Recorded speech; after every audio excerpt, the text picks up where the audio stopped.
Without further ado, we're going to be talking about our final show here.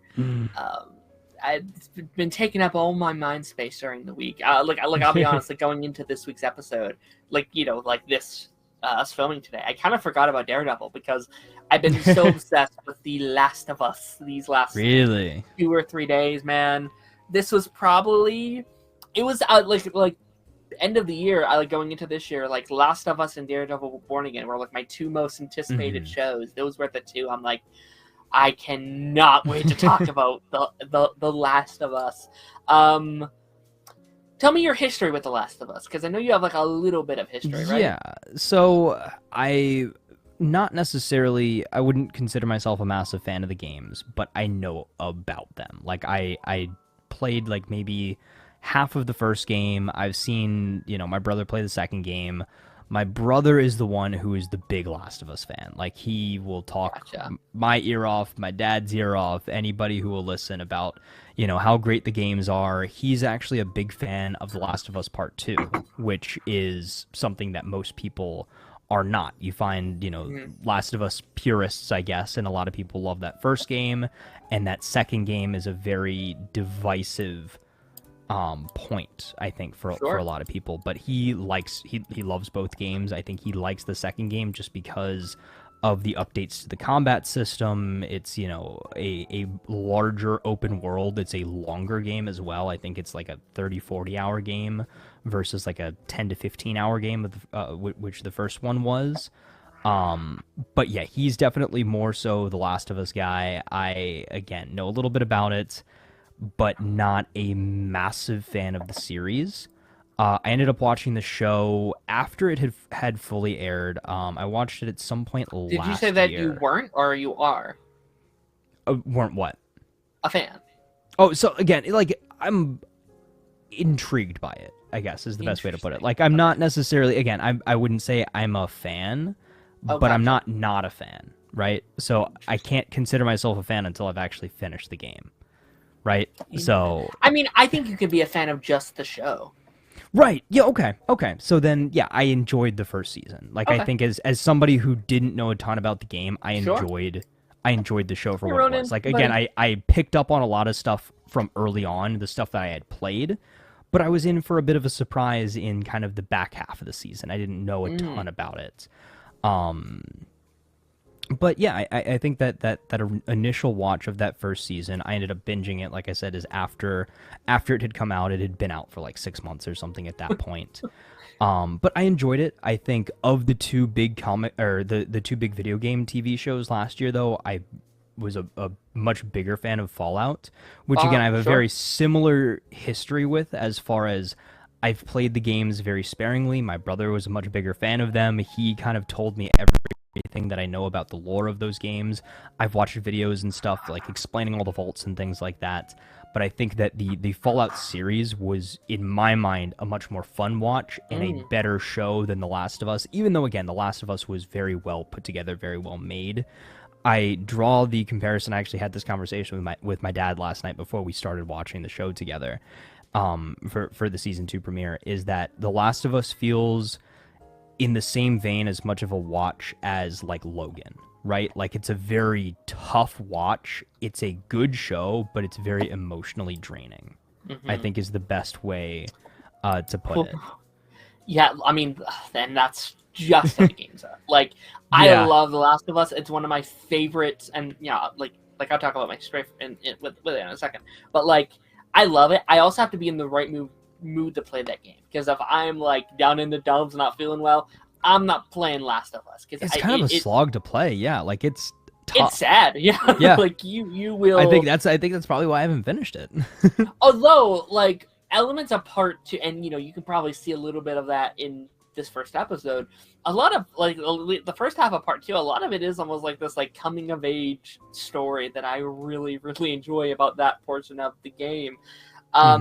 But I love The Last of Us. I wish I was a bigger fan in terms of, like, my knowledge and stuff of it, because, like, when Pedro Pascal was cast in The Last of Us, when that had happened, I was like, you know what?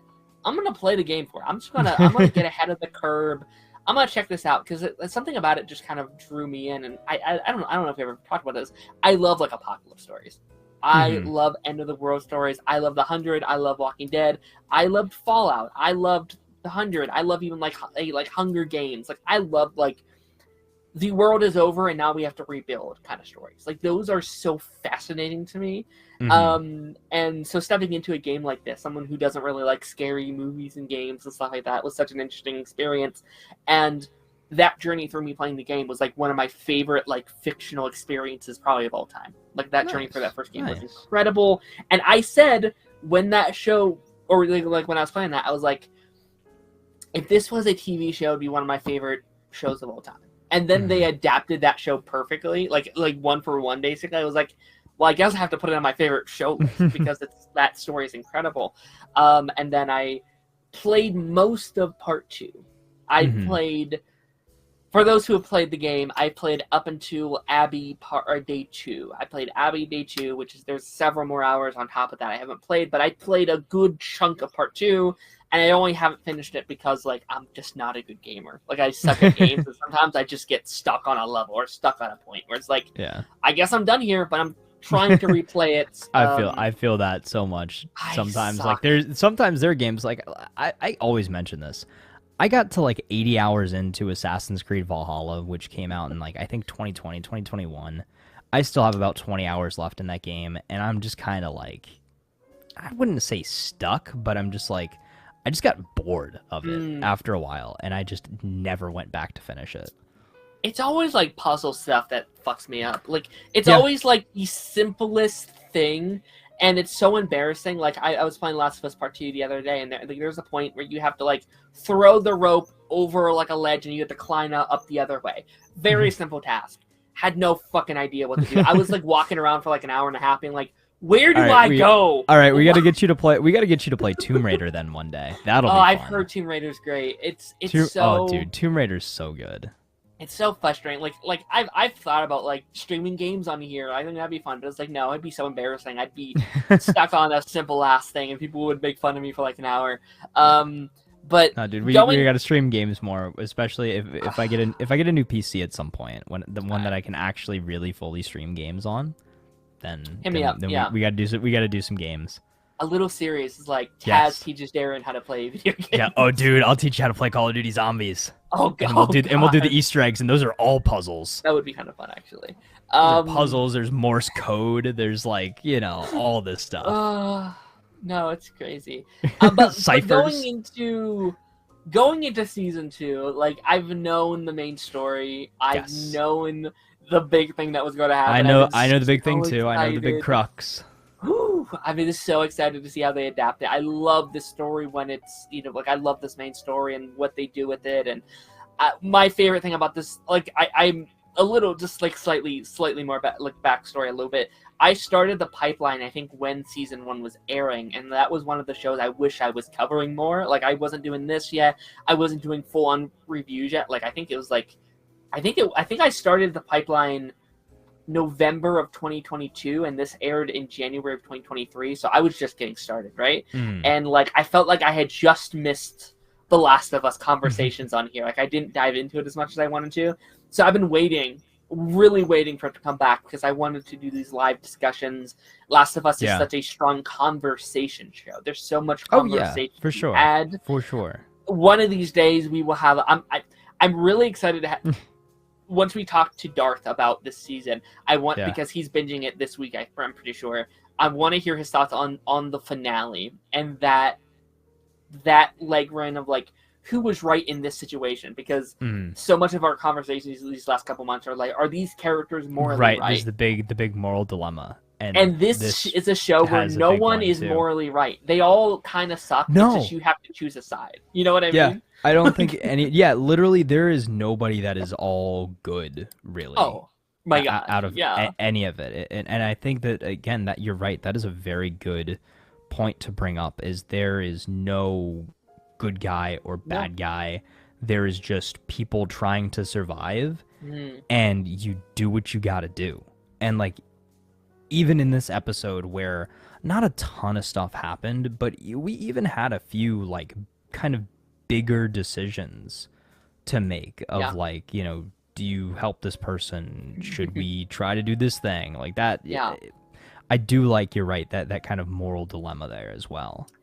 And like again, I don't know how much you know about like the format of the second game, but Hmm. like Last of Us Part 2 is a story about perspective. And Yes, like I do. Yeah, I do know about that as well.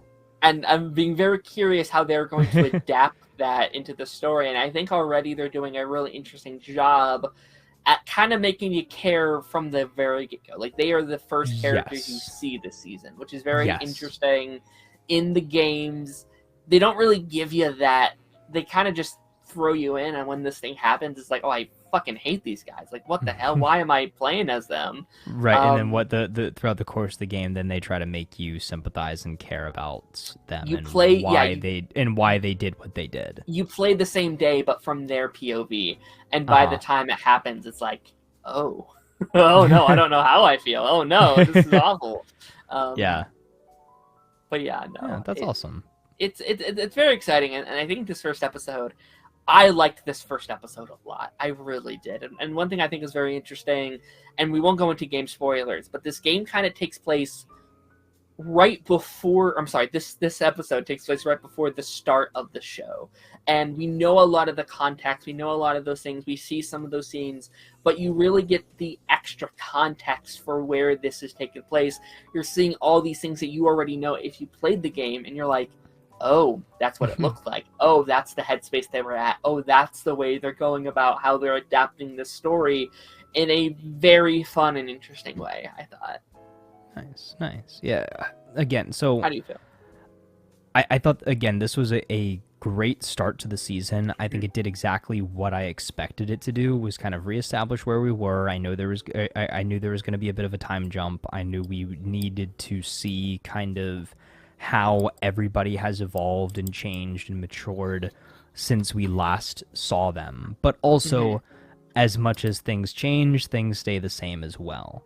But I do definitely feel like we're in a different state as far as like the state of the outbreak and the state of the world and that sort of thing. We were kind of talking about this before we went live, is that it seems like, at least from like Ellie's perspective, that the infected are a lot less of a threat this season than they were in season 1. And I think that maybe that's their way of showing like kind of the power increase. Like I know game mechanics change a little bit between game 1, game 2, or part 1, part 2, sorry.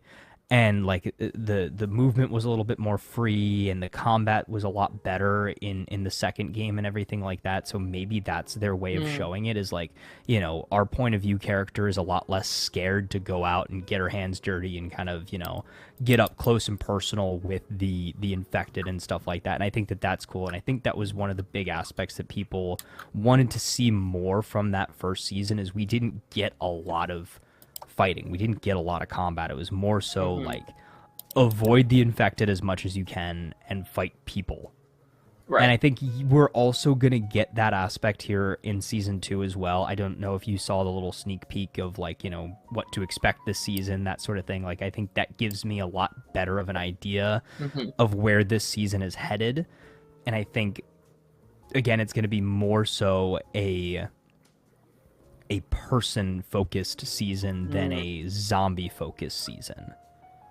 Absolutely. Yeah, no, it's a very personal, from what I played, it's a very personal story.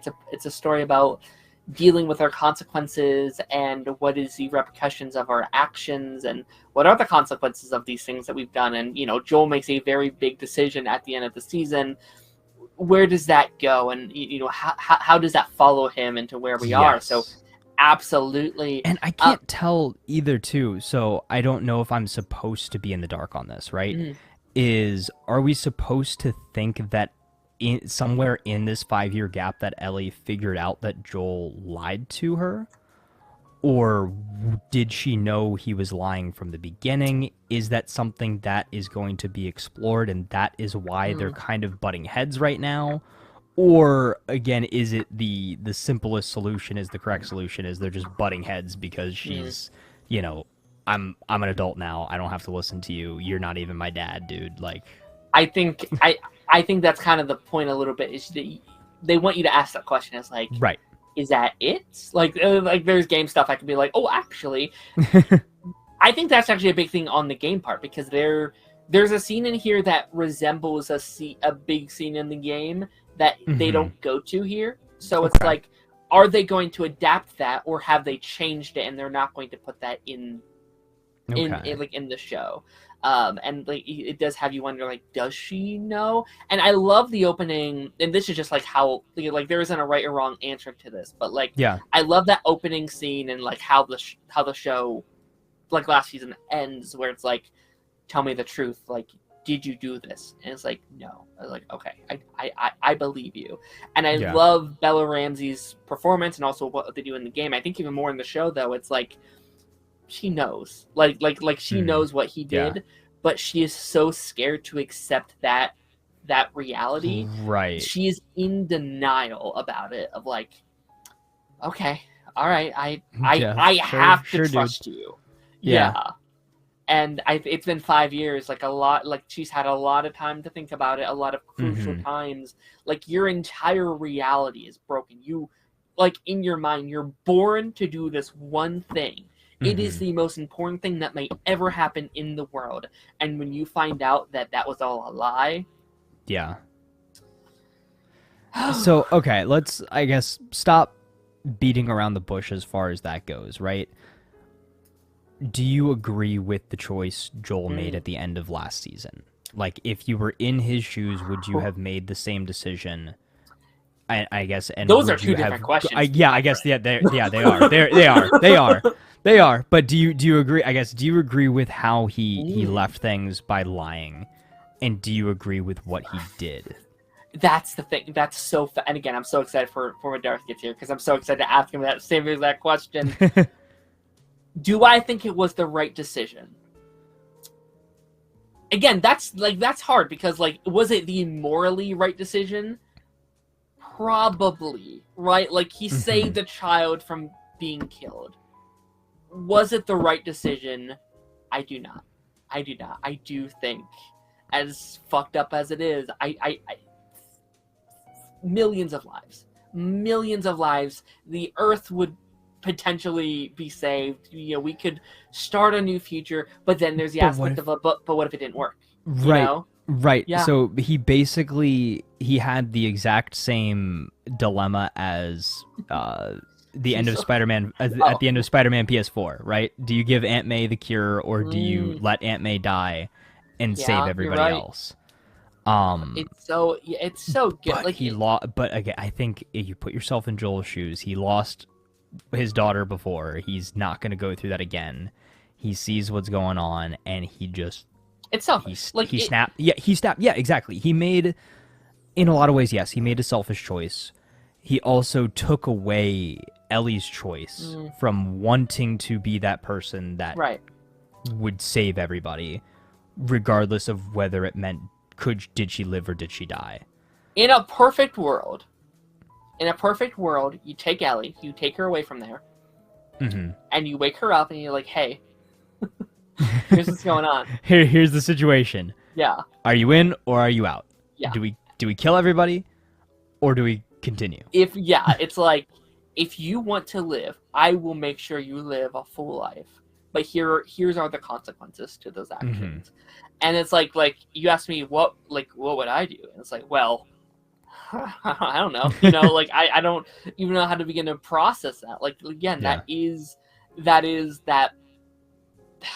Like that was the hole that he was able to fill in via everything, man. It's so tough, and I really do like how they kind of expanded on that selfishness, that fatherly selfishness that he feels like he deserves these daughter figures in his life. Even the stuff with Dana in this week, like he's kind of taken in Dana as almost this new father figure or this daughter figure. Is he thinks that he can make up for Yeah. what he's missed in the past, and It it just almost came across this week as like this, like almost like a mental illness of such, where it's almost like this yeah. addiction of like I need a daughter, and like it's like yeah, Right, or like I need them I in need my to help life. these people, or like, Yes, and he until very recently, like, and I love the whole therapy bit. We can talk about that in a minute, yeah. but like he never grieved over his daughter. He never had the opportunity to do that until recently, and I feel Mhm. like that point, wasn't it 15 years later? Like that Yeah. is so much damage that's been done to him, so much that he has gone through. He's pushed down and down and down and down, and I think with everything with Ellie, like we're starting to see him break a little bit, Yeah. which I think is a great addition to this show. I think they do a fantastic job at that. Um, Also, shout out to Catherine O'Hara, who played the therapist this week. Um, One of the better, I think, scenes in the show is that long dialogue scene Yeah. between both those characters of like, it's like, listen, I'm going to finally be open with you. I fucking hate you. I hate looking at you. You killed my husband. You Okay, also my question on that, right? Is that something that happens in between games? Did that happen last season and I just forgot about it? Is this something that happened off screen? So I was confused at first. Like I had to look it up because I didn't remember. Eugene is only mentioned in the games. She is someone that Dana was kind of teamed up with. Like that was kind of Okay. her riding partner. He was they like we explore like one of their old hideouts where it was like he would like smoke a bunch of weed and he would do all these things. He had like all this porn and stuff like that. And like they mentioned he had a wife. But I don't think we ever actually meet the wife, and I actually think she has like a different name in. Okay, so this is completely new, completely made up Yes, like for the show. Okay. Okay. when like when that was happening, I was like Eugene, who is that? Who is that? Who is that? I had to look it up. I was like, Yeah. oh, it's this guy. Okay, Okay. and they're Okay. just adding to the context and adding Okay. to the That like. makes He's sense. like, That makes it's sense. not. It's like it's not that you killed him, but it's like how you killed him. I was like, Yeah. how'd you fucking kill him? I was like, Well, so I just again, want yeah, to so I know. guess in that, so okay, with that added context, at least in the moment too for that scene, I'm assuming what happened is he got infected and Joel was the one who had to put him down, Yeah, but maybe he didn't do it in the most humane way possible. yeah. It's again, like I'm wondering because I assume we're going to get backflashes this season. Like I wonder if we actually get to see that scene. If that's one of the Hmm. stuff, the in between stuff we get to see.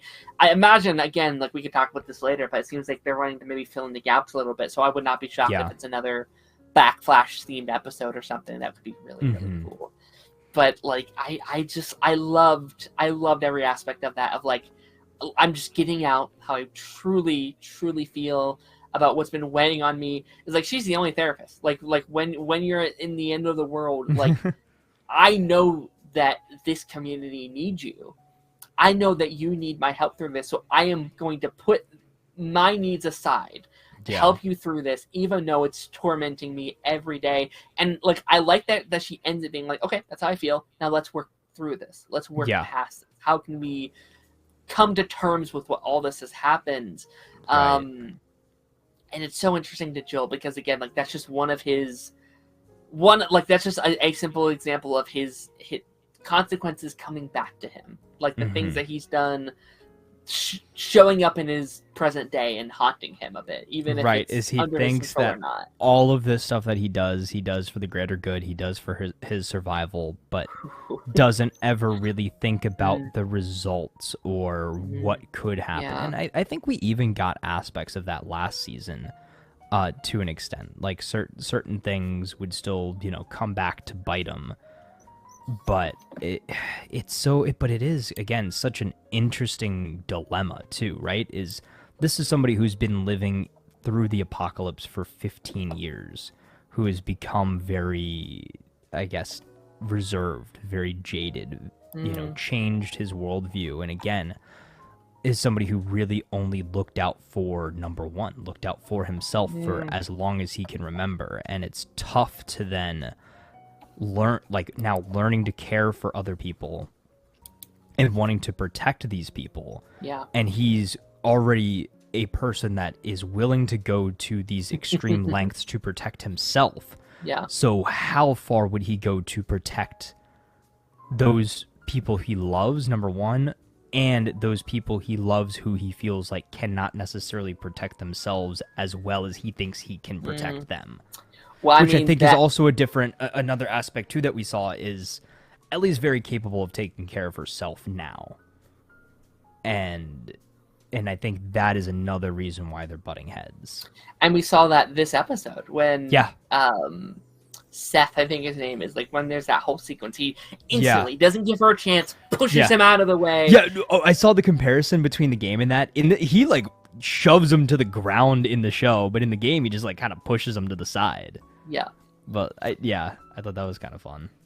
Yeah, no, it's really interesting, and like again, there's that lingering trauma that she has with this, where it's like, I didn't want you to save me. I didn't want that from you. And you're right, and that's a really good aspect that you brought up. Saving me. And like when that scene first happened, you're like, oh, he was just trying to protect you, Ellie. Ellie, like, let him do this. He's his daughter.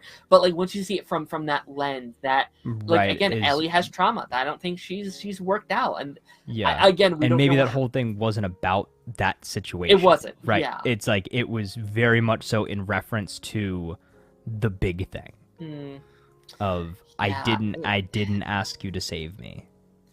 Yeah, there's a thing with parents that's like, your parents can like get under your skin like few people can, right? And I think that's kind of what we're seeing here is like, she cares so much for Joel.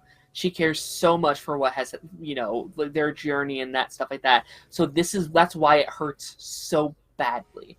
That's why this stings so much, because this person I care about more than anyone in this world could hurt me in such a way that it's just, she can't get over it. And I think they do a really good job at showing the strive between those two characters and where they are mentally. And again, Joel just desperately just trying to get his daughter back, and her, I think, wanting to wanting to go back to who they were, but knowing that she just can't do that. Yeah. So good. Yeah. Kind of swapping gears a little bit. A couple things, I guess, comparisons to the game. We're slightly further in the future than the game go. Or, I think it's 4 years. It's a 4-year time jump in the game. It's a 5-year time jump here, and I wonder if they just did that for like age-wise, like. Yeah, but also too. Wait, so the outbreak in the game takes place in a different year than it does in the show, right? So they scale everything. I think so, yeah. Like because they changed the outbreak, right? Because it happen like in the game came out in 2013. I think it happened in 2013 in the game. And then wherein it's like this happened in 2003 or something like that. So we're but now obviously present day is like 2030, but I guess the games were further in the future.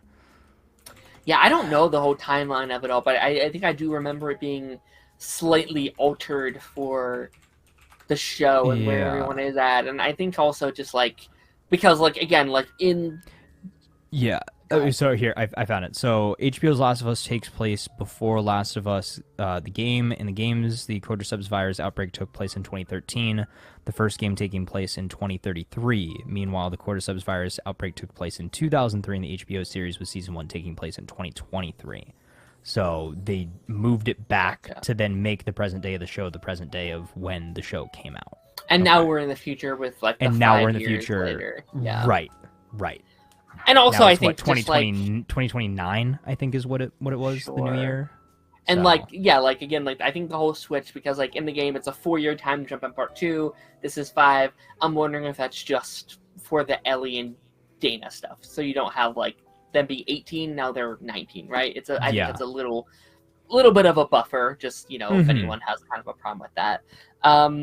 Which again, like I mean, shout out to the casting department in the show. Like, I don't know how much you know about like what these characters look like and stuff like that. Yeah. This show, and I had that in season 1 with Pedro, and like he was cast like one of the greatest castings of all time. And I think I was gonna ask you about that actually. Is like the oversaturation of Pedro Pascal. What do you think about that? He's in like everything, right? Like I don't necessarily have a problem with it. Like I think he's a really good actor, right? But he's the Mandalorian. He is Joel. He is Mr. Fantastic Fantastic. Four. Yeah. He is Gladiator. in a lot of things. He is. I think he could. I think if he was a lesser actor, I would have a problem with that. But I think he's so good. I don't see when I'm watching this. I don't see Mandalorian. When I'm watching this, when I saw that Fantastic Four trailer, I didn't necessarily see Joel. Right? Like I think to me, and I know some people would disagree. I think he's so good of an actor that he can play all these roles and not necessarily feel like each other, despite having such an iconic face. Like I feel like each character feels independent. I agree. He is not The Rock. He's not playing himself in everything. All of his characters are unique. Mm-hmm. Like yes, you can draw some comparisons. Like I think Joel and the Mandalorian are very similar in a lot of aspects, and in some ways, I think it's the helmet thing that keeps it back a little bit. Yeah, but like it's same kind of thing. Like loner. Starts taking care of a kid, learns how to, care for people, that sort of thing. I think very similar in that aspect, and I think a lot of people like poke fun at that. And again, I think that's what it is. It's kind of fun. It's a cool little comparison. But yeah, I was just kind of curious, kind of to what you thought of that. Yeah, I mean, it should also be said that a lot of these characters, I don't know how much longer he'll be playing them, right? Like, Mandalorian is all voiceover stuff anyway most of the time, and I assume it seems like he might be coming to an end of that character. Like, it seems like we're kind of maybe close. At least yes for and now. No. There's some rumors. Like, when Darth's here, we can really go into, like, all the Star Wars rumors and theories and stuff like that. There was some stuff that came out recently that I would love to discuss, but... we might be seeing a little bit more than... Sure. But, like, even if that's so, like, that's voiceover stuff. We don't actually see Pedro Pascal in it that much.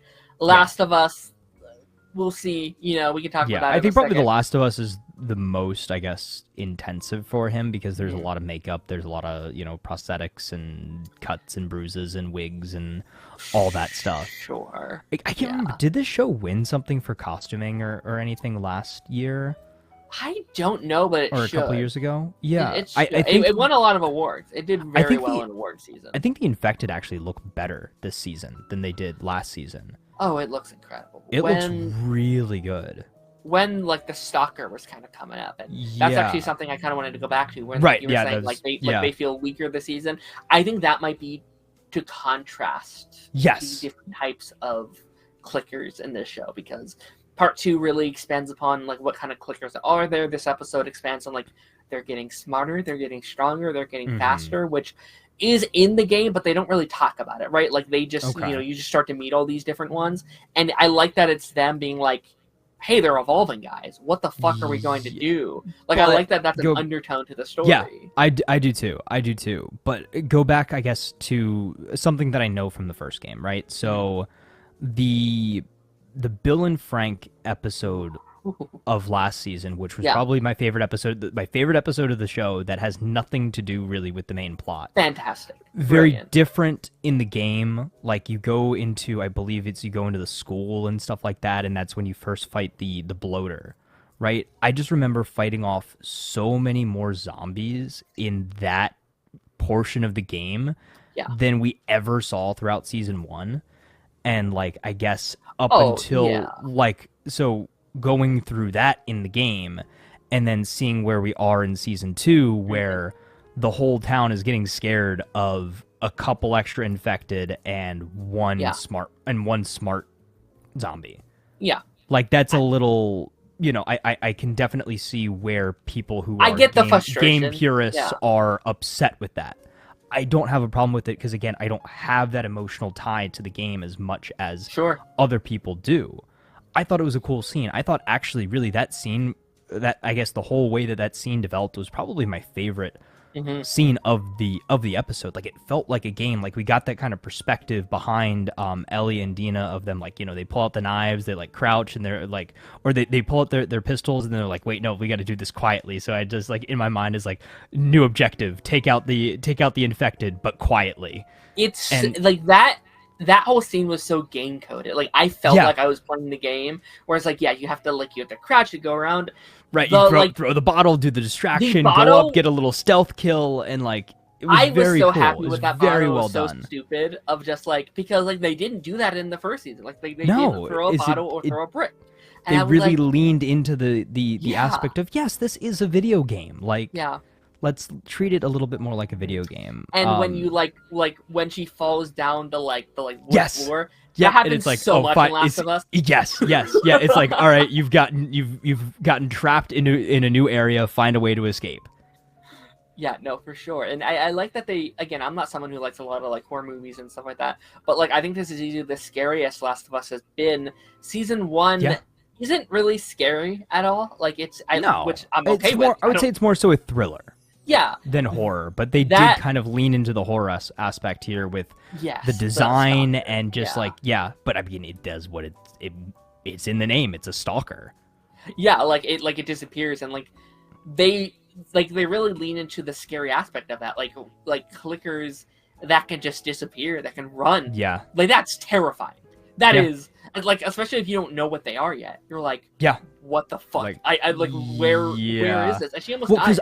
because again, for me, I didn't know the game. I heard the sound. I was like, oh, that's just like a normal clicker. But then Yeah. we look and we see like, oh, it's a little bit more humanoid than we're used to, and it's Smart, kind of yeah. taunting her and not, kind of talking to her in a way, and that sort of thing. It was Yeah. And it was very interesting, and then. Yeah, go to ahead, like go your ahead. point, like I think that's why they did it that way, where they easily fight the like regular clicker. Oh, this is fun. We're like goofing about, like we can easily take it down. So when we get to the stalker, it's like, oh, okay, Yeah. this is Yeah. something different. This is something new. Mm-hmm.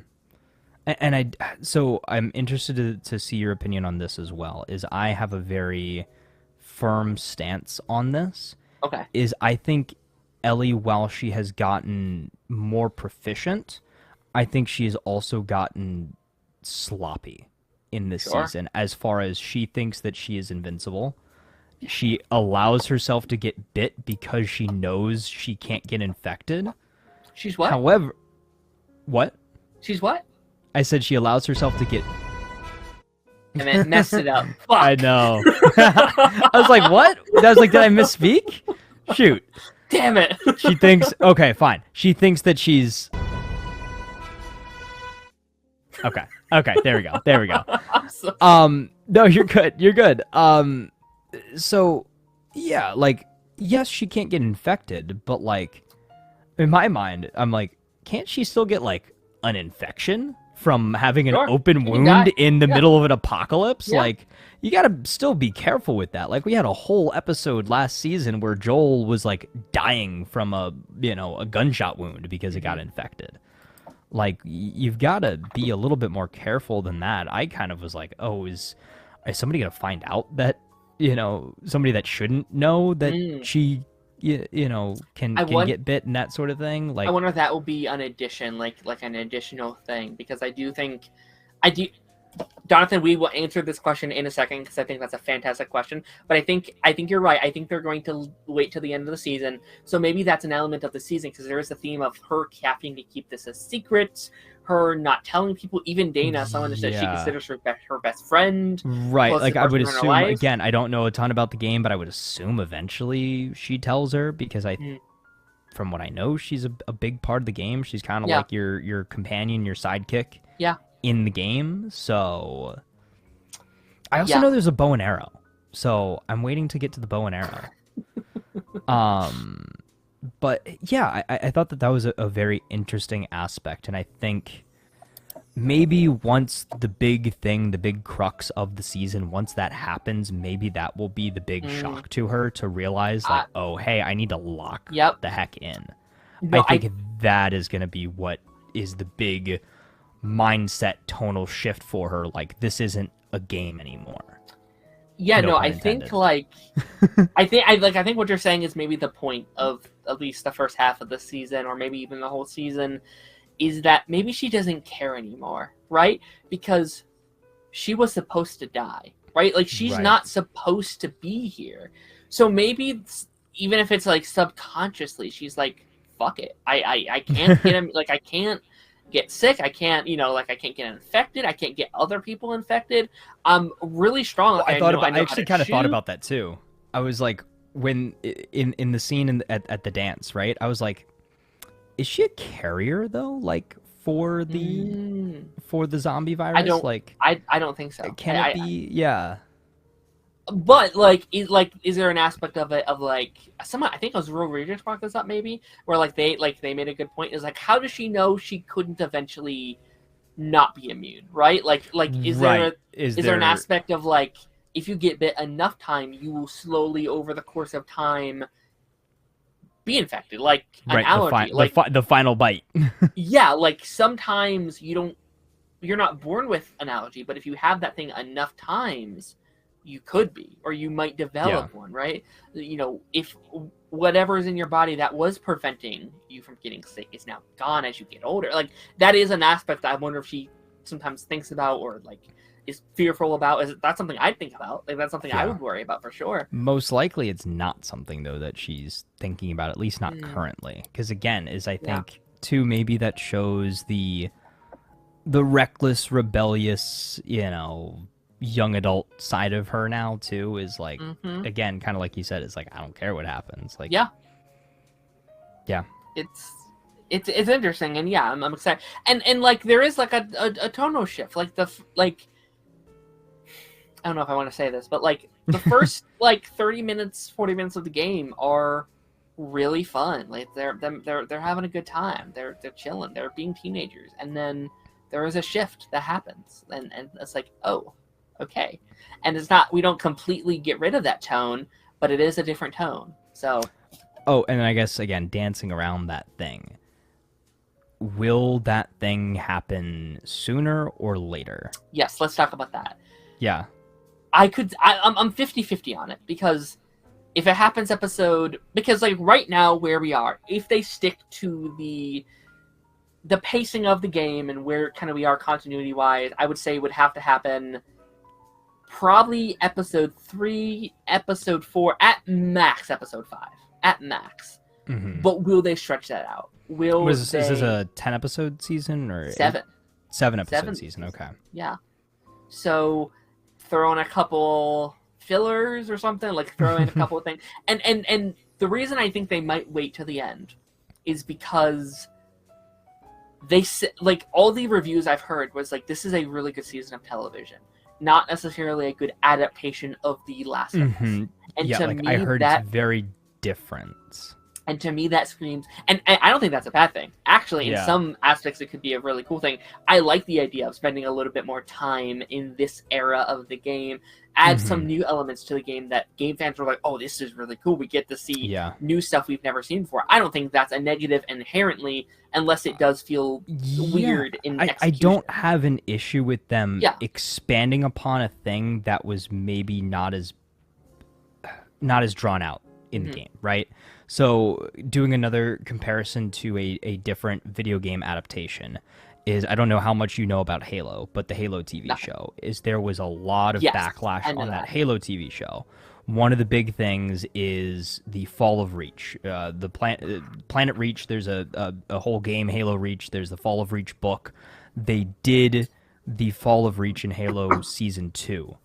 They did something that we have an entire game on, we have books on, we have tons of stories on. They condensed that into one episode, and people were not happy. Sure. So, yes, this is maybe something that happens within like a couple scenes of the game. It's probably like, 15 minutes or so worth of game time, I would assume. Sure. But if they can expand upon it and really make it a very emotional gut punch to then cliffhanger end the season on it. I like the idea of it being season finale. I think that would be a very interesting way to leave things off. It's very, I don't know how much like Walking Dead you know, but it's a very Walking Dead season 6, how they end that show. Like they do a massive, massive thing. And that's another fear I do have though with the casual audience. And actually, I'll just bring up this comment now because it transitioned very well. How do you think the casual audience will react to the big twist in Last of Us? That's a huge thing. There's a huge thing that happens in Walking Dead, and casual fans, people who weren't reading the comics, are like, I hate that. you just broke my heart, and that was an ending of the season. I think the casual fans are going to react the exact same way that the hardcore game fans reacted when the game came out and that thing happened. Yep. And again, I was not a fan of the games then. I didn't play the games then. Yep. And even I knew that it was not received well. And I think that's one of the big reasons why people don't like The Last of Us Part 2. It's a hard pill to swallow. The game. Yeah. Yes, is that thing, and then also the fact that you have a dual protagonist story as well. I think that is the other big side of things there. And it helps, and I'm actually really glad. It may have worked out if I wasn't here this week because we need all these thoughts now that then we can leave them aside for the rest of these episodes. Slight spoilers, guys. Like, we're not diving deep into this, but we might touch on it a little bit. If you know, you know. Yes, like, I think it really, really helps what they're doing because, like, when you start that game originally, you don't love Abby yet. Like, you don't like that character. She's kind of you kind of switch to her, and it's like, who the fuck is this girl? And then you kind of lead to that, and it, when the ultimate twist happens, you hate Abby. You hate Abby. You hate it with every grain of your soul, and you're forced to play as her. And I think that's the strength of that. Is like, again, like I said earlier, it's a story about perspective. And I think it's very interesting that they make you care instantly, right? In the first 5 minutes, you see a girl who is devastated over the loss of someone she cares very deeply about. And I'm curious when that switch does happen, how much will we care then? When the event does happen, will we see it from her POV then instead of having to learn it later, which will be interesting. So I don't necessarily know what her motivation is, right? Obviously she's lost somebody, but I don't know who it is, right? Yeah, so I'm assuming that's something that we'll figure out. That's something that we're not supposed to know as a show viewer yet. And I guess also my question for you is, if you can answer this, what does the split of gameplay time look like? Is it like one mission, or one act? Like 50, like a long, like you're spending like 4 or 5 hours with Ellie and then 4 or 5 hours with Abby and like going back and forth, or like... So, yeah, I mean, like, slight spoilers for the game. The first half is Ellie, second half is Abby, and then the ending is them colliding. Like, the whole thing is... Oh, interesting. So they're... Like, the whole... Yeah, like the whole thing is, like... separate. The whole game is 3 days, is across 3 days. It's... You're following 3 days of Ellie, and then you are playing those same 3 days, but from the POV of Abby this time, and them they're heading towards the same destination. I haven't played the end of the game, so I don't know. I haven't finished Abby's stuff yet, technically, but I know kind of how it collides, and it's like, okay. And again, it is very frustrating when you're literally.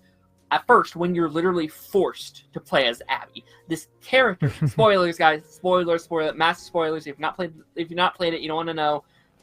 When you're literally forced to play as the character, or to play the character that killed your character, you know what I mean? That played such an iconic character. It's frustrating. It's like I don't want to make this character move. I want to jump off this cliff here and kill this character, but you can't. And again, I love it's a story about perspective and like what it means to survive in this world, because there are no good guys. It's just who's best out of the characters that are here, you know. So that's interesting, right? So I guess they're doing things slightly different than, I guess, in the show. Is it's a dual story, is we're seeing I'm the curious, sides of both of them at the same time. I'm wondering if it's going to be Arrow style, where like eventually each episode we're watching both kind of thing at the same time, or if there will be surprised a if we get like one episode where it's just one and one episode where it's just the other. And I almost thought like crazy aspect of it is like a whole season, really. Like again, this is like what I thought they were going to do, like a 40-hour game.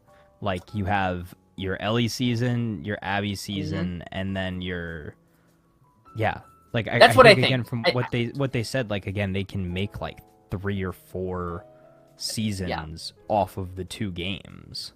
I'm thinking this season is building up to the events. next season's Abby. I'm sorry, next season's Ellie. Season 4 is Abby. Call it a day. And You then know, I'm thinking. That would be crazy. Again, I'm not sure how people would react to that. Again, I know people didn't react to it very well for the game itself.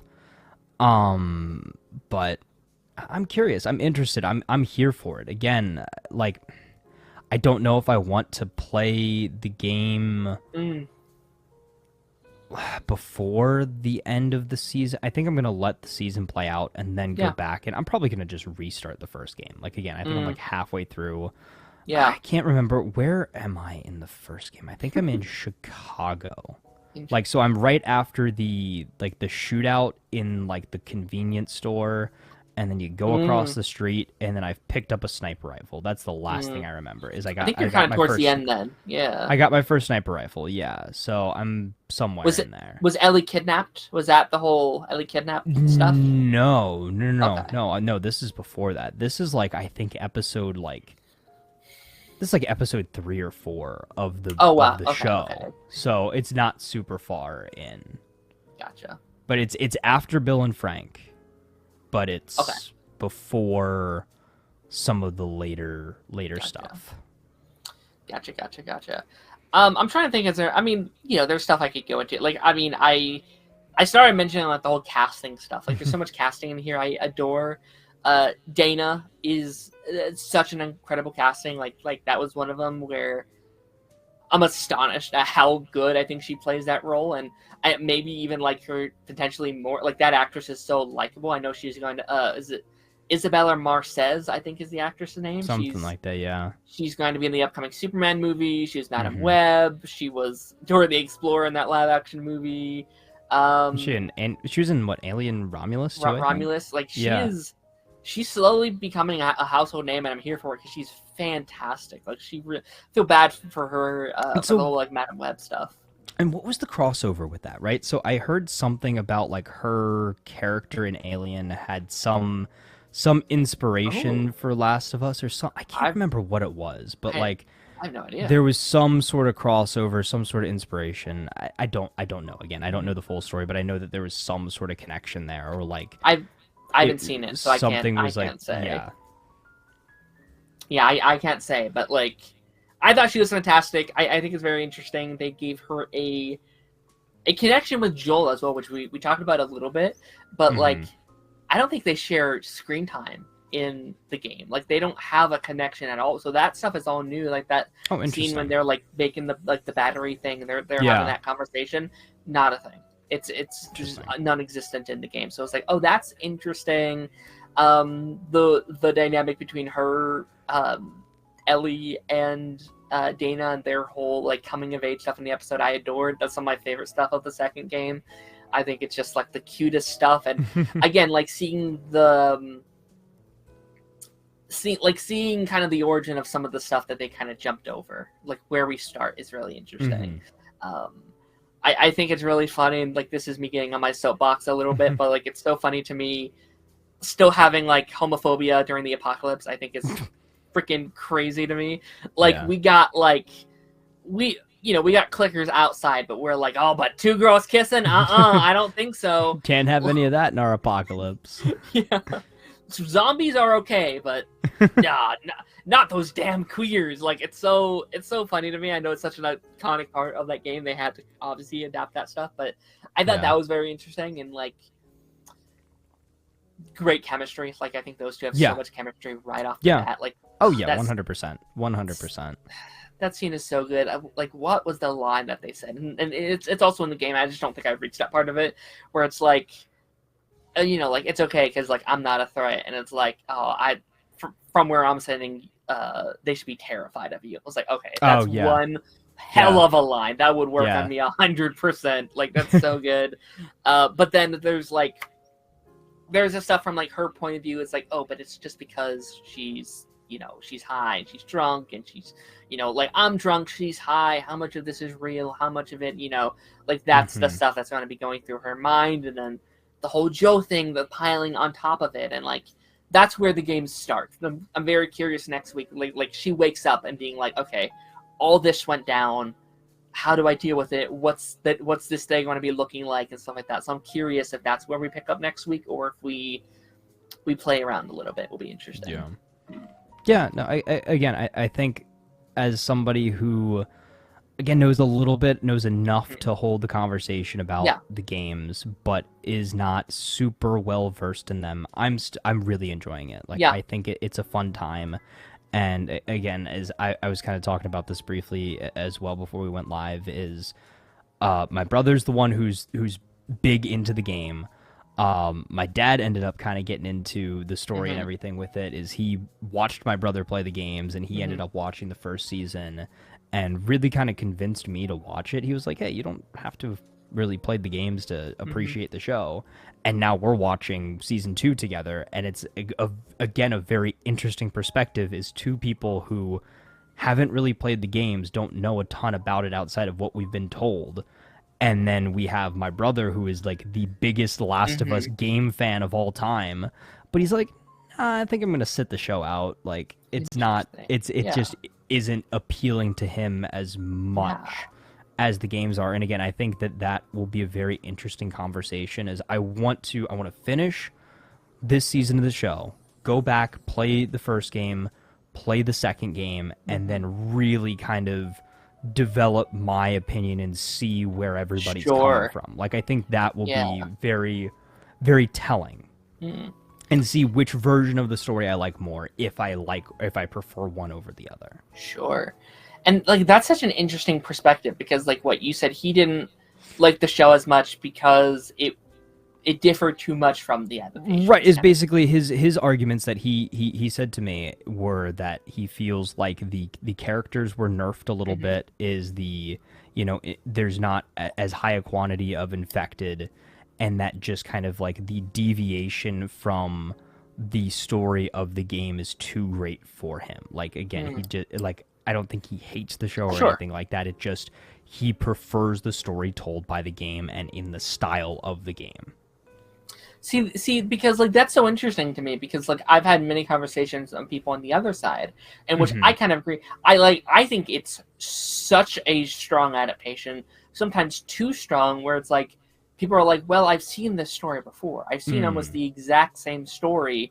So they can't get as invested in a show that's like the exact same thing. But again, in comparison, especially last year with Fallout, right? Yeah. Like, Fallout was so good because it was in that world. It's what you knew, but it was a unique story. For everybody involved. Yeah. And I'm very excited to hear those people's opinions this season, because I do wonder how much they're going to change, how much new stuff we're going to get to fill in the gaps a little bit. Right. But again, when you go on that completely new route, like, again, back to Halo, right, is they restarted at the beginning of the timeline and told a completely different story than the games, and people absolutely hated it. And you have so many people online that were like, I wish you'd have just adapted the games to a TV show. But if they would have done that, you'd have gotten the exact same argument of, if I want to see the story of the games, I'm going to go play the games instead of watching a TV show. It's a lose-lose scenario. You can't please everybody. No. But I think, again, at the end of the day, The Last of Us is a very, very well-made show. Like, it is clearly one of the highest quality television shows out there right now. I think it is very well acted. I think the set design is amazing. I think the costuming is perfect. I think it's a very captivating show. It really puts you into the feel and the tone of it. Yes, it can be very emotionally draining at times, but that's the point of it. Again, I think it's great. And again, as somebody who is not fully played the games, I am still invested. I'm very much so enjoying it. I'm very much so looking forward to the rest of the season. I agree. Yeah, I'm so excited to have this continuous conversation. Like, these next 6 weeks, I think are going to be so much fun to really dive into everything from your perspective. Also, I'm super excited for Darth's perspective, where like he's going to know nothing. Like, last week he hadn't even watched the show, so like, oh wow. He hasn't played the games either. He hasn't played the games. He knew nothing. So I'm very excited. Like, that's kind of why I want to keep it a secret, because I want to get his like genuine feelings when a certain thing does happen. How does that feel from a very casual audience of like, oh, you know, because I feel like that doesn't happen a lot in media. So maybe it was like a blessing in disguise he didn't show up this week just because we got to get all of this out of our system now. Yeah. So hopefully the rest of the season we can kind of not mention those things. Just kind of take the season for what it is, episode by episode, and see where we go. Absolutely. Yeah. Very excited. I'll say it like the environment around this episode is one I haven't seen in a very long time. It's been an interesting journey. Like I've spent my whole day either watching or like making my reaction to it, like editing that down, or watching other people make theirs, because it's such a cool moment. It's such a moment in history, and seeing the general reactions online have been interesting from game fans and new fans. Like it's interesting seeing people experience this for the first time. It's very interesting. How's everyone else feeling about it? I don't know if you have anyone in the chat still, but whoo, Jonathan, how's it going, buddy? Do you think viewership for Last of Us will go down because of that death? That's a good question. I think it has to. I think it inherently will a little bit, but I think that will be okay. It's been interesting seeing it's interesting because like we've all had time to process it, right? Like we've all gone through those motions. So there's a bit of me that watching other people watch it is so cool. And even a little angering because I'm like, no, this is how you should feel about it. This is how you should be feeling. But I know that's not fair because I've had time to grieve. They have not. So I need to let them have the time to grieve, have time to mourn. And then they could maybe see a similar way of view of mine. Jonathan was just asking, do you think the viewership will go down for The Last of Us? Not any more than it already has gone down because of the way of this season. Like I don't, not that like the numbers have gone down, but just anybody that jumped ship going into this season, I don't think this episode's going to bring them back, if that makes sense. Sure. Yeah, like I think I saw like last week's episode was the highest viewed episode of the whole show. Really? It was like it was like up like 15% or something crazy. It was like, oh, okay. Oh, wow. Which makes sense now though, because they've had years to stream it. Like, you know, like when the first season came out, it was just the game fans watching it, and now it's collected a fan base within the show itself, which are watching it. Yeah, and I think that's really cool how a video game story has transcended the medium of a video game so much that people are becoming fans of this game that have never played the game, played it, don't plan on playing it, but they're just a fan of the story that the game is telling.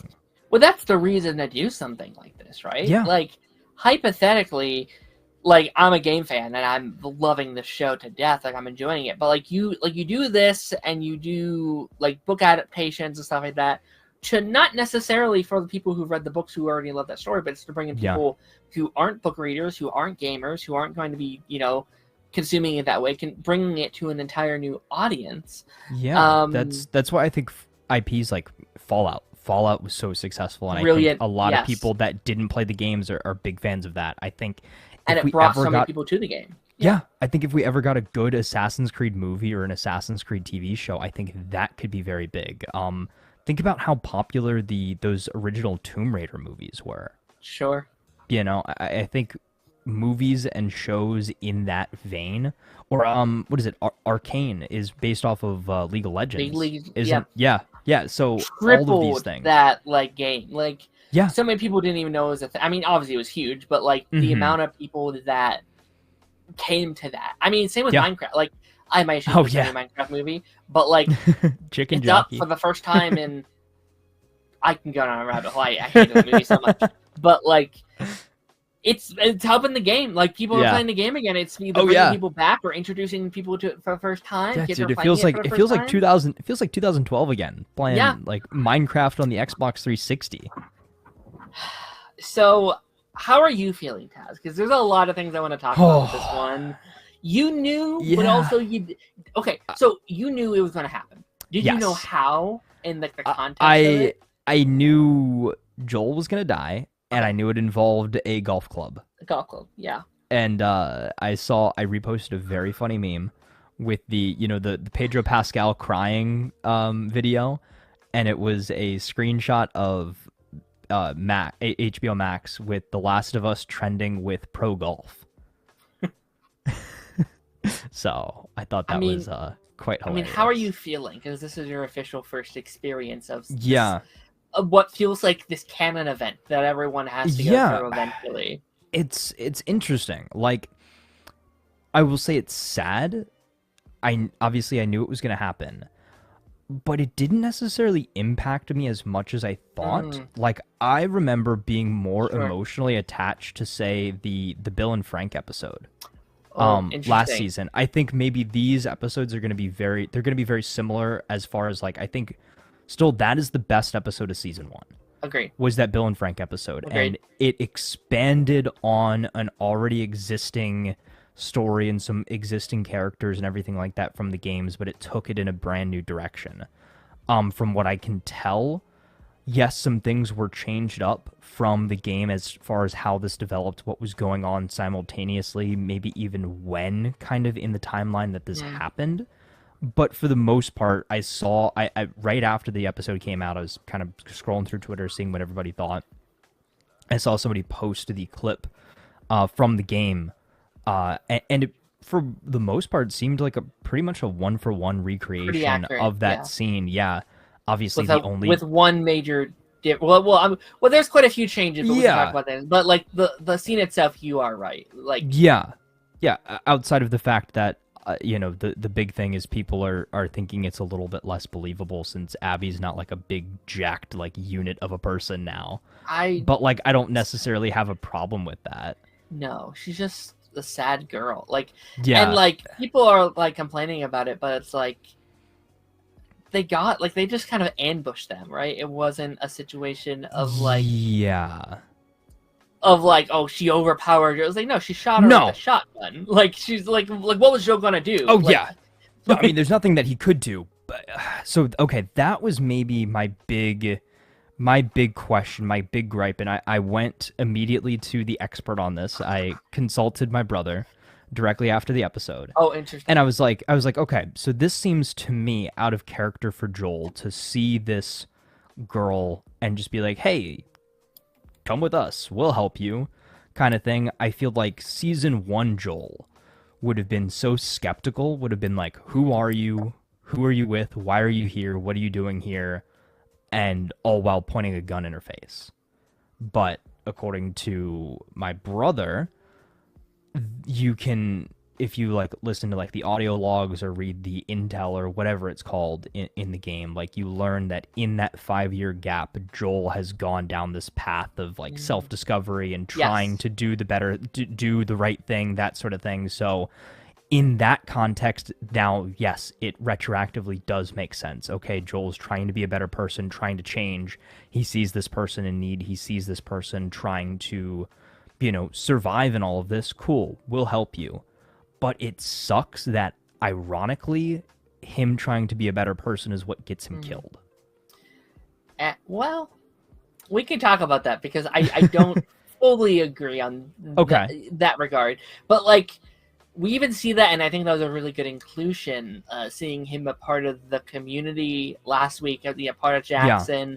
There's a whole scene of, like, he's been helping, trying to expand Jackson and fit more people in and save as many people as they can all season. And it's him being like, I want to help all these people. That's our goal. But how?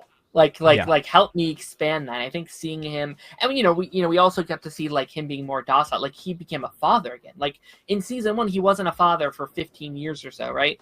He has been a father these last 5 years to Ellie when he could, to Dana, and also his nephew. He never had a nephew. True. That's not in the game. He has no nephew in the game, which I think is going to be a huge.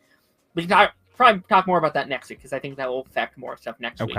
But I think the first episode did a really good job at showing you how he softened up a little bit. and how he's Yeah. become more docile and he's got old, right? Like he's not the Yeah. man he was 5 years ago, which I think helps a little bit more, which in the game they don't really do that much. Like he kind of just feels like the same stubborn old man that he was in the first game. That's kind of the other aspect too that my brother was telling me is like apparently they've kind of aged him up maybe a little bit I think they further did. in the Yeah. show as well, which I guess again it makes sense as like he's gotten older, like he's not going to Yeah. be able to defend himself in the same way that he was earlier on in his life, in his career as a survivor, I guess, for a lack of a better term. Yeah. Yeah, and just like really, really quickly to go back to the whole Abby Yeah. thing and like Abby not being buff, I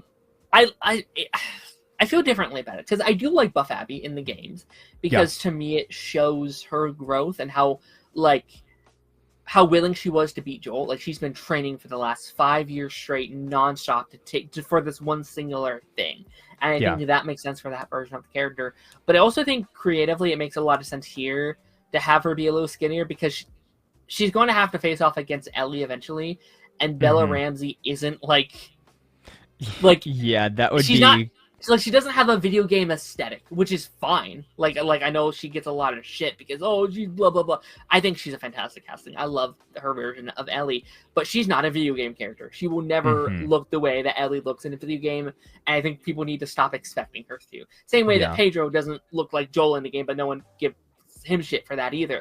It's a thing, right? So, oddly enough, so speaking of characters looking like characters, right?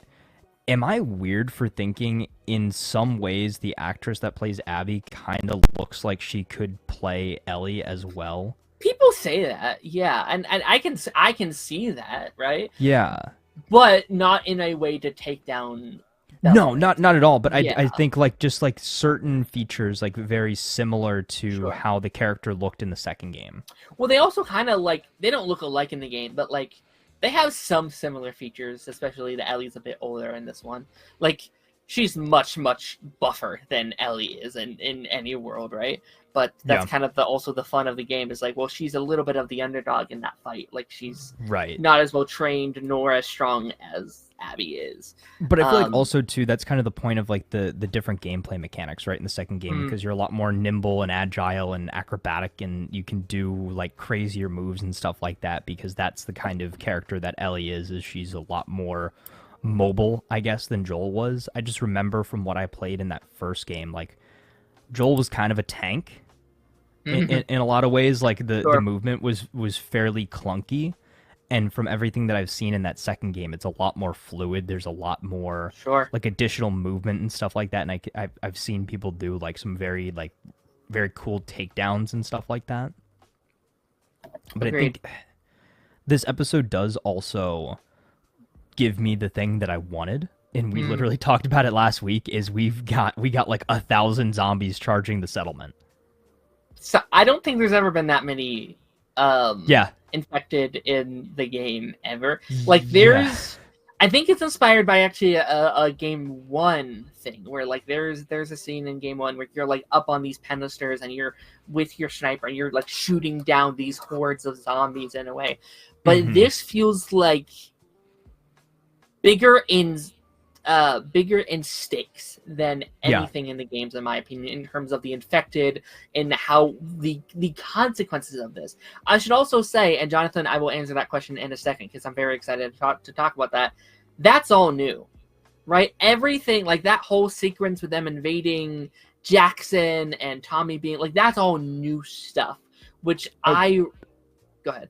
Yeah, and are the spores and stuff like that in the pipes, is that new too? That is something they did for the show, where like the spores have like the like the little that's what I'm thinking too. Yeah, and they so that's all new. Right, and so I guess I'm just clarifying, right? That at least this was again that since I don't know a ton, I think that if them uncovering the spores in the pipes is what awoke them out. In the ice. So. Okay. Yeah, okay. Like it attracted. It was like they were after them, and then to a point they diverged going to Jackson and say. I think that was them digging it up. It's right. like, oh, I'm awake. Wakey. We've woken the hive. Yeah. We woke 100%, and that makes him scary. Like that's one of my favorite additions from the game to the show, because that gives them this extra layer of fear that they could be awakened at any time and know your location. Like that's sick. And speaking of fear, I was very scared that the dogs were going to get infected from but apparently animals can't really get infected. I think they can be. So I looked this up. So animals apparently can be carriers, but not actually become infected. They can't become. And then I think it has something to do with maybe they don't have the mental capacity to actually be taken over, which is interesting. However, just don't get bit by one of those dogs now, I guess.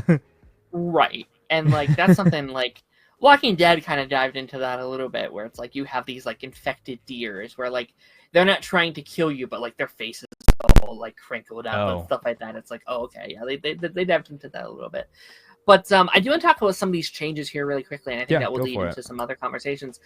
Do you like the changes made in this episode, etc. Dana being with Joel instead of Tommy? So yeah, they changed up the placement of a lot of characters, where at first I wasn't sure how I was feeling, because it was fundamentally the way it was structured meant that certain things weren't going to happen that they have in the beginning of the game. That was interesting. So in the game, the whole structure is it's Joel and Tommy, and they're out on patrol.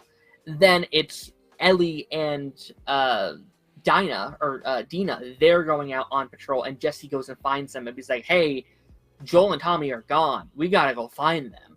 And that's kind of where they did. So in here, they switch it up, having it be Joel and Dana going out on patrol, and then it's Ellie and Jesse, and having Tommy stay there. And I think and have to defend the homestead. Yeah, which again leads to that entire sequence that just never existed. And I think that adds such a cool layer to this story.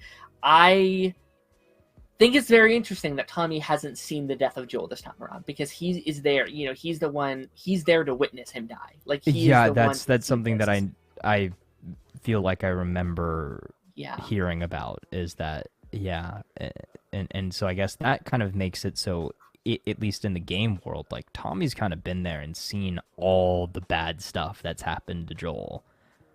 And and now this time around, yes, he defended their home, but now he's not there, which kind of that's rough. That's rough. And I don't know how much you know about what's going to be going on in these next couple of episodes here, but this puts Tommy in a much more interesting situation than I think he was in the game. Whereas he's very interesting in the game, but he's going to have to make a choice of what he wants to do and what's important to him. And I think having a destroyed community, defenseless community, is going to make that fascinating. It makes his character a lot more interesting going into these next couple, and what he chooses to do, and also the grief of Tommy. He chose to defend this community over finding Joel, right? Yeah. He was about to head out and go find him, but this all started happening. So then there's going to be in the back of my mind of if I would have left, could I have saved my brother? And what's more important to me, my brother or this community and my family? That is going to, I think, meld with him. That's interesting. Yeah. And then things that happen next, I'm curious about what's his mental state going to be like when he has to make certain decisions, when the plot starts to get plotting. And I think Tommy's a vast improvement in the show over the game. He is a supporting character in the game. He's great. I love Tommy. But they've made him so much more, in my opinion. He seems a lot more likable, from what I understand. He's very likable in the show, I think.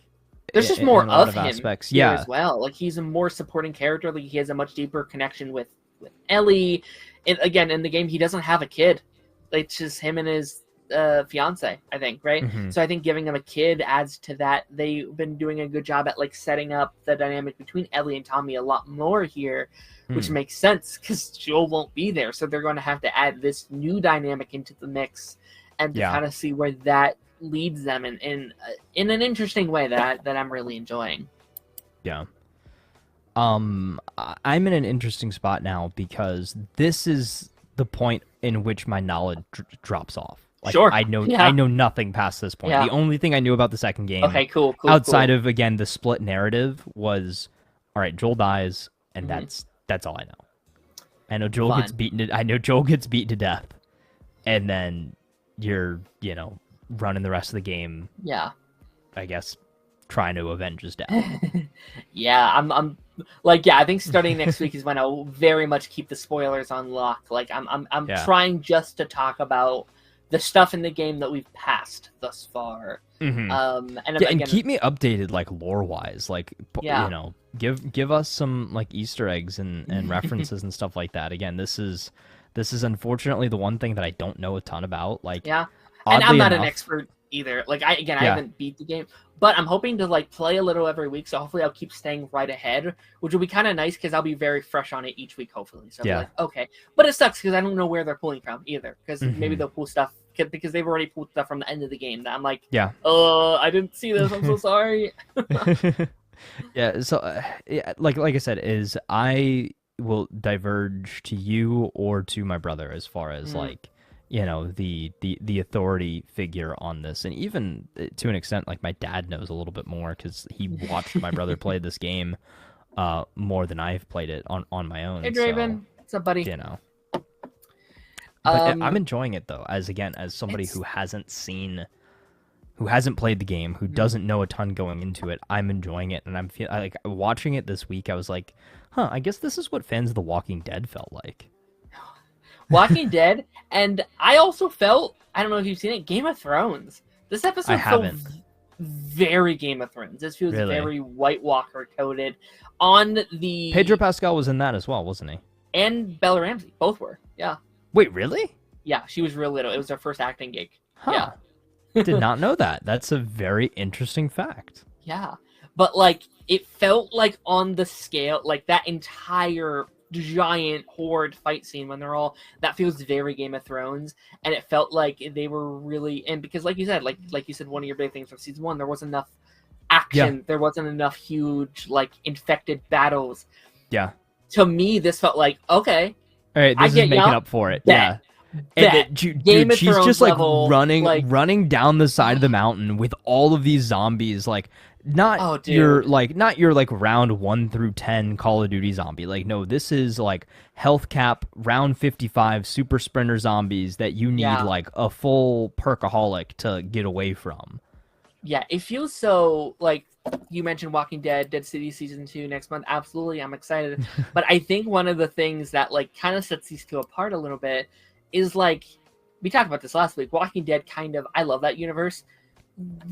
The walkers aren't that threatening anymore in that show. Like, I very solemnly, except for, like, some of the, like, Dead City stuff, weirdly enough, where they start doing, like, hybrids and, like, there's this, honestly, I might show you a clip later. There's a clip from Dead City where it's like a bunch of these walkers that were underground for like years and they like intertwined together, so it's just like hybrid of like 12 different walkers like in this like hybrid monster thing that's like, okay, an amalgam, an amalgamation of like all these like intertwined. It's like, oh, that's terrifying. Okay, that's literally that's literally a zombie mini boss in Black Ops 6, by the way. It's great, and it's like it feels good to fear zombies, and it's weird because I actually don't like zombies that much in terms of like a thing. Like, I'm not a huge, like, I love Last of Us and The Walking Dead because of its stories and its characters and stuff. Zombies itself don't interest me that much, but I think if you have it, they have to feel threatening, they have to feel scary, you have to feel the presence,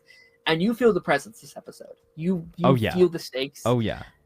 I haven't been this ingrained in like an action set piece in a very long time. Like, I was glued to my screen being like, it was what's going to happen? Really well done. It was really well done. I was honestly worried that they were going to burn their whole settlement down. I was like, that is a lot of fire suspiciously close to your giant wood wall. Yeah. But it didn't really matter when the bloater just like broke through the wall like the Kool-Aid man.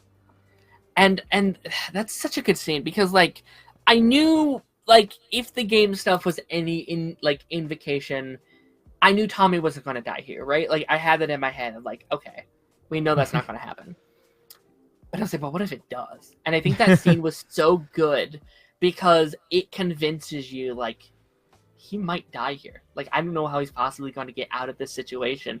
And, you know, you kind of get that bargaining thing that I was talking about last week, where, like, the back of my head, it was like, okay, what if they kill Tommy instead of Joel? And it's like, I know that's not going to happen, but I'm so invested. I'm like, but what if it does? Like, what if it could? Like, what if that could happen? And I'm so invested in both, like, both of these characters and what's going on, and, like, bloaters as well. Like bloaters are, like, one of the biggest things in these games. And I'll say last season, I didn't feel it that much. Like, it kind of was just, like, a random kind of thing they had to get past, right? I didn't feel the stakes of it. I feel the stakes again, like, here. The bloater got introduced in the game in a kind of like a one-on-one boss fight, right? Like, if I remember correctly, it was in the cafeteria of the school, right? Was that I don't remember offhand, but I believe so. It's like, more again, like a one-on-one fight. Yeah. Yeah, that's what I remember, and I remember dying on that like quite a few times. They are menace. They are. Yeah. You have to have like the right equipment. You have Yeah, to be fast. I think I used like all of my ammo on this one freaking zombie. Well, I think that's why I didn't beat the game the first time around, because like I was stuck on a bloater. Had very little items left, and you kind of have to like run, go to this room, to this room, this room, and you have to blow them up as you go. And it's like I was stuck. Like I didn't actually. You gotta like throw everything in the kitchen sink at the dude. Yeah, for sure. I haven't played The Last of Us games yet. I have The Last of Us Part 1 and thinking of buying The Last of Us Part 2 remastered for the PS5 before watching. Will I like the show more or less? Well, I really hope you haven't been listening to us spoil the last season and a half. I do apologize. Will I like the show more or less? I think you could... I don't know. I think it's going to be different experiences. Like, I've been really enjoying the like Real Rejects' reactions to it, because they have two going on. They have the fans, the gamers, are watching one set of it, and the other set is the non-gamers who know nothing.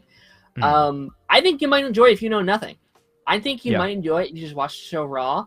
But also, like, I'm having fun also knowing it. So I think you're going to have different experiences either way. I think this season, especially if you have not been spoiled for it, I think you're going to have a more genuinely raw reaction to it. If you don't know what's coming, if you don't know what's happening. Yeah, I think from my perspective too is like, again, as somebody who knew the big plot points going in but didn't really play the game a ton.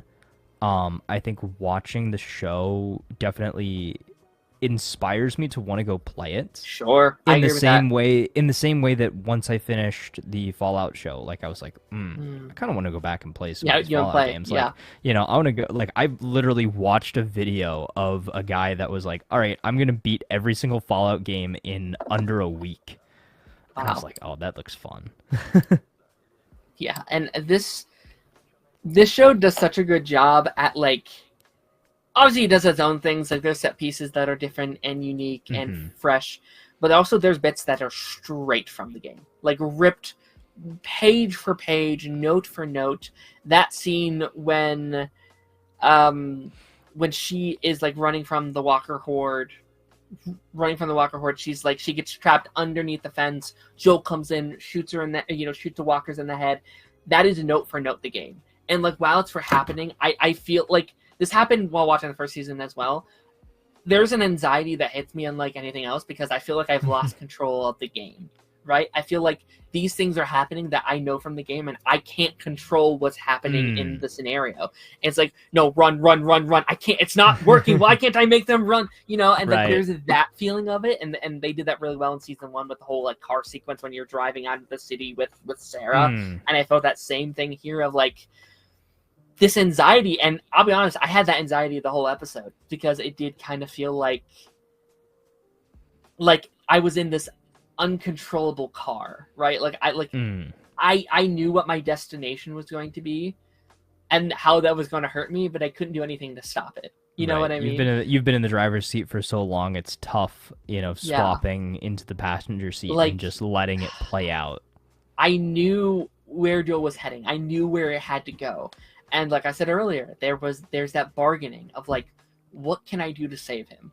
How Yeah. can I stop this? The whole time I'm like, they can't finish it this episode. They don't have time. Yeah. They don't have time. They don't have time. They have to do it next week. Do it next week. Where I can just have him a little bit longer. And I think that's the funness that the gamers have been having with this. And like seeing the non-gamers have been very interesting too. I was talking about this a little bit before, but it's very interesting to see. They're very raw, very passionate, very emotional reactions to everything. It's very Red Wedding from Game of Thrones, where it's like this thing that just changes the fundamentals of the show forever. And it's interesting because, again, I was just saying this, but like we've had time to grieve, and I can look at these discussions being had, and I want to hear your thoughts on this at the end here, but I can hear them being said, and like I could be like, but no, they did this, for they can do this, for they can do this, for they can do this. But that's me, who has the knowledge, who's been able to grieve over this character for the last couple years, who can think it all over as a more collective story and be like, this is why this works, in my opinion. They don't have that. So what they have is just like this feeling of rage right now of like, they did this thing to my favorite character, and I hate them for it. And it's like, honestly, thinking about that from that perspective, you're right. Like, I didn't even think about it. Like, somebody that went into it was like, oh, this is based off of a video game. I've never played this game, whatever. Yeah. But I kind of like zombies, sure. Somebody who's not, like, in the know. Yeah. That's actually kind of the most, like, insane, like, gut punch to give you right at the beginning of a second season of something. Is like, hey, remember the main character? They're gone. Oh, well. They're gone. Yeah.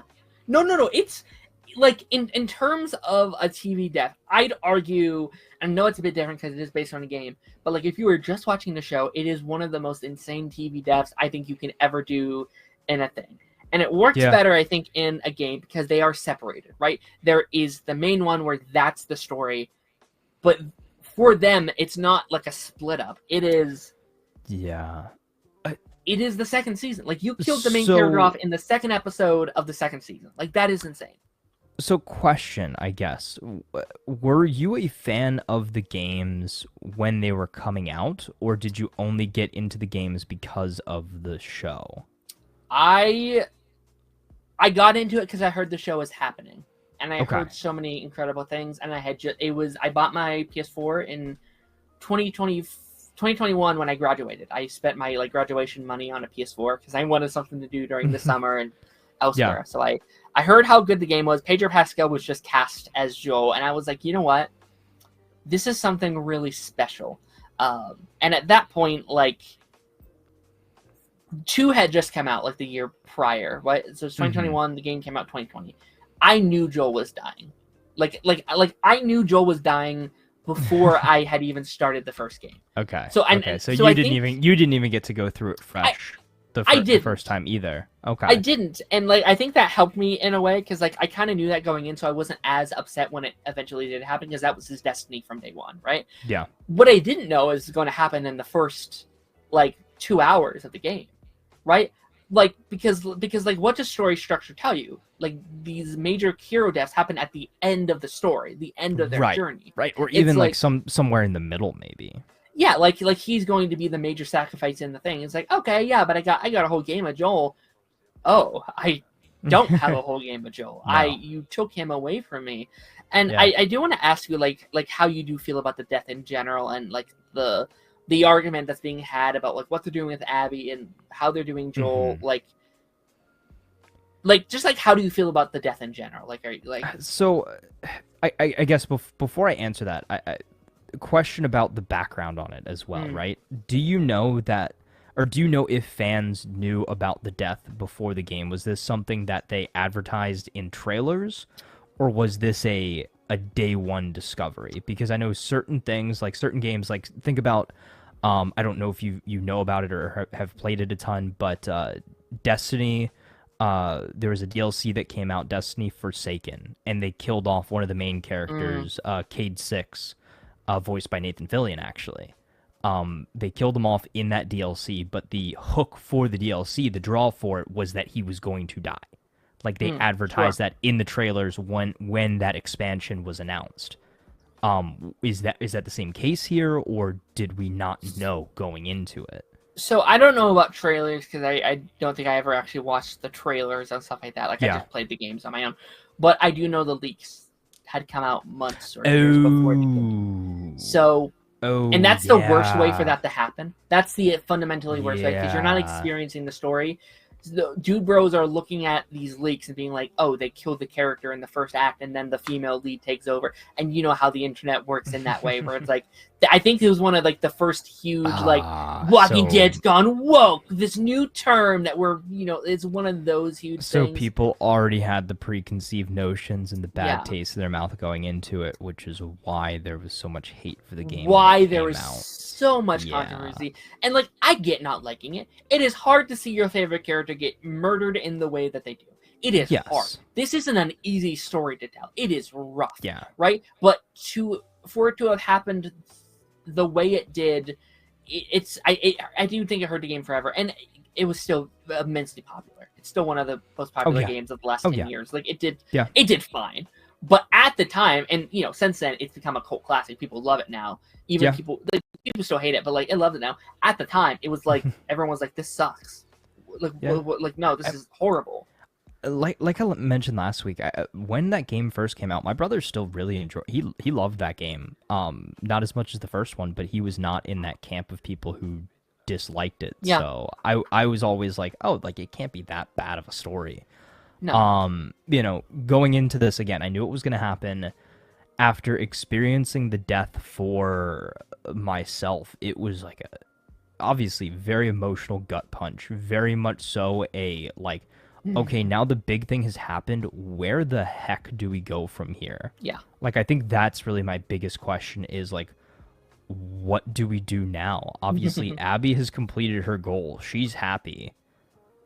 But Ellie is going to be on a revenge arc tear, literally Yeah. the exact opposite. And from like the little teasers and the trailers and stuff like that, this is where we fully, like, I guess, gear her up to the point of which she, is at in the game, which again, Yeah. from what I know, she's like a complete badass in the second game, got a crazy arsenal of, weaponry and stuff like that. And I'm very excited to see, Yeah. where that goes. But again, I don't know where that story goes, if that makes sense. Like I don't know what the end game is here. I don't know how much like flashback wise we're gonna get. I'm assuming we're gonna still see Pedro Pascal in some flashbacks. Like I would guess that's because there are still some gaps story wise that we need to fill in. Like, does Ellie know that Joel lied to her? Like, all of these small little things here and there that I'm sure will get revealed to us. But yeah, I'm excited. I think, what is it, 7 episodes this season in total? Yeah. So we Okay. 5. Oh my gosh, we have 5 more. Okay. Yeah. Interesting. And I really like the episode lengths, by the way. Mm, I will say this Sure. is something that I've done, like, with Daredevil and all of this, is I keep like checking the episode length, like how long is this episode? How long is this episode? they're Like, long. Yeah. these episodes, I They're don't movies. even like. I sit down, I turn it on, and it's over when it's over. Like I don't even You're right, care how yeah. long it is. And like sometimes, like I think I started this one, a few minutes after it came out, like maybe 15 minutes after 9 or whatever. And I'm sitting there, it's like 10:20, almost 10:30, and I'm like, dude, how did this episode go on for like over an hour? Yeah. No, the pacing is great. How they're putting together is great. I'm so curious about the template of the season because, like, we talked about it last week, and like I was kind of thinking maybe they would wait, like they would spend a lot of filler this season and kind of hang out and do a lot of setup. I respect the hell out of it, to be honest. Of like, they knew from the jump they weren't going to change that. People wanted them to change it. I was like, no, this is the story, and we're telling that story, and you have to deal with it. And I think next week is going to be a lot of setup for the journey. I think, and then I think the final 4 are going to be the actual journey. I'm so curious to see where they stop on the journey. We talked about it a little last week, but is it going to be more linear? Are we going to kind of follow both characters at the same time, or are we going to just focus on one and save the other for a future season or something? Like I'm so curious about that stuff. Oh, yeah.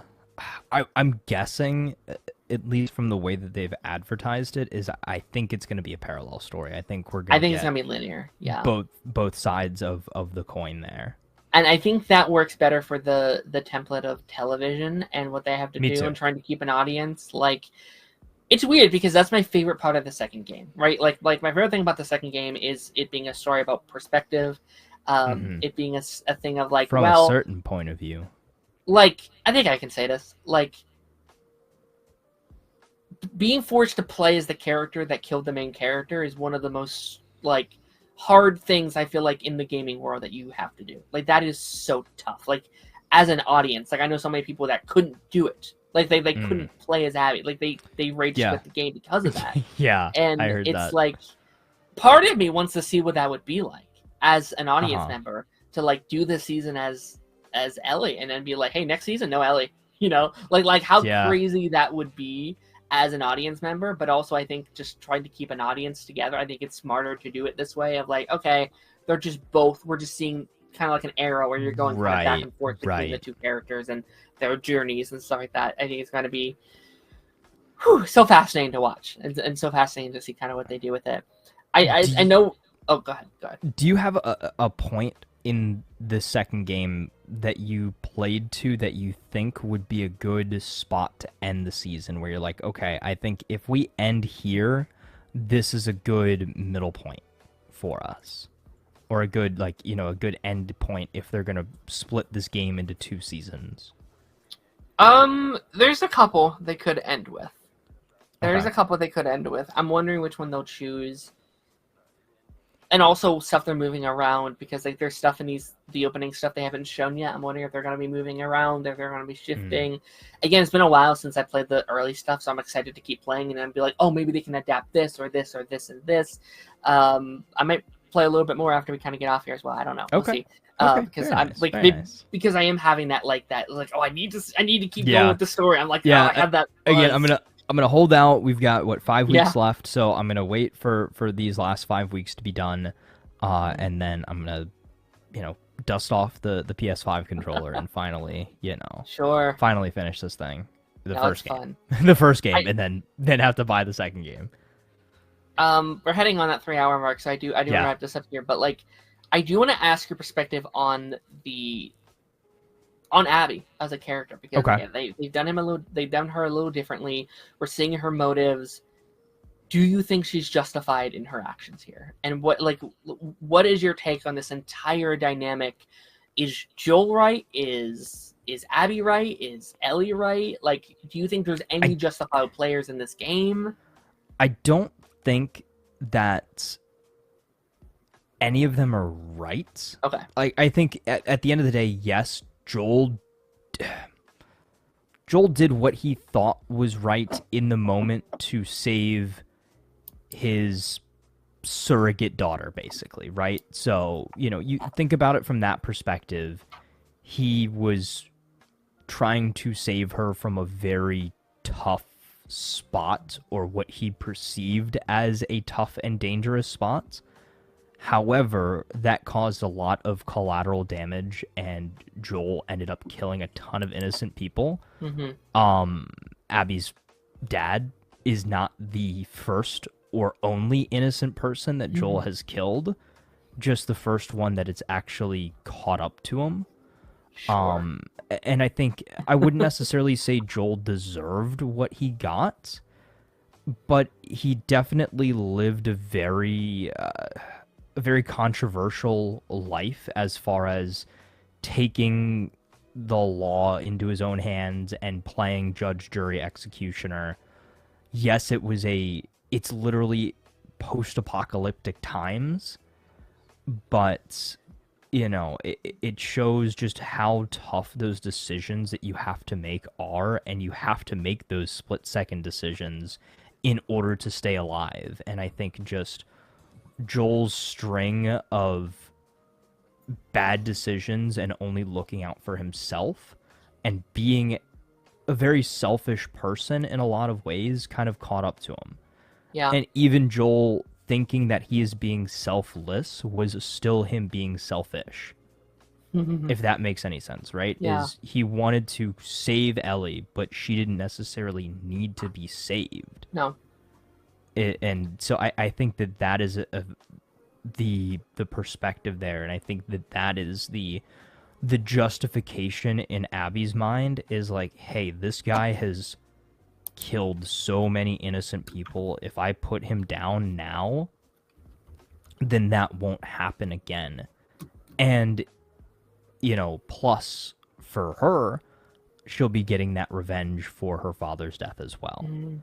So I think that if they play their cards right, if they really do a good job of explaining her background, explaining her story a lot, I think in some ways, I think you can win over the fans that are not game players, right? I think you can win over the minds of the fans that have not played the game who maybe weren't quite as attached to Joel.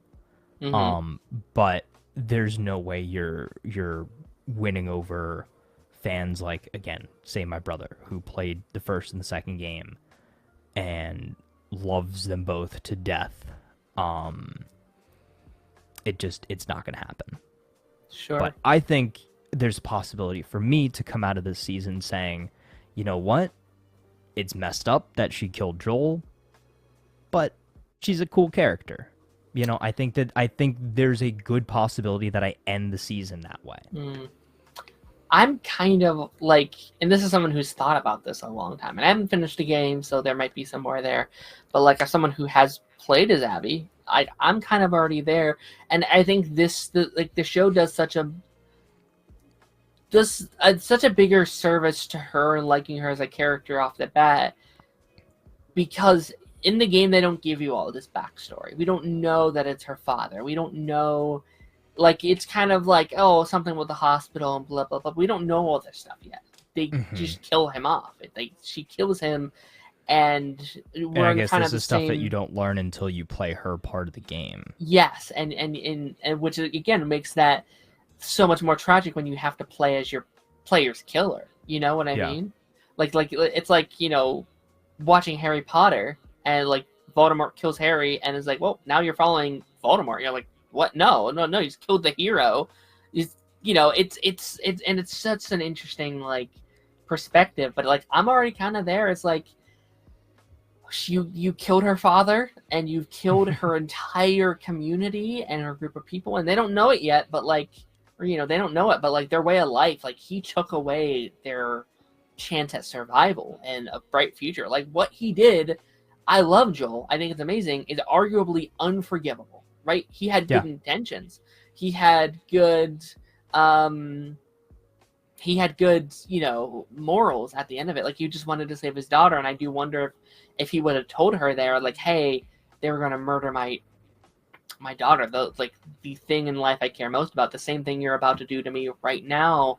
And those parallels of, like, she was 19 when he went and did that, and now Ellie is also 19, right? And now now she is now saying the exact same thing. Yeah, and now she's gone through the exact same thing, and you cannot. What's the terminology there? Like, you can't repay violence with violence or something like that. Something cheesy along those lines, right? Or, you know, the Batman quote, right? You know, if you kill a killer, there's still the same amount of killers in the world.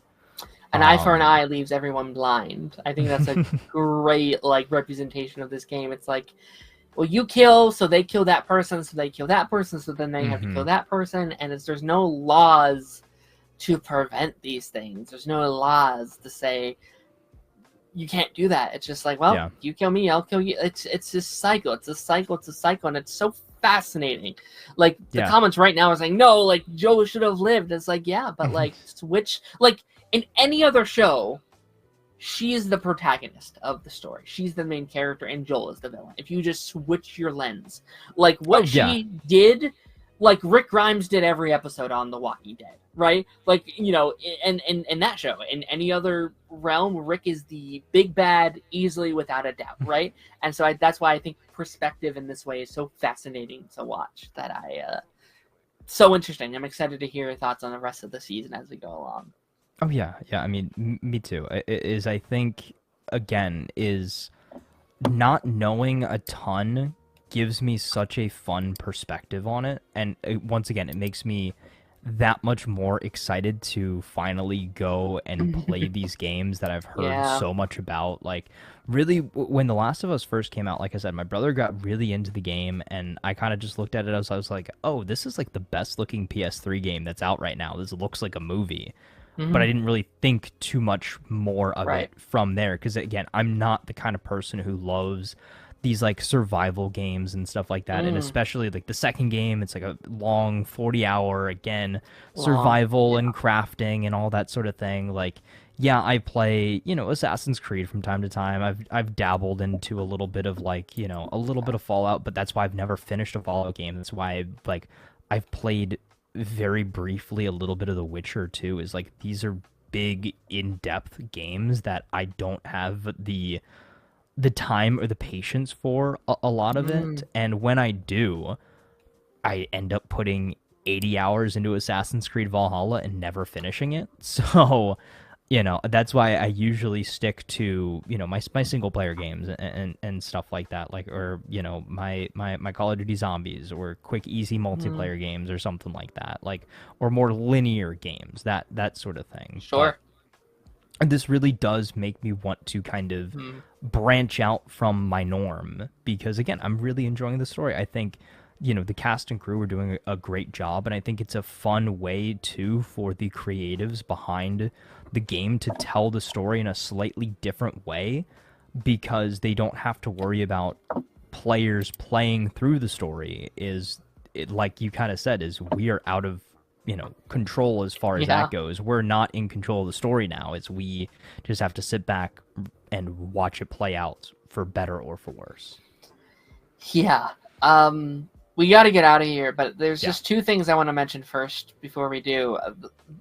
The first one, I do love the scene where they're like about to head up to the mountain, and Joel sees the thing on fire, and there's like two directions that he could go. Like it feels like in a video game where like you're playing those Right. like select had the little journey, choice. select the like it's like either go up this mountain and go with her and get dry and safe, or go help my friends, go help your family and friends. And he thinks Yeah. Ellie's there at the moment, and he does go choose that, and it does make you think. I think both would have ended up with him dead. Like, I think if he would have went down the hill, he would have got mauled by all the infected. Like, I think that's what would have happened. But then there's a thought, but would he have? Could he have survived? Could he have helped in the battle? Would he have stayed safe? Or, I mean, she's still on his back at the moment. Would she be like, well, I'm not doing all that, shoots him in the head or whatever while they're heading to there? Does she get inside Jackson? Like, does she infiltrate their... Like, like it does make me happy. Like, honestly, that, like, what if? Of, like, what would have happened? I honestly kind of thought that was like what the story Way was going to be. going? I thought that so before, like, even before that, as I thought that they were going to try to like integrate themselves into the society there, and like, gain trust, and like that was what the season was going to be about, is them like, trying to be a part of the society. And then when they're like friends and everything like that, then they're like, nope, we're actually here to kill you, Joel. Like, I thought that was kind of the way that it was going to go. But I did like how it played out. And again, too, is I know we discussed it last week of like, oh, maybe they saved the death for the end of the season. I'm glad they just got it over with. They ripped off the Band-Aid, and now, like we said, we've got 5 episodes to kind of see, where we're going to go from here.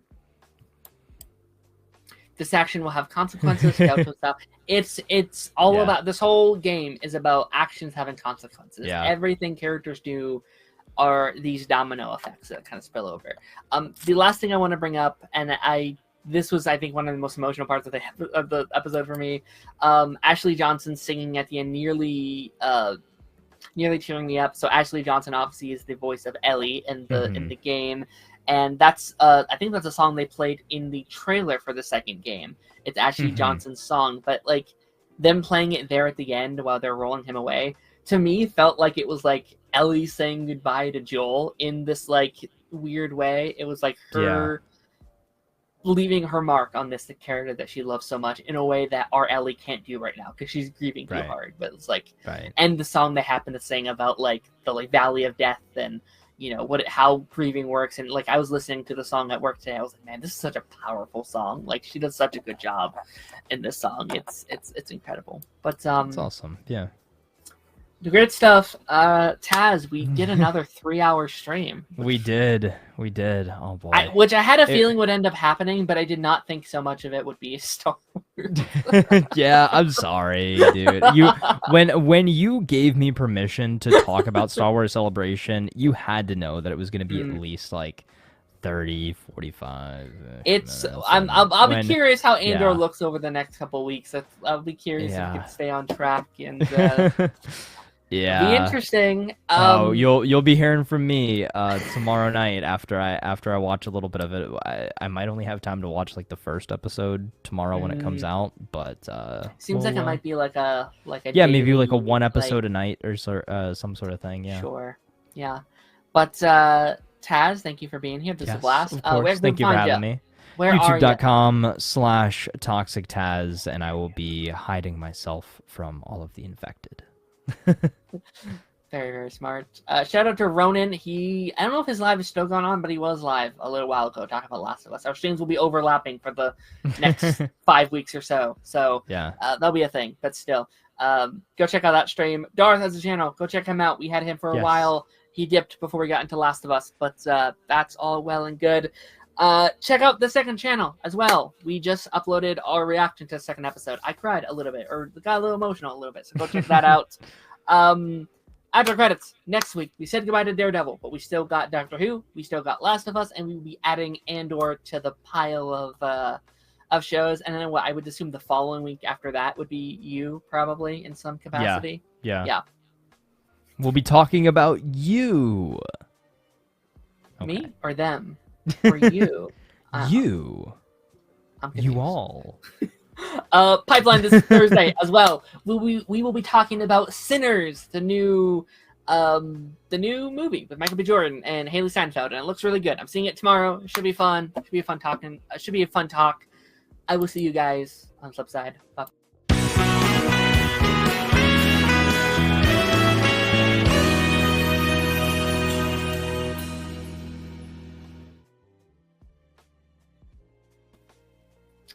I'll be curious to see if your feelings can change as we wrap up the final 2 weeks of this.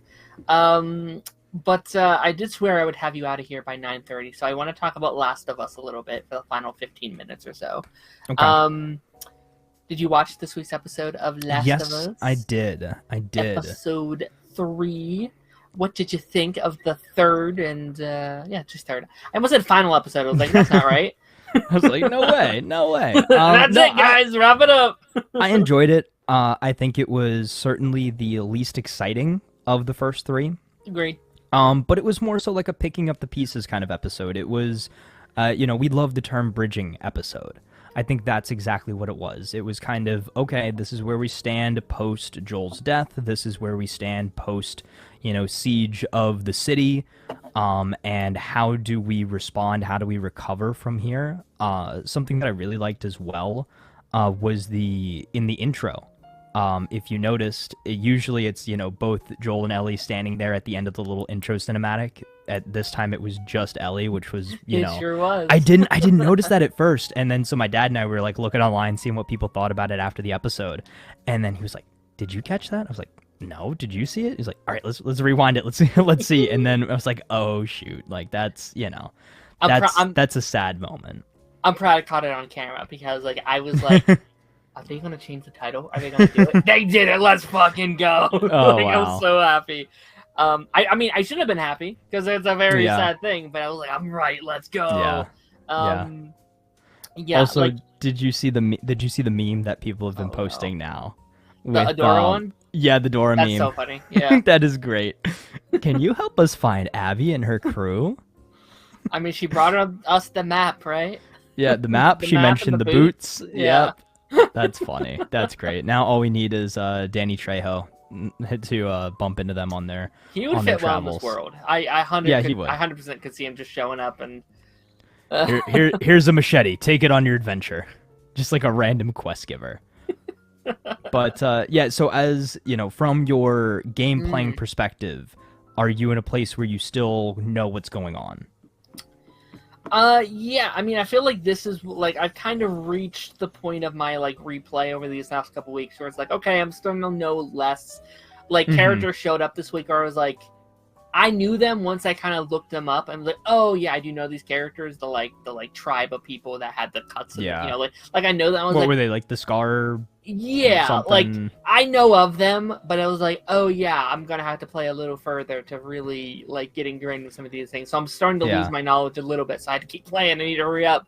But this episode was kind of exactly what I thought it would be, to a point. Like I kind of figured this would be the bridging episode. This would be the setup episode. Episodes 2 and 3 were going to be the setup episodes for not only this season, but what I can assume is going to be the rest of the show.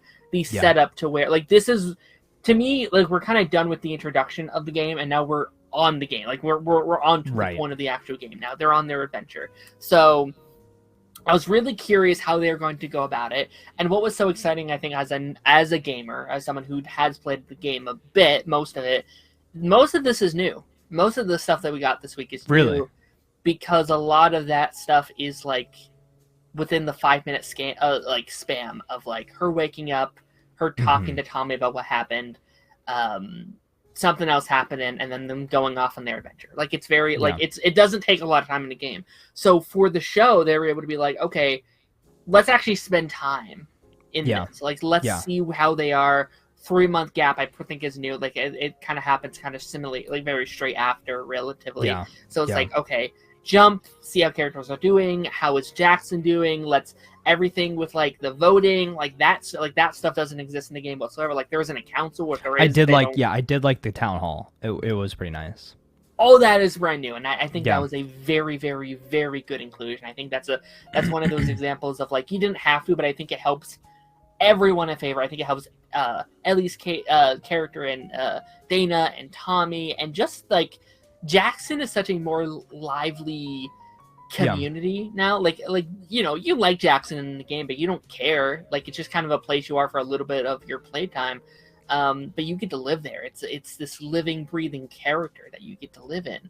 And it does feel like a very lived in kind of homestead. Like this is your home base. Like I would feel like in the game, I would want to, like, you know, go get resources, come back, upgrade it, like, you know, fix up shops, that sort of thing. Is that an element of the game? Like, is that something that's in this one or not? I mean, kind of once you leave Jackson, there's not much going back. I guess that's kind of a spoiler there. But okay, like, that's it's because I know in like, so Assassin's Creed, for example, like usually every game you have like a homestead area. Like in Assassin's Creed 2, it's the, you know, Ezio's villa, and you're like, you know, opening up different shops and upgrading it and upgrading the defenses and stuff like that. And so you know, recruit different characters to the homestead and all of those types of things. So I feel like that's something that would work in this game, or, you know, a game similar to it. And I'm curious to see how they do that, because it's like, you know, in the game, kind of once you leave, there's not much going back unless something happens at the end that I haven't seen yet. But we still got characters in there that we follow at Jackson, so maybe there will be more Jackson that is new that we haven't seen yet. Like, or maybe we'll get kind of flashes of, like, even if, you know, Ellie and Dina don't necessarily go back there, we'll still see, you know, what's going on with the story of those characters there, and kind of maybe how they rebuild, the aftermath, the fallout, that sort of thing. Absolutely. Yeah, no. And I think like, I think we needed an episode like this. I think you need, like, people are like, where's all the action? Where's the stuff? And it's like, I understand, like, I think in terms of like wanting people to continue, I understand why you'd want that. But I think after such a heavy episode as last week, I think it's very healthy to take an episode of like, all right, let's calm down, let's breathe, let's just live within these characters. And to me, it was entertaining enough. Like, I was never bored while watching this. Like, I think The Last of Us is at its best when it is just doing character stuff and character journeys and stuff like that. What did you think of some of the more like intimate character moments and decisions, and like letting these characters grieve for a little bit? Yeah, I liked that. I think one thing that kind of did catch me off guard a little bit, and I think we're supposed to feel this way, is it seems like Ellie's moving on very quickly. Mm, And an element that I did see kind of some discussion about is that they went more the route of justice, not vengeance, mm-hmm. where it seems like in the game it's definitely a vengeance mission where, Ellie's mad, Tommy's mad, Mm, and everybody's just out for blood. Where in the show, they're kind of changing things like, oh, well, yes, it was a bad thing. We're upset. We're sad. We're grieving. mm-hmm. We want to go kill them, but we're going to phrase it, okay, these, wrongdoers are going to be executed for their crimes. Like, Yeah. this is about, again, justice, not vengeance. And I think that that's an interesting take. But, like, we got to remember, it's the apocalypse. Like, there's no rules. You know, what is that? That's a Walking Dead quote, right? Rules? There are no rules, man. Something like that, right? But I feel like that would be a better way of presenting it, maybe. But again, I guess we're gonna have to see how it plays out. Mm, But I do think again, in line with that, is Ellie and Dina seemed like they were more so on like a road trip rather than a vengeance trip. Like they were just mm, kind of chilling, like laughing, joking, like bringing up random things. Like obviously you've got to do that, but to me I would feel like Ellie would be struggling a lot more with this, but I guess we did get that 3-month time jump, so maybe there's yeah. more of that struggle in there that we'll see in flashbacks and stuff like that. And then that kind of brings us to when they come across the group of, scarred travelers or whatever, that got absolutely like slaughtered. I know, again, I haven't played the game, but in the game I know Tommy goes on kind of a rampage. Did Tommy somehow beat them out there? Mm. Or do we think that this is Abby and her crew that did this? Like, Ellie and Dina are thinking. I mean, they said wolves, right? Like they said demons. No, it's wolves. So it kind of Yeah. implies that it's them. Yeah. Um, I want to go back just a little bit, just to kind Yeah, of yeah. like comment on things that you were saying. Like, I think a big part of this episode is also displaying that Ellie is a liar, right? Like, I think everything that she was Yeah. saying during her speech was to create a narrative, which I think was the right thing to do. Like, she Yeah. needed to display this in a way that would get her what she wanted. Her being like, it's not about vengeance, it's for justice. I think that's Mm-hmm. bullshit. And like, Yeah, there's that true. really good scene of like this whole episode. I think it's displaying that she's not okay, but Mm-hmm. she's just holding it together. But she also does in the game. Like, she doesn't really address her trauma or her feelings until the end of the game. From what I hear, it's her putting Mm. on a face of like, I have to do this, I have to go, we have to put it together. I think that's what we're seeing here, where it's like Okay. there's some really good scenes in here of her grieving. Like there's that fantastic scene with like her in the coats and her just like trying to get close to Joel in any way she can with the coats.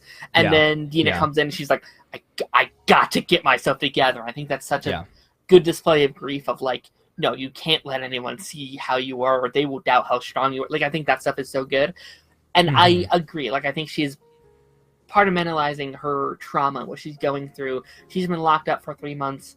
I doubt she's been able to properly grieve in any way. While there's always Right. nurses and doctors and therapists and friends and family coming. Like, that's not a good way to grieve. I feel like I understand she was very hurt and stuff like that, but it's like, man, that just sucks, right? But Yeah. so I'm wondering how it translates, like your whole thing about like it seems more like a road trip than I think that's kind of, I think both of those characters are kind of putting up a front and they're using what comfort Yeah. they do have to mask their pain and everything. And that's also how the game is too. Like, they're making jokes, they're laughing through their journey, but when it gets serious, like when she Mm-hmm. learns, And it seems like next episode's gonna get pretty serious. yeah, yeah, And no. so my other question to you, right, is so again from playing the game, it's split between Ellie and Abby, Mm-hmm. like a hard cut. But I'm thinking now more so episodes will be focused on one or the other. Like this was very much so the Ellie focused episode, and now I'm expecting next week's episode to be the Abby focused episode, maybe basically playing out in the same time frame that we were at with Ellie this week, and then meeting at a common ground. and then the next week back to the Ellie story, the following week back to the Abby story, and maybe alternate back and forth between the two of them, from based off of kind of what we see from the trailer for next week and everything. I was gonna like say, that. like, it seems very Ellie focused next week, so Yeah. I mean, I like kind of go, after last week, I was kind of expecting it to just be kind of like Arrow style or Lost style, where they just like they go back and forth within the episode. That's what I was expecting too. But we didn't get any for this week. Maybe that starts next week. I don't know. Or again, is one episode to be focused more so on one character over another, and it's definitely not like I wouldn't expect us to go full force on one character just throughout the whole season and then flip it next season. I think that would have been a very interesting approach. Yeah. Like if this is all Ellie's season and then next season, time Abby. warp back and then it's the Abby season and then season 4 is the confrontation season or something. I kind of like would that. love that. Like, Me too, I think me too. challenging your audience, that would be so cool because that's what the game does. It challenges you to literally play as your enemy. That is sick. I think in terms of TV ratings go, horrible idea. I bet HBO was like, okay, we're adapting season 2. You can't do it like this, guys. You can't. Yeah. We need Right. We just killed our lead character. You can't just now focus the show on the character that killed your lead character. 100%. That's that when you lay it out like that, that's kind of crazy to think about, right? Like imagine, any show you're watching, like I don't know, maybe it's literally just a cop show, right? So you're watching a cop show, and you're following Detective Bob throughout all of season 1. Then season 2 opens up, Detective Bob gets killed by Billy the villain, Right. and then the rest of the show is about Billy the villain running from the cops. Yeah. Like that would be a crazy switch up there. You would want to then follow the team and catching this criminal, not necessarily follow the criminal. And I guess that's kind of the route that they would have been going here. Yeah. Like I'm wondering if I don't know, maybe just there's episodes geared towards it, and again, I think what you pitched of one off, one on was actually a pretty good approach if you had a longer season, I guess, because what we have 4 episodes after this, so there's not there's not a lot of season left to kind of There's not, but I feel like season 2 and 3 are gonna work together very similarly to say Born Again.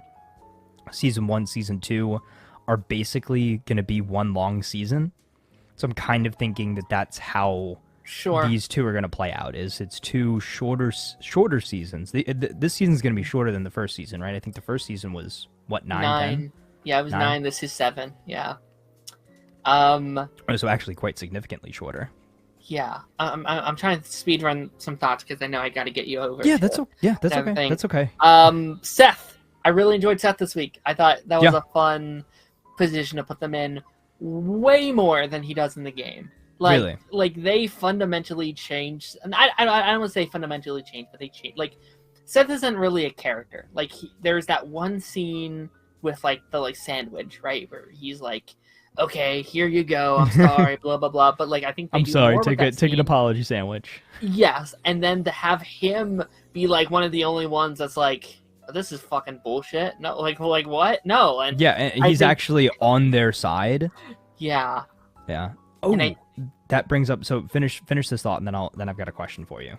I just love the kind of I don't know. I think in a word like this, it's very easy to be things are black and white, and even in the real world, I was like, well, you're a bigot. Okay, I don't want anything to do with you. That's just how we think. But I think in a world like this, it's very interesting to be yes, might be a bigot, but also that doesn't necessarily mean I don't want to do what's right at the end of the day, and see a character. Everybody's got layers. Trying to do better, someone who's trying to redeem themselves and be like, this one's better, take this. And I think that stuff is really cool. What did you want to ask? So it was a 3-8 vote, yes to no, on going to find Abby and her crew. Who voted yes? I mean, I definitely think it's Tommy. I think Tommy, Jesse makes sense. I don't think Marianne. Marie? Is that her name? Marie? I think she was no. I definitely Really? think she was no. Yeah, because Yeah, my thought was Tommy his wife and their Jesse, buddy. Yeah, Jesse, yeah. yeah, I I'd be curious because like that goes down. Am I allowed to like talk about like stuff we've yeah, passed already? Okay. yeah, yeah. Go Like for it. Go for it. in the game, you know that like Tommy goes, right? You know that Yeah, part that part yeah, of it? yeah, Okay. yeah, yeah. I know the switch up is Tommy's the one who goes out. Yeah. Like it starts with Tommy, like they wake up and Tommy's gone, and then Marie is the one that tells them. Like she goes down to them and be like, so you're going, huh? Well, he's like, he's already left, and like she's very anti-going. Like she Yeah. does not want them to go whatsoever. And like they think she's about to go stop them. I'll be like, no, you can't stop us. I'm not stopping you. Here's some guns. Here's the horse. If you're going to go, do it properly. I'd rather you be prepared out there than have nothing and die. And it's like, bring back my husband. And like I'm very interested that Tommy is still at Jackson. Are we switching it up completely where he doesn't go? Or is he? It kind of makes sense though. I don't hate. I wouldn't hate the change of like he wasn't going to go because his like whole thing is like we didn't go to revenge the people, we went to save them. And I kind of like the idea of now he's doing that to them. It's like, well, I'm going to go after them and save them because they were going to get killed if I don't, kind of thing. Like I think right. that's maybe that would. You're right. That's a good switch up. Like basically, he wakes up the next day, realizes they're gone, and is like, oh, I gotta shoot, go save them. Yeah, they're gonna need somebody to protect them. Joel would kill me if I let Ellie die. yeah. Joel would literally, rise up from the grave just to kill me. I think that would be very interesting. I'm excited to see where the rest of the season goes. Again, we're very much so in uncharted territory. Yeah. I have absolutely no idea who Jeffrey Wright is playing, but I'm excited to see him. I think that's very cool. And yeah, I think this show is doing a great job of again captivating an audience that is not necessarily game players, but captivating game players and non-game players alike. And again, it's every single week. It's making me more and more excited to go finally actually play these games properly. Yeah. Like, oh my gosh, like when they're and like I had this feeling when I played for watching the first game. Yeah. But like when they're going through the cities, they're seeing all the buildings, all the stuff. It's such a strange feeling because you're feeling like you're in the game. Like it is like identical the way they build these sets. I was gonna say it looks backgrounds. very much so like what I've seen. Like when they arrived in Seattle, it looks very much so like 1-to-1 for the game. It's this like surreal feeling. Whereas like you go from like you're watching a TV show based on The Last of Us to like you feel like you stepped like you're literally now playing the game and you're going through these cities and it's like, oh god, like it looks so good. I can't believe it. I thought that was great. The final thing I'll say, and then we'll wrap this up here. There was a huge kind of thing that was cut out. I don't know if I should say it because I'm wondering if they're going to save it. But there was that tent scene. That tent scene originally happens before Joel dies. They have that kind of talk. Interesting. And there's more to that scene, and I'm wondering. Okay. Are they going to save some of it for later? Are they going to, save some of their discussion for later or whatever? Which I'm glad they waited, I think, because I think it would have... Because, like, in the original game, it's when it's Ellie and Dana, they're going on patrol instead of her and Jesse, and that's when that scene kind of happens instead. Okay. So I think it's better they saved it, because I don't know if that would have been a good time to talk about it. I think it maybe would have undercut the Joel stuff. It would have cut that tension a little bit, but... Okay. Yeah, I know that there's one big moment with them that's gonna happen that I've seen. I've seen some clips and like I like one thing on TikTok and then it just like I keep getting clips of the game and stuff like that. And so there's a couple things that I know happen now that I'm waiting for. I'm like, oh, these things are pretty cool. Yeah, there's a big thing that they kind of set up in this episode. Yeah. That like. I hope you don't know about it because it is a huge reveal, but like for game fans, they're like, oh, they're setting this up, and to anyone else, it's like, oh, interesting, okay. So, okay, I don't know, so I guess I won't. Okay, good. I won't think too far about it. Very good. Yeah. But yeah, it is a little past 9:30, so I am going to get you the Council of Creators. I did want to mention one thing before we go. one thing. You season 5. Yes. What are you thinking so far? And then I'll give my brief thoughts on the season, and we won't talk spoilers or more in depth until you're done. Yeah, we'll with save it. it for next week Yeah. or so. Yeah, I mean, I'm only 3 in, so like you've seen Okay. this significantly more than me at this point. I've been struggling to like, should I watch Andor or should I watch you? And I end up watching neither of them and getting nothing done. But I'm loving it a lot, actually. Good. Like like you has been a very hit or miss show for me so far. Like it's been very fun, but I think like the back half of season 4 onward to season 5, I think is easily the most I've enjoyed this show. Like I think they're actually kind of on a roll right now, especially kind of watching them back to back. I'm like super into the show right now, and like we were talking about it, and like we were like, if they hit the landing, I think it could be my favorite season very easily. Like I could see it making that milestone. I think how you end a show is the most important show I think could do. Like I think you can have a shitty ending, a shitty mid-season stuff, but if you nail the ending, then I'm way more likely to enjoy your show. So I'm curious. Yeah, I will say I really enjoyed this season. It's I will say it feels like 2 distinct parts, very similarly to season 4. Like there is a moment of no return this season that once that happens, your whole perspective of the season shifts. Interesting. And from that point forward, you kind of understand where they want to go with things to finish it out. And again, I'm going to continue to avoid spoilers. I won't even rank it. I won't even say really my thoughts on the finale, other than the fact that I have some ideas of alternate endings that I may or may not have liked to see as well. And for anybody who's a fan of the show, who's finished it, I'm watching through or listening through a podcast that Penn Badgley, who plays Joe, actually has a podcast. Oh, cool. And he interviewed all of his supporting cast from this season on the podcast, and they're talking about how the show came together, how the finale came together, that sort of thing.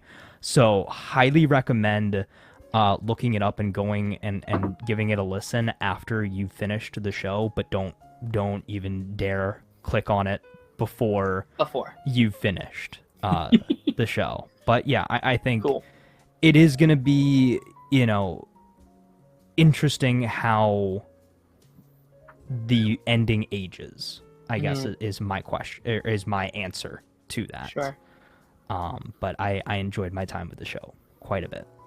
Good. I'm glad. And Dexter Resurrection, July 11th. Let's go. I gotta get caught up. July 11th, 2-episode premiere. Let's go, boys. I'm gonna finish Andor. I'm gonna finish you this week, and then I'm going to start Dexter. I'm going to finally do it. I'm gonna do it. Yes. And I will say definitively, Dexter is the superior serial killer. I figured. Yeah. I will say finally, because I do have to get you out of here. Yeah. You led me astray 2 weeks ago. We were talking about like, is it in his head? Is he crazy? Oh yeah. Is this all? Yep. And it was like season 4 was like, gosh damn it, he knew the whole time. And that's why I was like, I'm gonna just shut up now and let you figure it out for yourself. Yeah, that was, like I said, that's why season 4 is my favorite. Because of that twist specifically. And it's funny, I've been watching some videos after the show has ended. Season 4 is universally seen as people's least favorite, which is super weird. I get it though. Which is super weird, but there are some people that really love season 4, so I think we're in like this weird like little like niche minority. But like I think Joe is on demon time in season 4. Like that is peak Joe performance right there. Like he's channeling Dexter in season 4. It's so crazy because like the first half for me is like, I think that first half is easily my least favorite. Like I'm going through the season, I was like, I can't believe he likes this so much. I'm so bored. It's so blah. And then the back half of the season is my favorite. So like I don't even know how to rank it because it's my least. I honestly kind of want to rank them separately. Like I want to rank the first half and the back half kind of separately. I think I finally ranked it like number 2 because I can't give it that first place spot just because of that first half, but the back half is like it wants to be though. I almost Yeah. want to forgive that first half. Or Yeah, well, I mean, and it gives you such a different perspective. That's the only season that I've only watched once as well. mm. So I It does went make you want to through, like rewatch it and be like, okay, what did I miss? Like, what clues were yeah, there the whole time? yeah, because I went through and I rewatched seasons 1 through 3 before I watched 4 because it had been a while. And then I didn't do a rewatch before season 5 came out because I had very much so, not Mhm. recently, but within the last year, had watched season 4. But it will be very interesting. Like one day when I get bored, go through and rewatch everything with with all the knowledge now. It's like you know what? When you do that with a show, it's like New Game Plus, but for a TV show. And it's fun. But yeah, Absolutely, I'll leave it there. absolutely. Let's hop into I think like the two main shows I think we're kind of wanting to talk about. And let's start with Yeah, The Last of Us, The Last episode of Us. 4. We have 3 left. After this, we have 3 episodes left, and that hit me today. I'm like, oh no, I want more. I want more Last of Us episodes.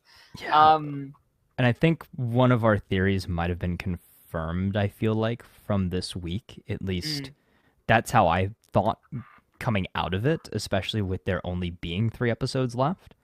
Do you which know what I'm talking theory? about?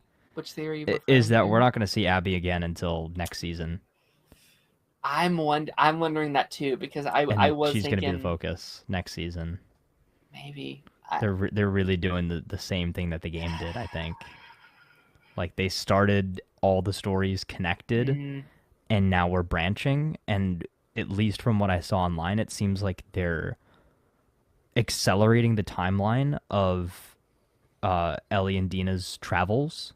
yeah, they've skipped over So some things for sure. yeah, yeah. I think what was it? Was it supposed to be like a couple months were supposed to have gone by at this point? I mean, it is 1, 2, 3 days. Like the whole game Yeah, is like a 3D game thing, but like there's a lot of little stuff that they definitely are skipping over, which season 1 also did that. That's yeah, the yeah, template.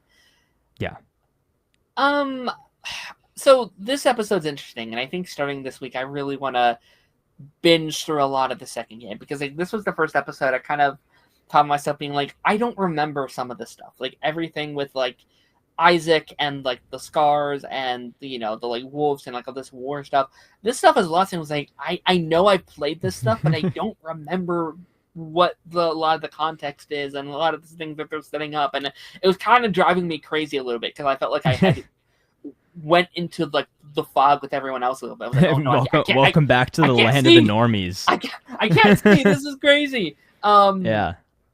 But what did you think? Like this episode definitely was one of the big things I was curious to hear your thoughts on. A lot of people who didn't know the game's thoughts on, like the Yeah. main meat and potatoes, where I was like, oh, that's a twist. I was kind of talking about it last week with Dana. Like, I'm wondering how he and everyone else would feel. So how did you feel about this episode? I really actually enjoyed this episode a lot. I think the opening scene was pretty great.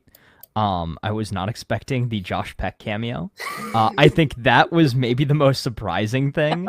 And he was, pretty vulgar in this opening scene. I thought it was very interesting, and then the introduction to Jeffrey Wright's character. He's somebody that I've been excited to see this season because I like the actor quite a bit. I had no idea who his character was or what his role would be, but I'm gathering he's the leader of the wolves, I guess now.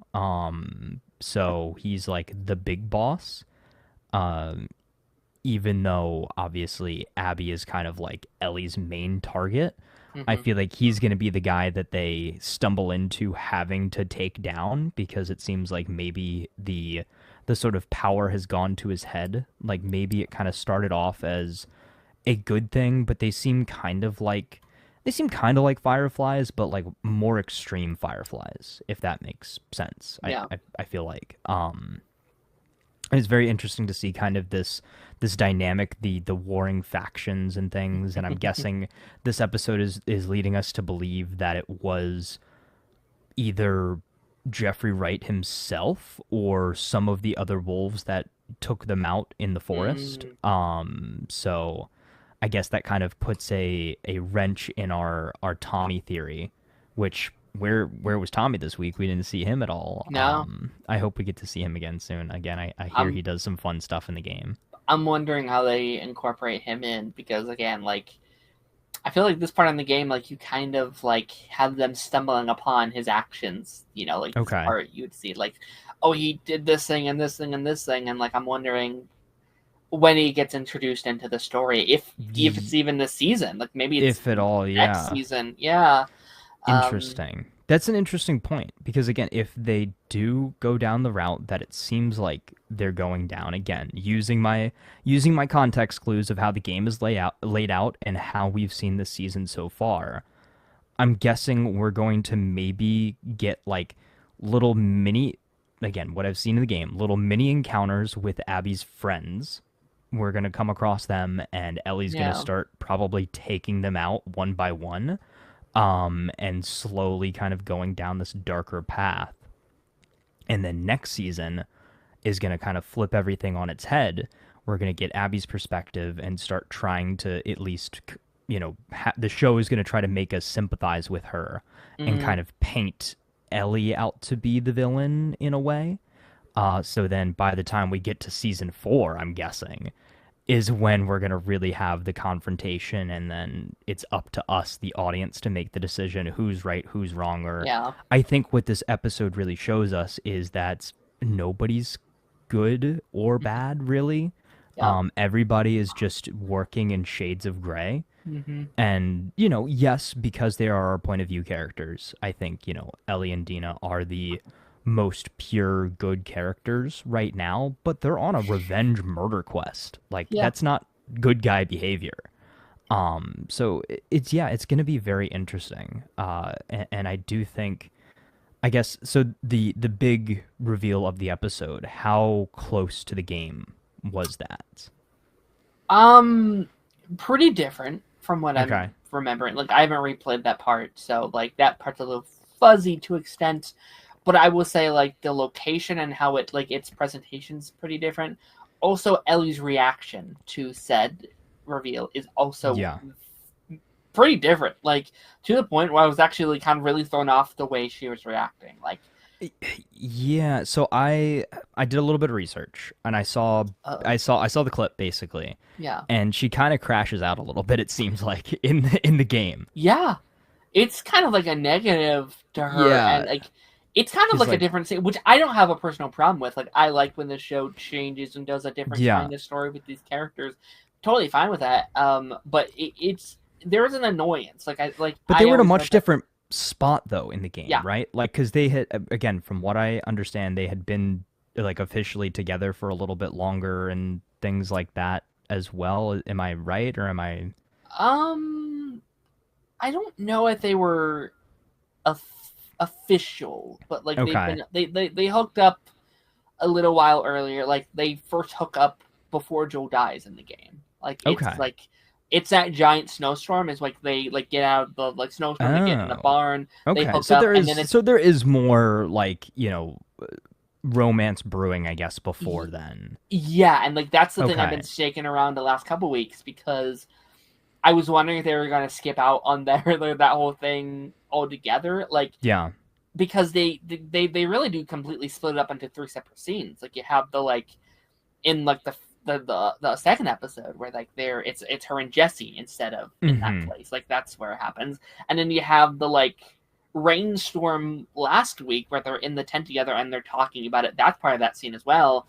I was like, oh, they're gonna hook up here. They did not hook up here. Okay, when are they gonna save it? And I actually think it was the right choice saving it to here.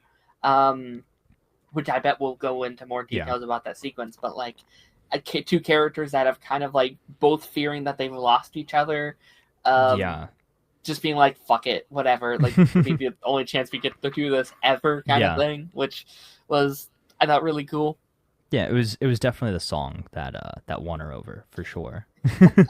I think that The was song, cool. That was probably my favorite scene of the episode mm, actually. Like I think just the shot composition, the presentation, the colors, I think that was a very well done scene. mm, Even though I may be questioning how well two little silica gel packs would really preserve a guitar in the Mm, apocalypse. But hey, what? I'm glad that it preserved the guitar and everything like that. And that was something that was ripped right out of the game, right? Because I remember seeing like at least screenshots and stuff. Like you actually get to yeah. play that in the game as well. Play the guitar. Yeah, like it's a Yeah. thing where like you have to be like, all right, press here, press here. You have to like play the different Is keys it and is it the same song? Is it Take same on song. Me? Yeah, take Okay. on me. Oh, awesome. Awesome. Yeah, it Really cool. is. I think it's better here, to be honest. Like I think Yeah. there's more emotion put It's a into the very scene. good like acoustic version. I really like it. I really like it. Yeah, no, and I think Isabella Marcez I think kills that scene, and they both do. Like shout out to both of them, but like I think Yeah. her acting, and I think just goes through the whole show, and I think this episode she really steals the show, and like I think at this point I almost like her like slightly more than Ellie, like just this take on the character, but like Yeah. how this actress acts with her face and her facial expressions, and like she tells an entire story just through her Yeah. eyes. Just kind of the Um, reaction. Like you could really feel that connection between mhm. the two of them just by the way she kind of like came up there, sat down, and just allowed everything to just play out. Yeah, and like from what we learned later in the episode, and I was thinking while it was happening, I was like, is this is this when this happens? But like she's going through so many things. Like she is like she talks later on about how like she imagines a whole life with them and like what they're gonna do with their, having a kid, and you can see in her eyes those things are flashing before her eyes. Like she Yeah. now knows the truth, and this moment is her almost losing all those things right before her eyes while she's playing this amazing song. It's like, man, so much I think can be said just by a character's facial expressions, and she kills it so much. It's such Yeah. a nice little scene to prep you for what's about to happen later later on in Yeah. the episode, which is really cool. Yeah. Yeah. I mean, I do think that this was easily one of the strongest episodes of the season. Interesting. I would say 2 and 4 right now are my favorites. Okay, Um, that's for fair. sure. I think that's pretty much a safe bet. Yeah. Um, one of my favorite sequences, I guess, the lead into my favorite one of my favorite sequences as well from the episode was when they were at kind of like whatever the relay base, the radio tower, um, and they kind of have to do the little stealth mission. I did think it was a little silly that Ellie tried to choke the guy out instead of immediately stabbing him. Like if I was playing the game, I would go for a stealth takedown, Yeah. not a choke out. But okay. And then my other biggest gripe, and I completely forgot that this was like a big gripe that I had in the first season, was they just keep leaving weapons around. Like they killed these two heavily armed soldiers with fully automatic military grade rifles. And they're like, "Yep, let's dip and let's keep our little pistols." And then they're just in the train later shooting at all the zombies with their like little like handguns. And I'm like, "You're going to run out of ammo. Yeah. You had assault rifles that you could have just picked up. Like I don't know why they don't do that. Like Yeah. in one moment they do such a good job of them like going around looting for like little tiny things, like Dina like finds the pregnancy tests in some like random little like Yeah. you know back box in a in an old rundown shop. Yet they had plenty of time to pick up the automatic weapons that could have certainly been useful Could have. later on. It could have. um but at least they both have very very thick plot armor. So, but yeah, I think that kind of that scene down in the train station really showed that they, number one, are upping the intensity of the season and the lethality of the infected. But also I saw some elements of horror that I didn't really get in the Mm, first season, agreed. but there is some like kind of horror thriller elements in there where yes, they're a big threat, but they're also kind of a bit scary and like you're Mm. running for your life and they are just again so intense and like just cracked out zombies. Like they are not shambling, they're not crawling. They are sprinting full speed ahead and will stop at nothing until they turn you into a Agreed. cordyceps, fungus monster. So Ronan, let me know if you want to talk about some Last of Us. I'll send you a link. But no, like I think that is like another, just like episode 2, like two, yeah, genuinely terrifying, yeah, yeah, genuinely scary, terrifying. Like, you know, you talked about episode 1, how you were really craving these yeah, giant, like, showing the actual hordes and the scariness of this world. And I think in terms of like building upon a first season, I actually, retrospectively, and I'd be curious to hear your thoughts, I think it's actually very smart starting season 1 kind of small scale in terms of, like, you know, what you had to deal with, and yeah, then yeah. Looking back at it, I do think that was probably the right choice. Like we had a little bit of a taste of it with the scene where I guess Joel was up in the bell tower and all of the infected like sprouted up from the ground and like took down the militia forces. I can't remember what episode that was, but you know what I'm talking or Mhm. referring to. Yeah. Yeah. Yeah, I think that was kind of our first big taste of like, okay, like these hordes can be massive. Um, but I do think kind of saving the big threat for this season was a good idea. I just don't know how much worse they can get, if that makes sense. Like I don't know how we can progress from there without them feeling Mm, like completely overpowered, if that makes sense. Like I feel like they almost need to get nerfed. And we've still got the what is it, the stalkers that need to come back, right? yeah. And like yeah, okay. Yeah, I mean, there's like several breeds of them. Like there's several versions. I mean, we've only encountered up until this point 2 bloaters, right? So like Yeah. bloaters are Yeah. like, I think there's gonna be more of those throughout the sea or throughout Yeah. this journey as well. So like I am currently not worried about the threat level of everything. Like I Yeah. know that can happen in these shows, but I think, Mhm. especially, like, I actually also think that's one of the benefits of having a slightly smaller, and this is not an insult to either of these actresses. I quite like it, but like a slightly smaller Ellie and a slightly smaller Abby is like, I think you're going to feel that threat level a bit more, where they're not these huge buff Yeah. individuals. They're kind of little, like they're, you know, they're Yeah. on the smaller side, and I think that narratively will help you, where it's like you kind of see that struggle that Ellie was having in, like, in this episode, like in that like train sequence where they're, which, or the bus sequence, which, like, my god, that was such an Yeah. insane set piece. That was such an insane thing to do. Yeah, it was. It was. Ronan, my friend, the Last of Us expert. Um, Put have us we in our talked? place. Have we? I don't know if we've talked about season 2 together yet, or I guess we did on Council a little bit. But how are you? How's it going? I'm good, man. Just got to work, and I got to go prep for my stream of The Last of Us. Funny enough, but Yep. but yeah, man. We haven't. I don't think we haven't fully talked about season 2 yet. It's a lot. A lot has happened.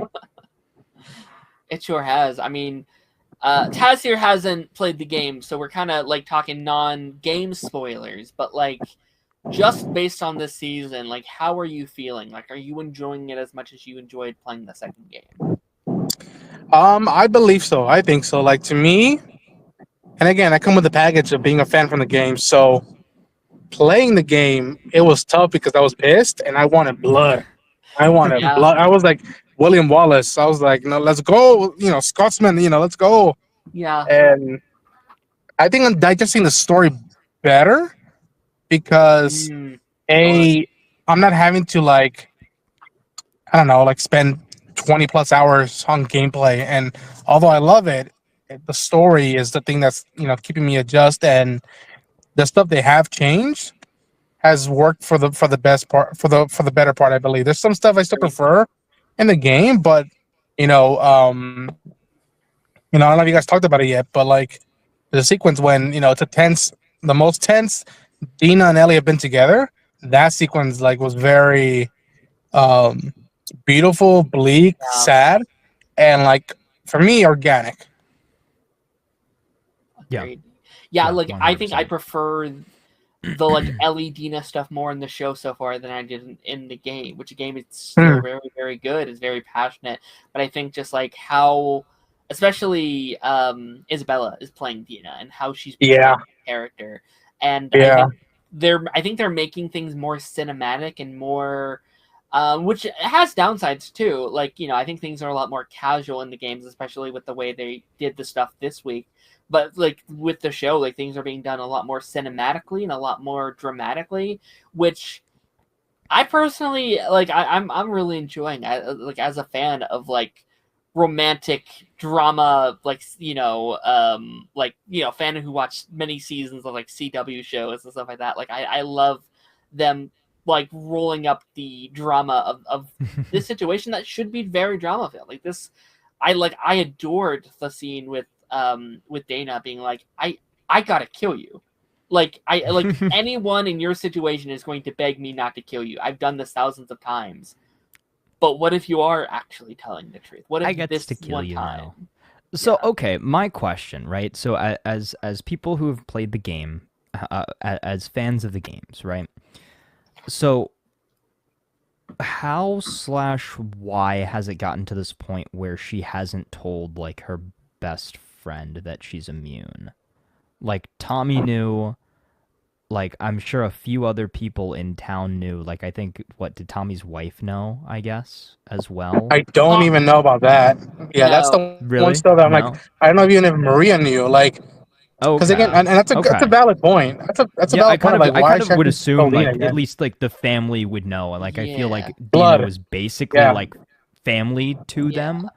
So I feel like yeah. she would have been somebody that was at least clued in on that or was suspicious maybe. It Like it's a good question, but like I think that they made it very clear. Like Tommy, I think is the only one that properly knows, and that's just because I don't want to say it because I'm not sure if they're going to do like a backflash of it sometime this season or something.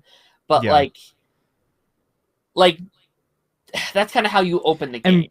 right, Game I was two about is to say like, too is was that not something was that something that Joel danced around with the therapist as well? Like I feel like yeah, that I might don't have think been she knows something at that all. Yeah, he Oh might have yeah, let no. slip or something. Not necessarily let slip, but like yeah. I I, mean, I there's don't that know. fantastic scene from like episode 1 where like he really wants to talk about it. He Yeah, needs to talk about it, but he's like, "I saved her," and she's like, "The fuck? I don't yeah, know what that means." yeah. Um, And It's again, also, weird, man.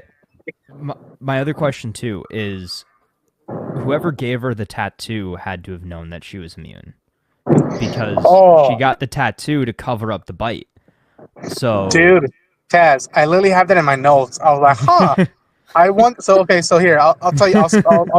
You know what? No, I'm not gonna say that. I'm gonna say this. What you're asking are very valid points, and it's stuff yeah. that even I, years after I finished playing the game, because I'm only played it one time and a half. hmm, Mm-hmm. Like I literally was that like it left a mark on my Yeah. gaming entertainment digestible fan life. Like, but it's something that I battle with because I'm like, I wonder if so and so knows, because I know who gave her the tattoo, and I Yeah. kind of know more or less when it happened because again I'm a nerd. Yeah. And so with Dina, I feel like it's what's weird. I Mm-hmm. think even Craig said that Ellie has no problem being out in the open, be like, yeah, I'm gay, I'm lesbian. So what? He might, she'll yeah, happily say that. But there's stuff that she's very closeted, like immunity, like her relationship with anger. Like Yeah. there's stuff that she's not willing to like let people in, yeah, and that's why I love that moment so much because it's like I even hate saying like that, but it's like a high stakes poker game. I show you my cards, you show me your cards, yeah, without even Yeah. knowing what it was, and they finally put chips all in. And I think the reason why they kept it this long was because you know it's not only putting the Millers in danger, it's putting Jackson in danger because like again they get visitors, travelers Right. coming yeah. through Right. Jackson. So one peek, one gossip out, Mm, and then everybody's True. going Yeah, I mean after them probably. it certainly couldn't be public knowledge for sure, but like Yeah. keeping it like within the family, I feel like yeah, maybe, but it also too from what I understand, like this was a question that I asked my brother also, who's a massive fan of the games. He's, really really into them. I was like, "Yeah, so about the tattoo and everything." He's like, "Yeah, there's some intel basically about it in the second game. And pretty much it's not necessarily something that's like super out in the open, but like if mm, you look around for the not context clues, but for like the optional side objectives and stuff like that. You kind of get the Sure. little story as far as that goes. Which is very interesting. We had one of the like side missions, like that guitar thing. That like scene isn't. Oh, that was a side quest? That like not everyone gets to that. Like you have to actually go into It's that missable. where, yeah, It's a like, very like hidden thing. Interesting. Oh, I didn't even know that. I thought that like yeah. I felt like that was something that was like very much so advertised with the game. It's such a good scene. It's probably, from what I played, and I haven't finished part 2, it's one of my favorite scenes of like the Last of Us world that I played. Like I love that sequence so much. So how do I make sure that I don't miss it when I get to that point? There's a So where like in Seattle, when you start roaming through Seattle, don't speed run Seattle. Investigate all of it. Like the reason why, I think, I don't remember if I missed it the first time or I did, because I was, again, when I played the game, it was 2020 and leaks were out, so I was doing my best to finish the game, enjoyed it, and not get spoiled by stuff. But ironically enough, the first day you're in Seattle and you're trying to find out where Abby is and where the wolf is at, that's where they go, you know, they look for gas to open gates, they do this, and like it's very like dungeon-esque, it's very like Zelda-like. And at one point they passed through a record store. And that, you know, like again, as soon as I saw them open the door and I saw the records, I literally was like, I was like, they're gonna do it, they're gonna do it. They're gonna do the thing. And like again, it's the beauty about this stuff, because there's stuff that they've been hinting at since season 1. So when, you know, even in the trailers for season 1, they used "Take on Me," and I was yelling at people. I'm like, I know why they're using that, and that is genius storytelling. Not just marketing, but storytelling.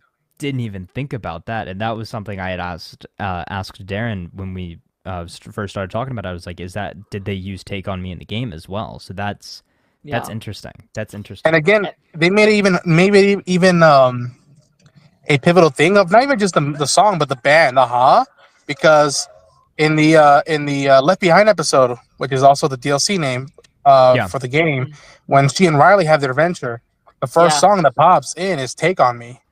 And if you look at Ellie's possessions, she has a cassette of Aha, and that was from her mom. Her mom was a fan of Aha. If you go back to the finale of season 1, when Anna, Ellie's mom, played by Ashley Johnson, who played Ellie as well, she's humming "The Sun Isn't Always Gonna Shine on TV," which is an Aha song. She was humming that to her. It was like the one lullaby she was able to give Ellie. So Aha has a deep connection to Ellie and her mom. Deep lore. This is deep inside baseball lore. That's crazy. Yep. I did not know how deep those connections ran. Even the whole stuff with the astronauts. You know, Ellie's a big astronaut fan. She loves science. She loves space. And all I'm gonna say is just get ready, because there's Darren, you probably know, there's a skin in the game. There's a skin in the game, right? Where she's an astronaut. You know, people, and I love that you guys talked about the violence and the action. People were saying, "Where the hell are you infected at?" And the first season, I was a little bit like that, but I also was like, "No, they're holding the power of each of those sequences, especially the stealth stuff, for season 2." And it's almost gonna be like a be careful what you wish for, because season 2 and onwards, it just gets bleak, and you barely have moments of sunshine and any semblance of hope and goodness, like the "Take on Me" scene. That's one of the very few that like a good moment left in this world and in the lives of these characters.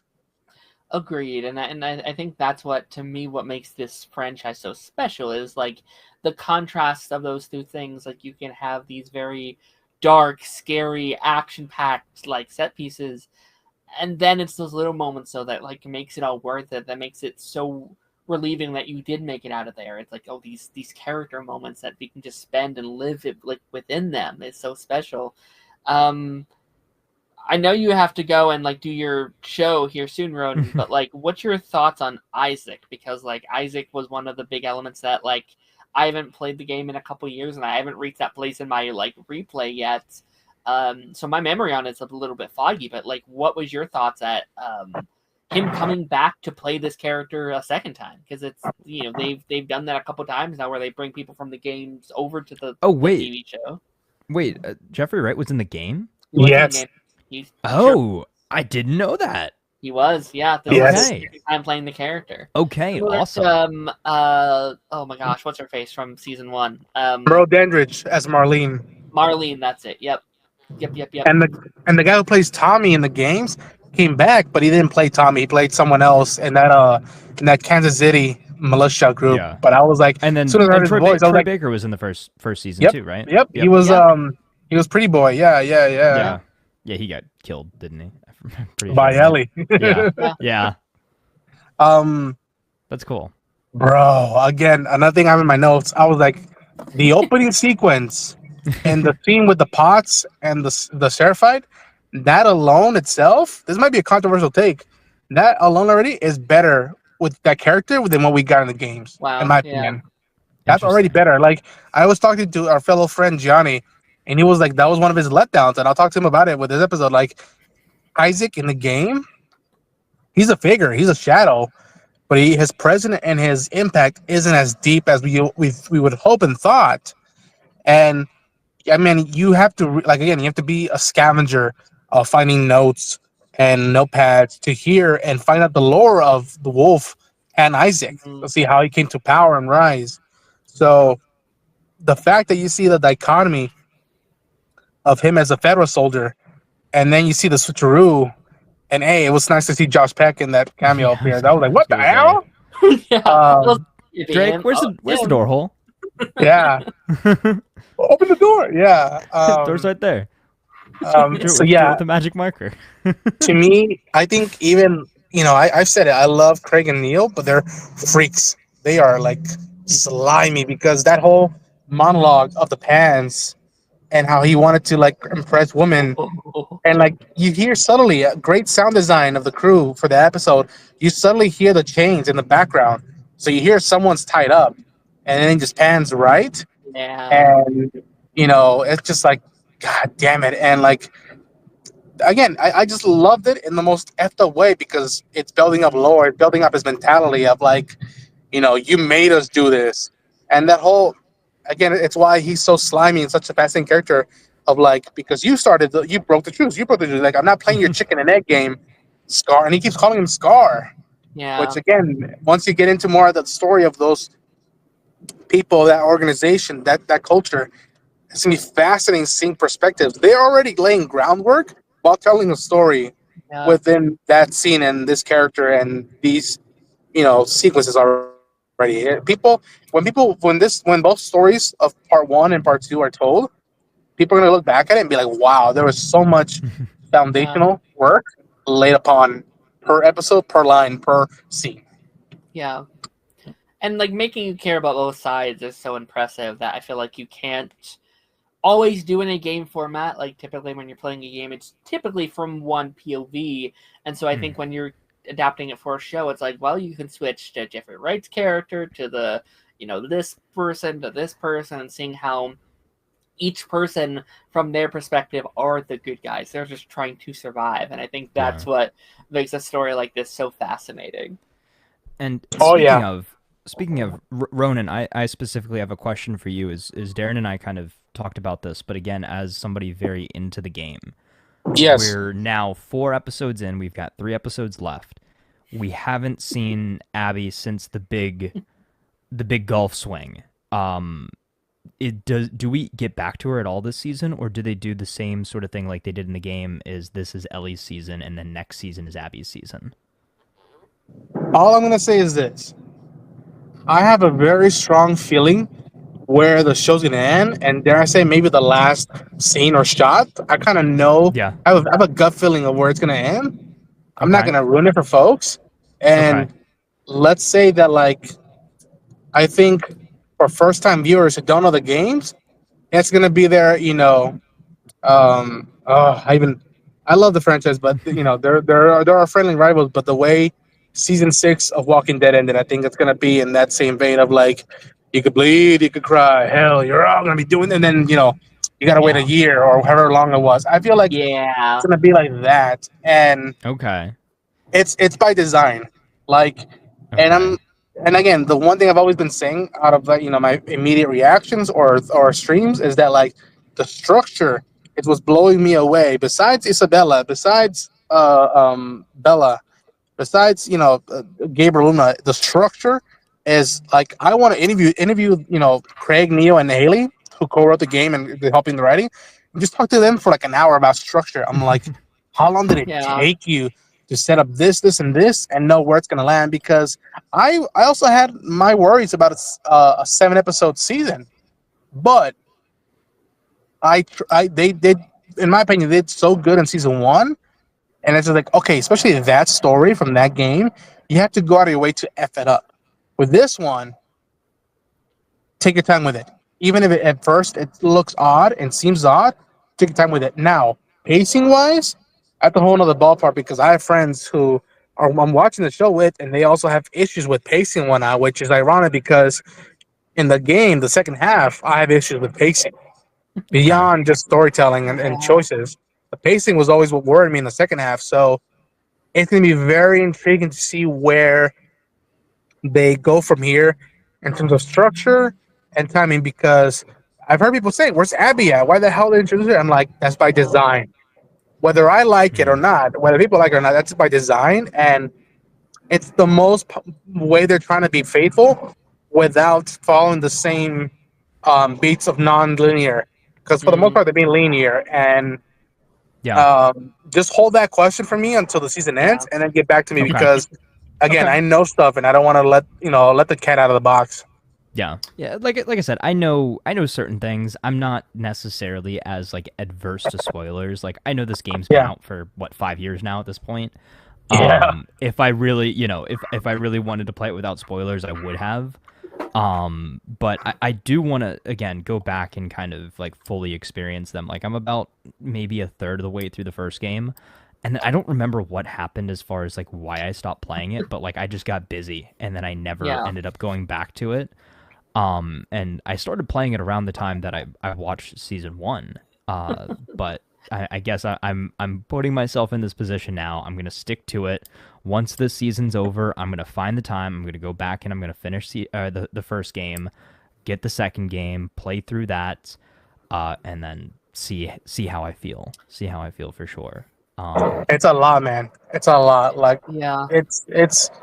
I've only touched it 1.5 times. Like Yeah, it's a long journey. Like I'm like I was telling Taz, like this was my first episode where I kind of felt like I went into the fog a little bit because I've played most of the game and I started to replay it, but I've kind of reached my like replay spot and was like, oh, I got to keep going if I want to keep up with the like game knowledge and being able to be this sitter of knowledge. But there's also a funness to that because like again, like the Isaac character is one where it's like I know I've met him, but I don't remember like what happened. It is cool going into it for the most part blind though. Yeah, it really is. Like I don't get to do that very often. Like with a lot of like the new Marvel movies or DC movies or Star Wars movies. Like I do my due diligence and my research beforehand. Like it's either based off of a prior story that I know about or I've looked into the rumors and the leaks and stuff. So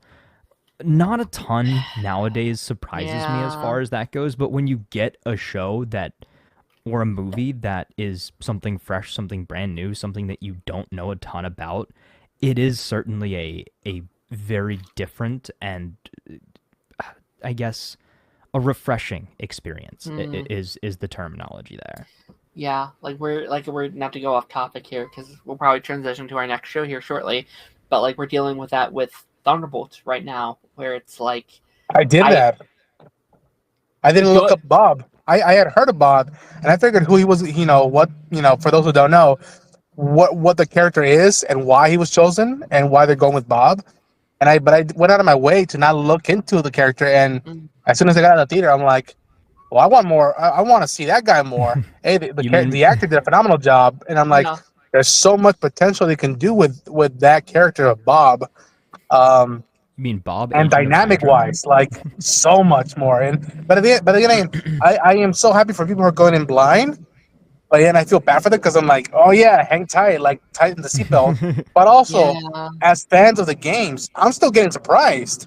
Like I know something from an episode that's coming out pretty soon that I was shocked to find out, and I can't wait to hear your all thoughts and everybody else's thoughts because I'm like, something was being played out, and I'm like, I don't know this. I don't remember this in the Yeah. game. Wow. Okay. Cool.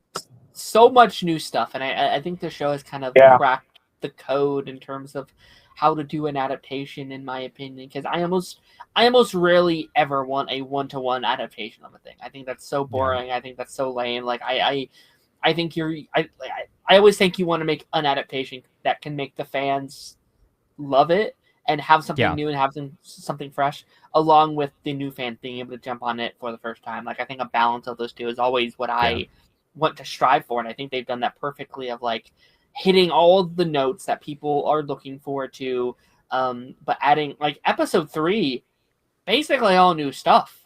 Like that's fresh content. Like I felt like I was watching an episode of television I knew nothing about, and that was very cool.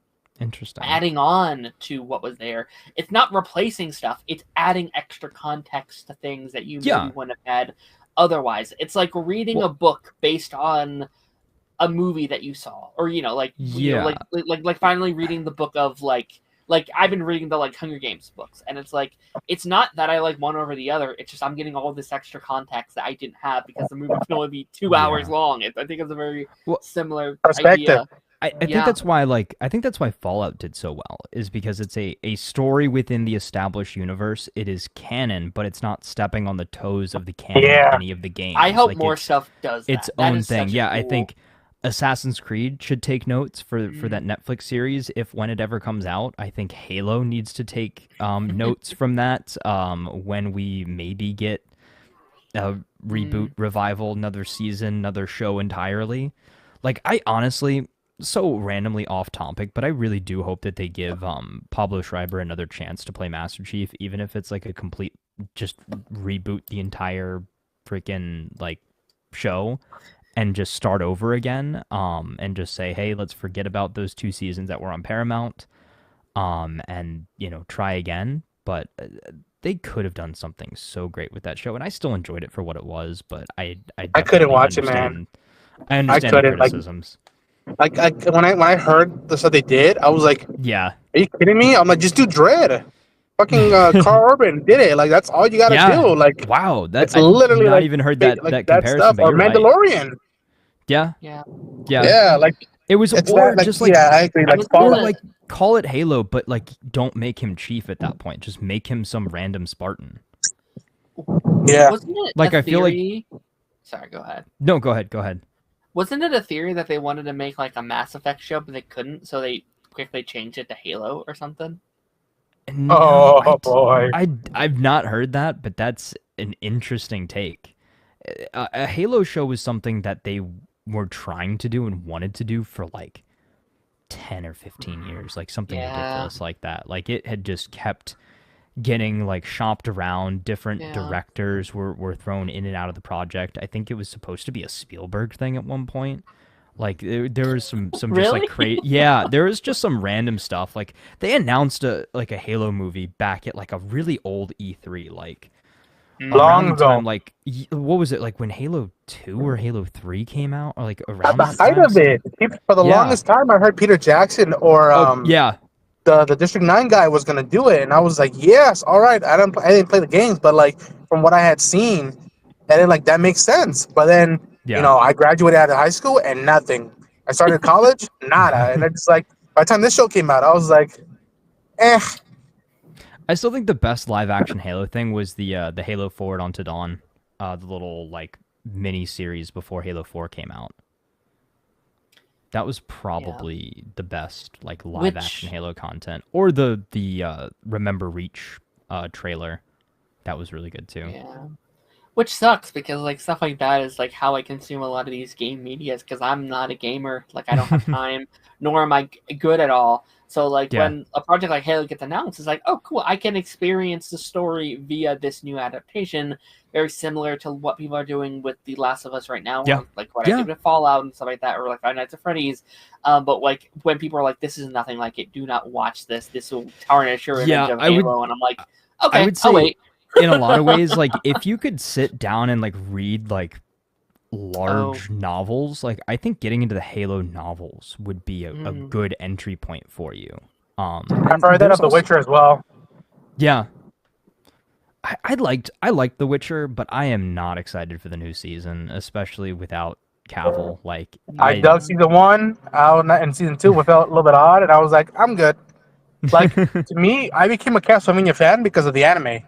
Like the anime was that first season was so good and tight that I couldn't wait for them to get to season two and see the banter and the connections and whatnot. And then I'll never forget seeing a sibling of mine freak out during the penultimate episode of season two, and they start playing the music from the game, and it was like, oh, it's an orchestra of the theme. It's like, oh, Blood Tears or whatever the name of the song is. And so like Castlevania. What else? I just saw on the plane to Japan. I saw the Cyberpunk Edge Runner show for the first time. I had not oh, I seen still it. need to watch that. I still need to watch Oh, that. dude, it's so good. Like it's there. Like I haven't finished Devil May Cry yet. But like the potential is there. It's just how you use it as well. You know? Yeah. Um, as we kind of transition out of Last of Us, but I do want to ask your thoughts on the ending, Taz, and this is more so just for Taz because I think you know more about it, Ronan. But like, how did you feel about the ending of like her being like, "No, you have to stay here. I can't let you go out now that we know all this stuff." How do you feel that she's like, "No, I'm going. I'm coming with you." It feels very cliche. Like there was no way they were gonna go all that way, and she was gonna just send her back. Like in a lot of ways, I feel like that's more dangerous to send her back on her own. You know, Yeah. I feel like we've come this far already. You know, my secret's out, your secret's out. Let's just see this through till the end. I think honestly, that was probably the better call. But it does seem like it might lead Ellie to making some more like hasty decisions as far as like she'll go above and beyond and do whatever it takes in order to protect Dina now. And I'm not sure if it was meant in this way, but I did find it fairly funny when it was revealed and then Ellie was like, "I'm gonna be a dad." And I was like, It was very cute. I love that. I was like, oh, so now she basically gets to like fill in in Joel's footsteps. Correct me if I'm wrong, Roden. Completely different reaction than she had in the game. Like completely, like polar opposite of how she was feeling. Like that happened, I was like, "Oh, you're happy? Oh, okay." Like this is like. At first, I was very thrown off by that scene. I was like, "This is moving very quickly. Holy shit! You're not even officially dating, and now you're going to be the father of the it was child like with she's Jesse." like, "Yeah, what? So you, me, and Jesse are gonna have a baby?" I'm like, "Okay, that's like the most normal post-apocalyptic conversation ever." Yeah. By the way, 19 years old, like in the apocalypse, Jesse doesn't even. I assume Jesse doesn't even. Yeah, Jesse doesn't even know yet, right? So it's like. He jumped to like 10 levels before she was even ready, but I respect it. But like while that scene was happening, and I think probably I thought something similar in the game, I was like, I would go back like with her. Like I would like I think I get that she's angry, I get all this, but if my now I assume pregnant girlfriend, if I found out she's pregnant, if we're having a talk about our future and what we want, I think then you have to make a decision. What is more important to me? My future with this girl and a potential baby, right? Or my this vendetta. Yeah. It was very different from the game. Like I was shocked how like mature Ellie came off. I was just like, wow, because again, without going into much detail, Ellie is full on like Terminator mode in the game, and like it's messed up in the game because you kind of like you're with her, but then you like, I don't want your soul to be damned. Much like the way Tommy and Joel were thinking, no, like, and but I also appreciate what Dina's take, but of like, no, like I'm with you now, like, there's a line that they didn't use in the show, but in the game at one point when they decide to go to Seattle, she goes, "You go, I go," and that's it. Yeah, and it says a lot about Dina, and again, I always make it a point that like Isabella right now for me is the MVP of the show. But in terms of Dina, we don't get to go to these levels without what Shannon Woodward did in the game. So shout out to Shannon Woodward. Yeah. What she did in the game. And it also is such a good decision to make Joel, the surrogate father figure to her, because that hits so much harder. It's not just I'm here because you're here and I want to protect you. It's no, I cared about him too, and I want to kill these fuckers just as much as you do. Like I want the same thing as you, and I think that has made all the difference with her character. I think that has just like absolutely killed it with like what they're doing with her and like their dynamic and how they're furthering exploring that. And so, random theory / question: what are the chances that somehow this child has the same immunity that Ellie does? Like, obviously not genetically. But like, could something happen? Like, I don't know. They're like being in close proximity, or like, you know, some blood or something like gets transferred or she whatever. Kissed Dana, right, so exactly. Dana has it in her. Exactly. Yeah. That's what I'm saying. Like something like that. Or like because or like, you know, they were, you know, doing stuff and she had the open wound and things like that. You know what I mean? Like, could that have like transferred and like create another immune child? Like, all right, again, Ronan just like sitting there like like laughing because I haven't played the games and I don't like know anything about how any of this works.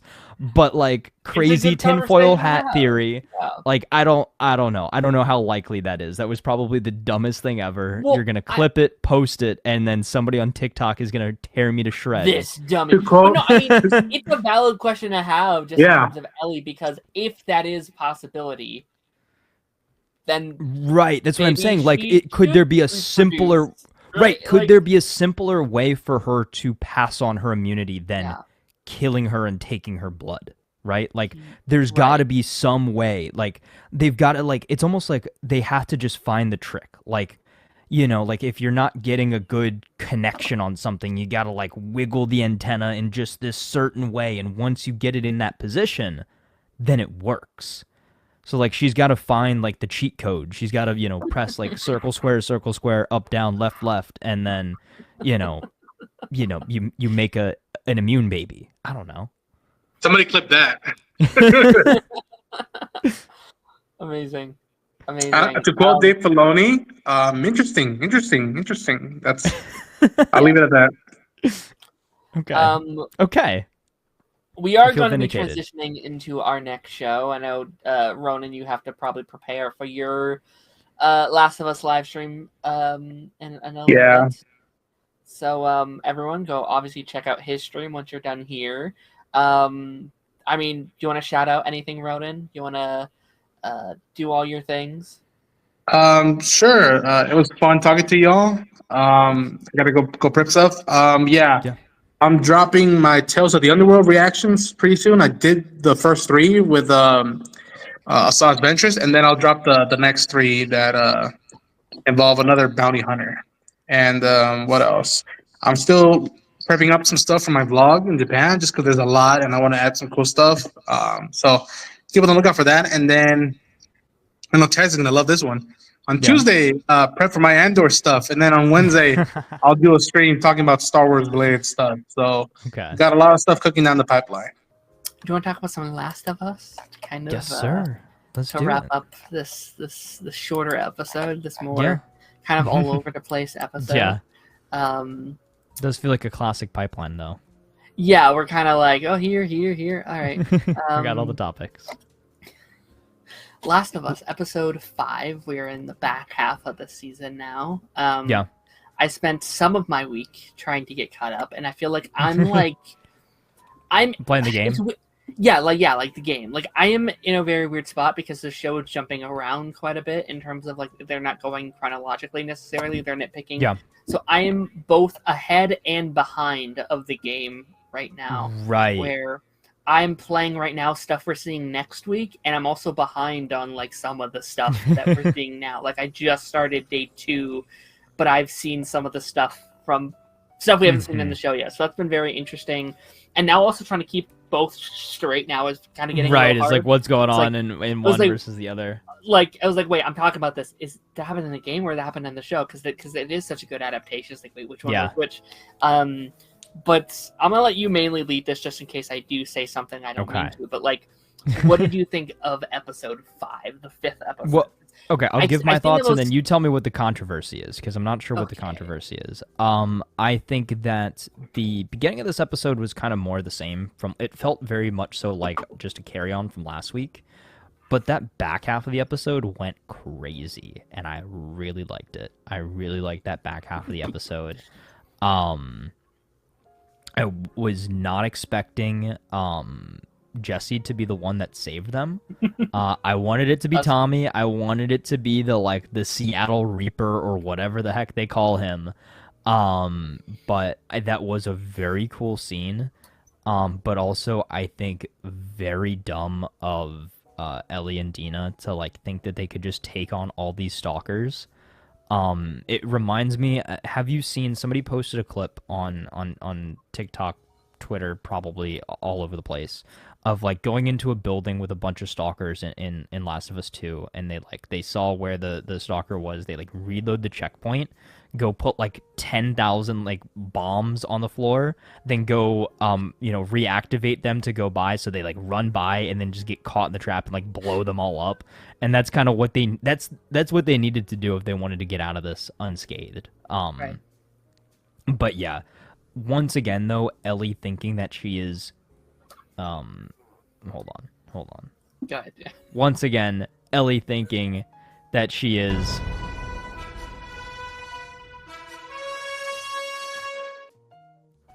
just because she's immune.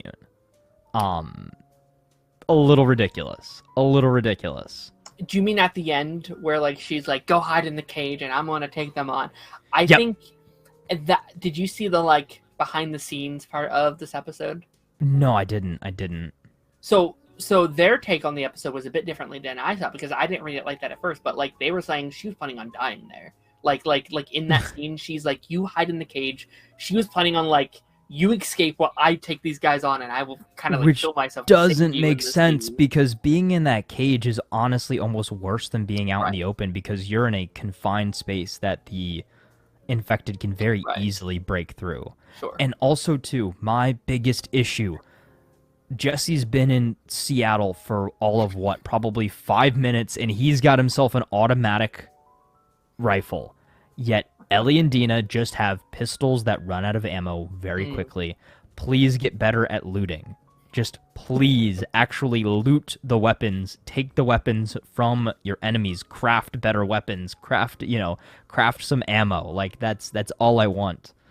That's all I want is for them to actually pretend it's a real apocalypse for once.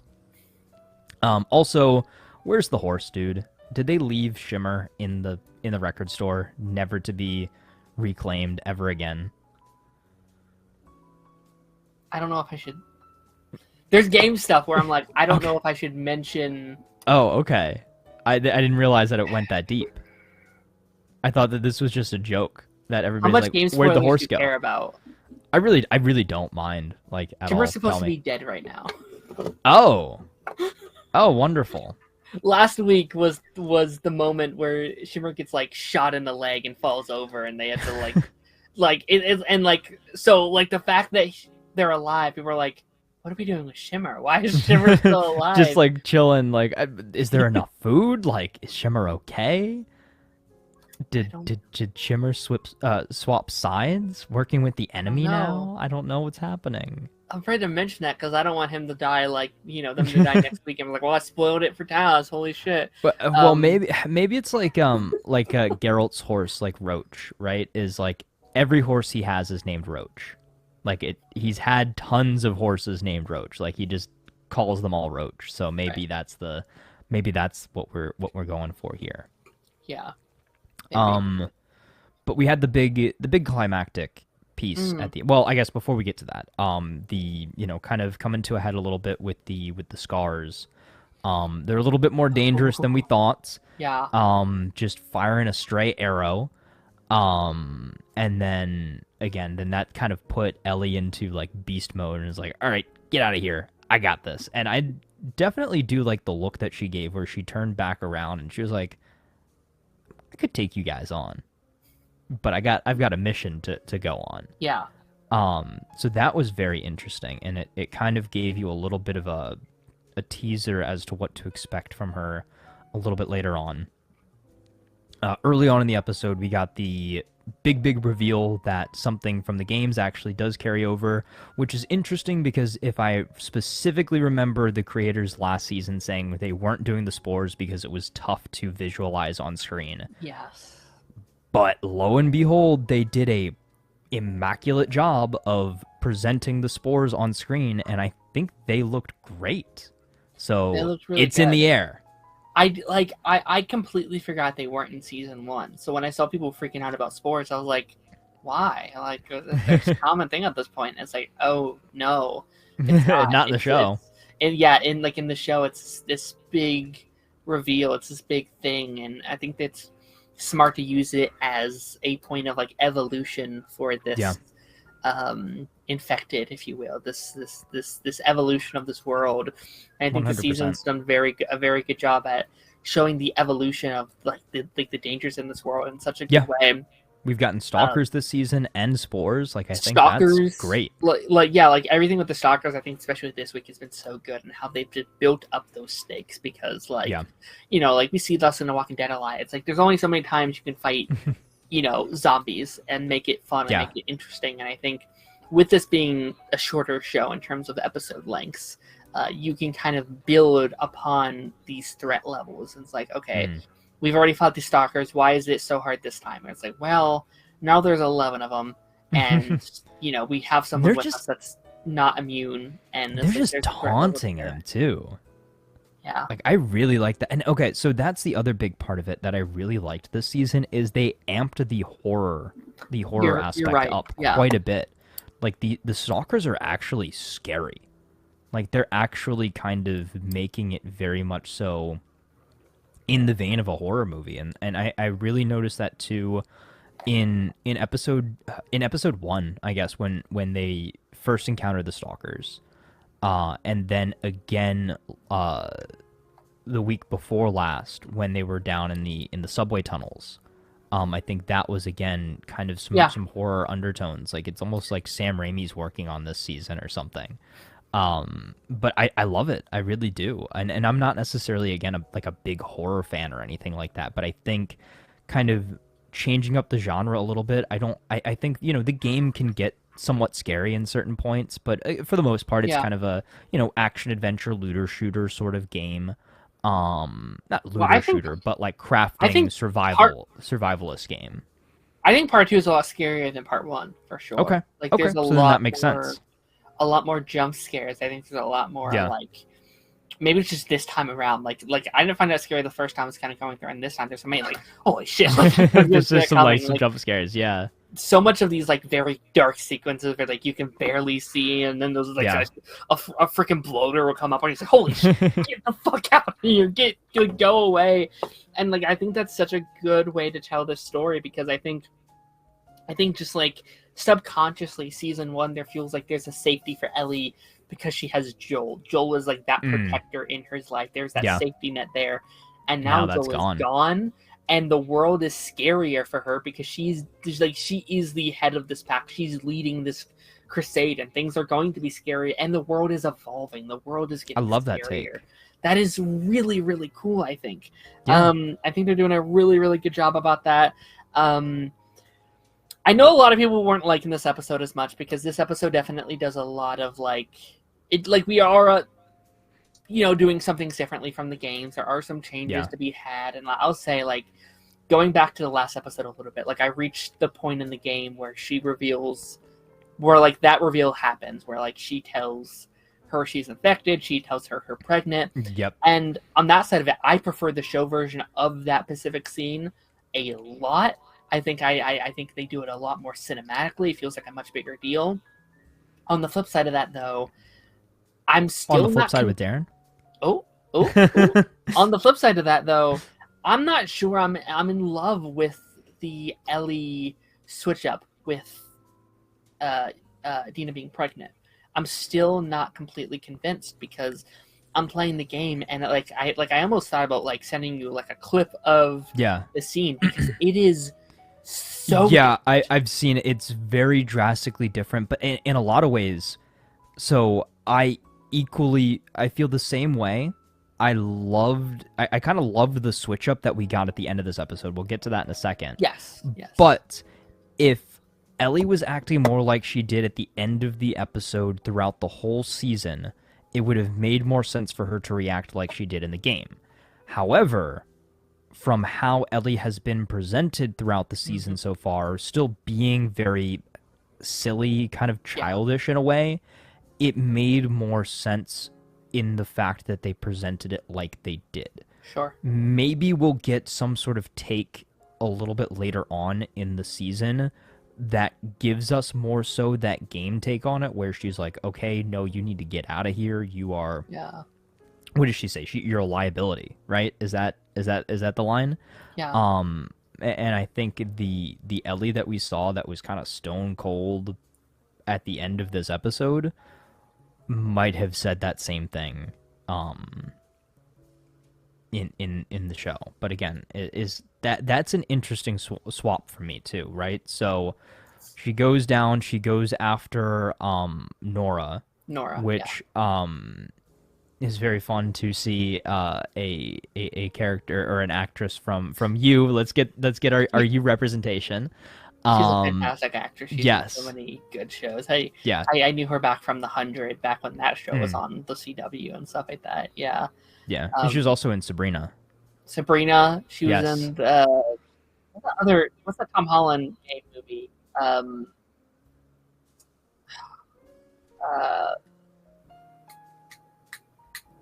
blanking on it. The one with like action movie with the car. I forget it was called. What was it? Cherry or something, right? No, it's based on a video game. Oh, you're talking about Uncharted.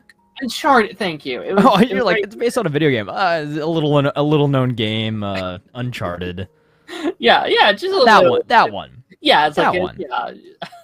Just Nathan Drake, kind of a PlayStation mascot. Yeah, just a little silly one. Yeah. But no, she was great, and some of like that scene was basically ripped right from the game. Like that whole sequence with Nora, like some of the lines came straight from it. And I think Bella Ramsey is very interesting because she gives her own take on the character. She sounds very differently from the game version of that character, but there are some lines that she gave here that sounded exactly like the game character. Yeah, like straight from it. Where I was like, was that her? Was that? Yeah, it's like there's kind of glimmers of like, okay, like again, like I think the biggest thing for like the diehard game fans has been they weren't necessarily convinced that this was the Ellie from the second game, because again, like in the second game, like she is on a tear, she is on a rampage, she can hold her own. Again, because of the mechanics and stuff like that, she seems almost more deadly than Joel in a lot of ways, just because of how she can move and be a little bit more stealthy and things like that.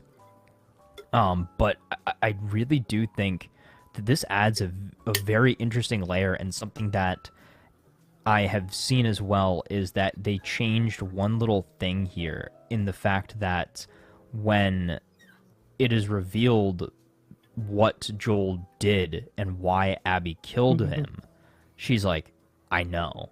Yeah. And for me, as somebody just watching the show, I was like, well, obviously she knew. Like, I thought that was fairly obvious that she knew, and that's why they were kind of beefing at the beginning of the season, is Joel had kept that from her for such a long time.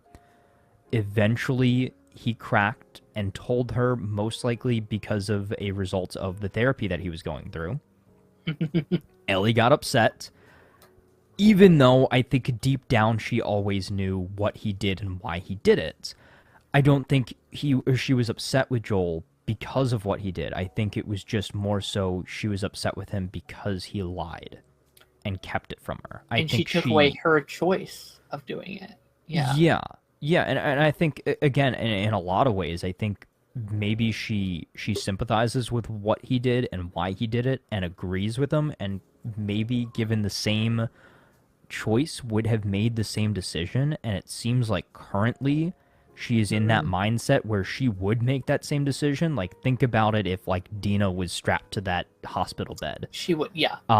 Ellie would have killed a million Abby's fathers to get to her, you know? So I don't think that it's the crime, so to speak, that is the burdening part, but it's just the fact that Joel and Ellie were so close, and he lied to her for so long. For what was that time jump, like 5 years? Yeah. Or something. But it seems like we're gonna get maybe the story of that in the flashbacks. Maybe this revelation happened much earlier than, you know, right before this, or you know, in the midst of the season. But it's gonna definitely be very interesting to see play out.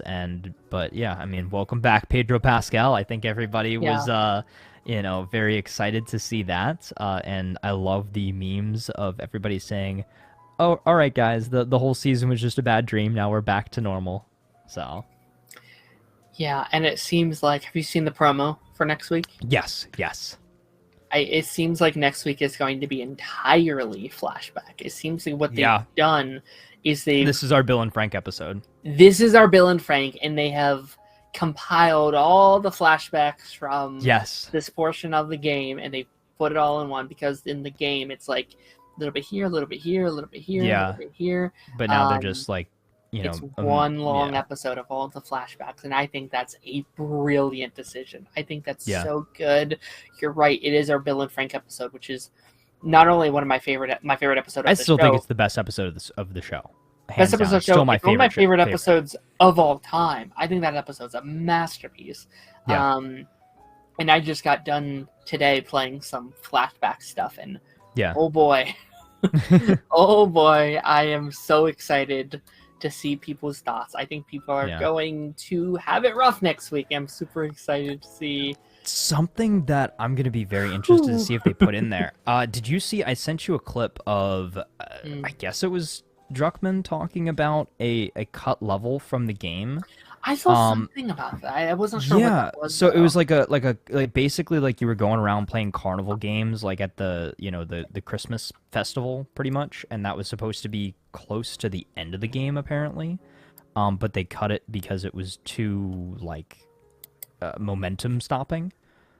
So I wonder if there's going to be aspects of some of these cut levels thrown into the show in certain points, because it does definitely seem like they're reformulating the show in a lot of ways, and kind of changing certain things that either they didn't think landed quite as well in the second game, or maybe that fans weren't quite as happy with, or what they thought fans weren't quite as happy with, I guess is the way to put it. It definitely does seem like the first game played a lot, or the first season played a lot more beat for beat from the game itself, but season 2 is taking a lot more liberties with not only the story that they're telling it, but the order in which they're telling that story and how that story is being told.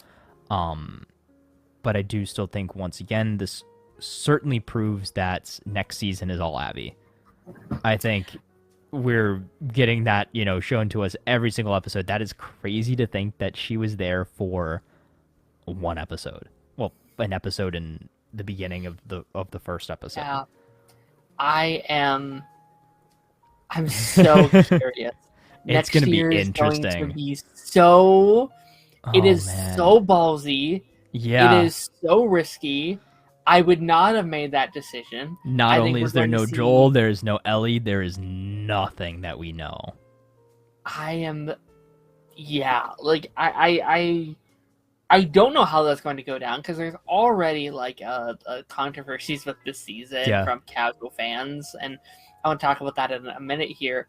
But like, if it is fully Abby and her story, holy shit, that is going to be a. I love it, because I think it, like what Last of Us Part 2 does best is it does challenge your audience. It does challenge them to think differently, and I like that we're going to be able to do that. But, whew, it's a risk, and I'm excited to see how they go about it. And if they pull it off, it could potentially be one of the best things that has been done on TV. Like, I think again, just having the guts to completely shift the status quo of your show like that, and then have to eventually find your way back to that status quo It's going to be very interesting. And Yeah. next week's penultimate episode, isn't it? So yeah, I still feel like, okay, from what I understand in the game, right, is so your job as Ellie is to hunt down all of the different wolves that were there the day that Joel died. Hmm. Right now, Ellie has only killed one of them, and we're getting a full flashback episode next week. So do we kill like 4 people in the finale? Does Ellie just like pick everybody off one by one by one? Because they're definitely jumping. This is one of the kind of controversies I've seen. It's like they're doing Yeah. all the major stuff, but they're doing it so quickly that some of it doesn't sit as well as it probably could have in the show. And Yeah. like, I think that's interesting because I think the show has made these scenes more impactful. I think they've spent more time on the things itself, but the journey getting there sometimes just jump very highly. We are Yeah. now. It seems like it's an episode is a day, right? So Yeah, I we was gonna did say day is each one. day is one episode. This was day 2. Next week And will then be the the finale- backlash, and then it's the finale's The finale is day day 3. 3, and So then that's it. It's 3 days per character. yeah, from my understanding, unless they shift some things around, and again, I'll have to finish my playthrough. I'm hoping to do Which so is- before the finale, but Which is interesting too, because if I remember correctly, right? So the game, she is up and out the next day to go to Seattle after Joel's death, right? yeah, So this game takes place what, over the span of maybe a month, if that, because think about travel time from it's 3 Jackson days. to Seattle. Well, no, is 3 days in Seattle, right? But not necessarily including travel time to Seattle, is what I'm saying. Sure. Yeah, I guess so. Yeah. But it doesn't take long getting there in the game. No. Kind of just, Okay. yeah. You kind of just there. Okay. Yeah. So okay, let's say a week at most, right? Is what the game is taking place over. Yet this show has spread it already. We time jumped what, three months, and then now it's the few days, but still it's still in a fairly condensed time period. Yeah. Yeah, All things considered. Yeah, they've been jumping around a lot, and like, I can understand some frustrations there. Like, I would say that's a little nitpick for me. I've seen from people who haven't, like, again, who haven't loved the changes with Ellie, with that whole thing we talked about earlier, which I can get. I know for some people it's been a very, very soapy this season. It's been very, like, people have been calling it very teen drama, and like, And there's some CW in there. there is, but like, play devil's advocate, the game is as well. Like, that's kind of the, like, at least that first half of the game especially, it's very drama filled. I personally like that stuff. Mm-hmm.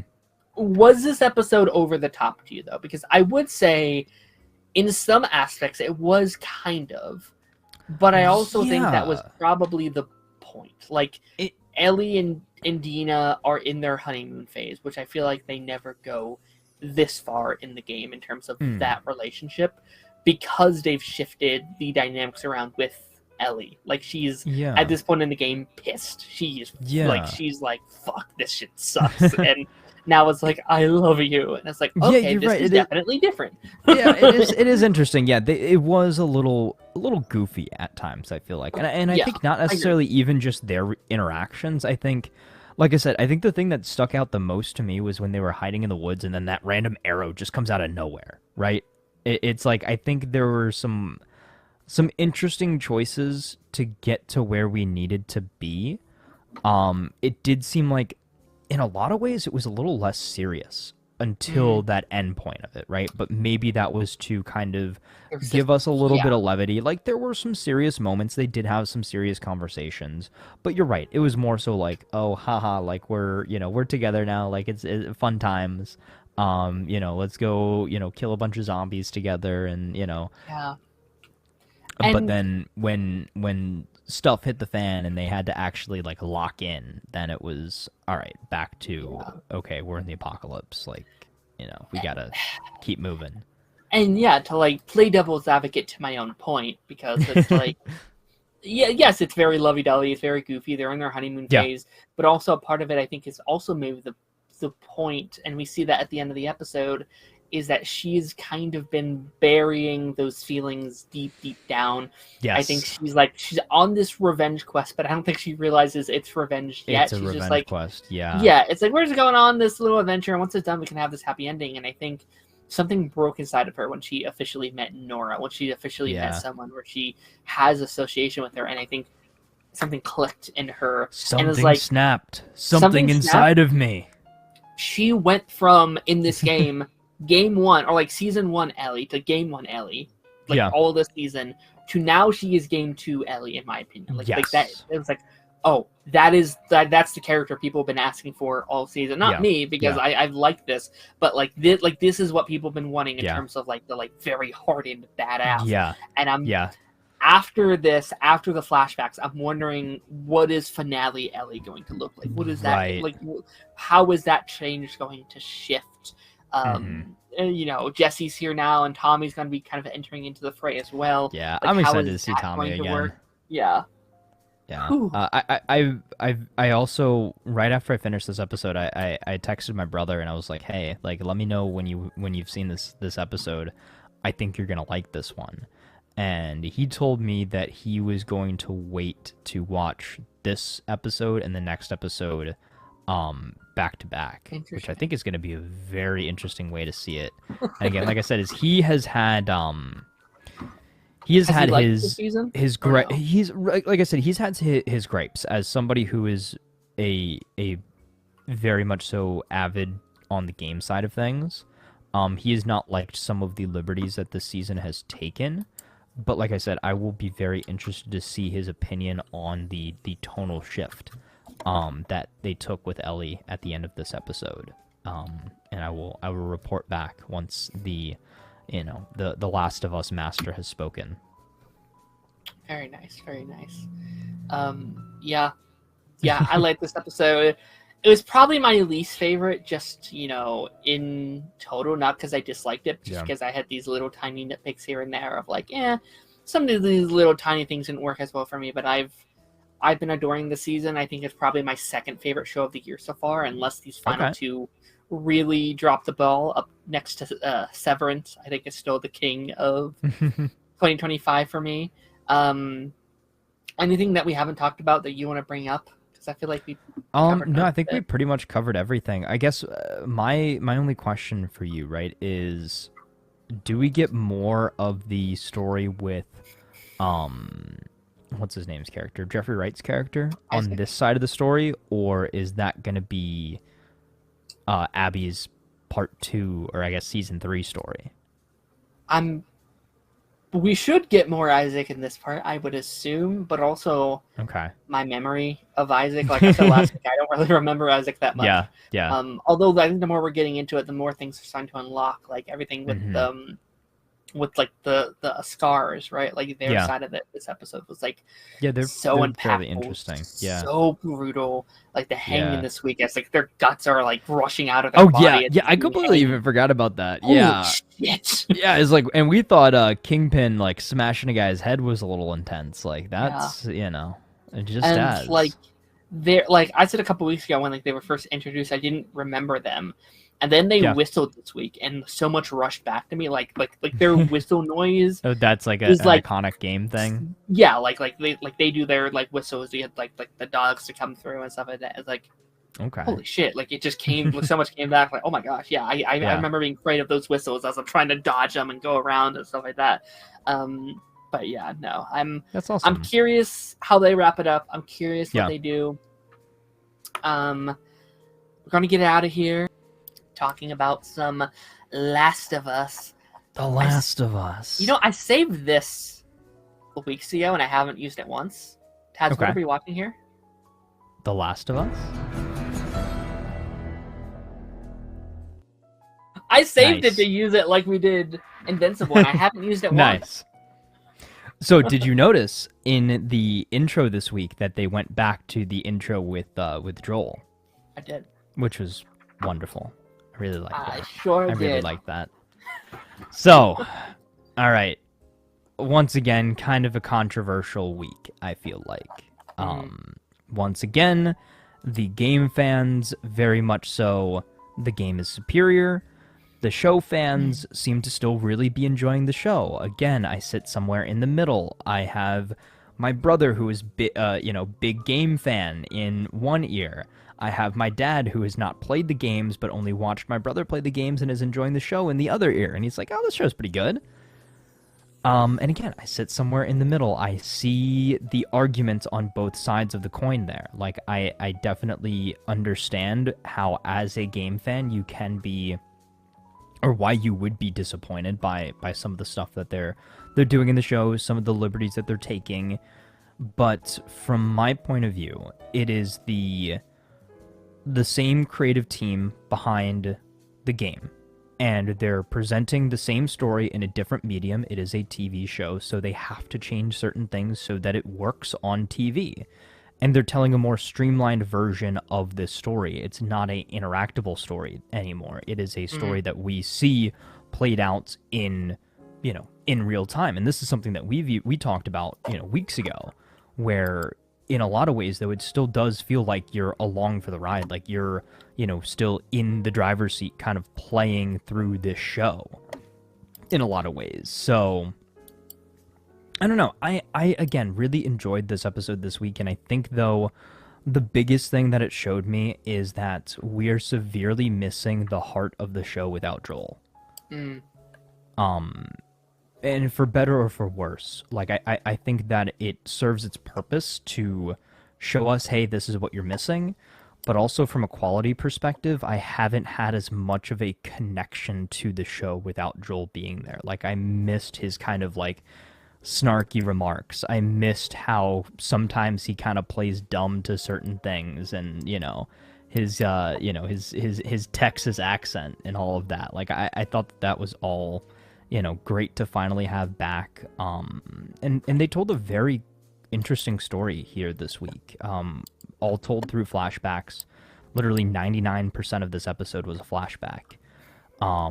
We got a little bit of Joel's backstory with his father, played by the swordsmith, right? From Hawkeye and from Lalo Born from, Again. Yeah. Better Call Saul. Yeah. Yeah, he was great. We see the origin of the watch a little bit. Like, I very immediately picked up on that, like when he like reached over, put his hand on Joel's shoulder, and they, stayed, kind of had a long shot, kind of, focusing on the watch for a minute. And then a little bit later on in the episode, they focused back on, Joel wearing the watch and stuff like that. And you can see, obviously, it's been damaged, that sort of thing. So I'm guessing, I don't know if this is game lore. I don't know if this is lore that they're putting into the show specifically. I'm guessing he got killed in the line of duty, and that's why the watch is so important to Joel. But it is very interesting to have that other layer there, and also to show, too, how much Joel always was looking out for Tommy.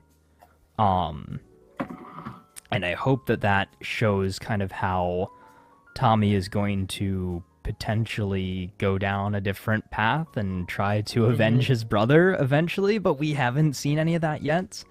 But yeah, basically the format of this episode was flashbacks throughout the years in Jackson, where, we get to see Ellie's slow progression, birthday over birthday, as she's getting older and learning more and, trying to become more independent, that sort of thing.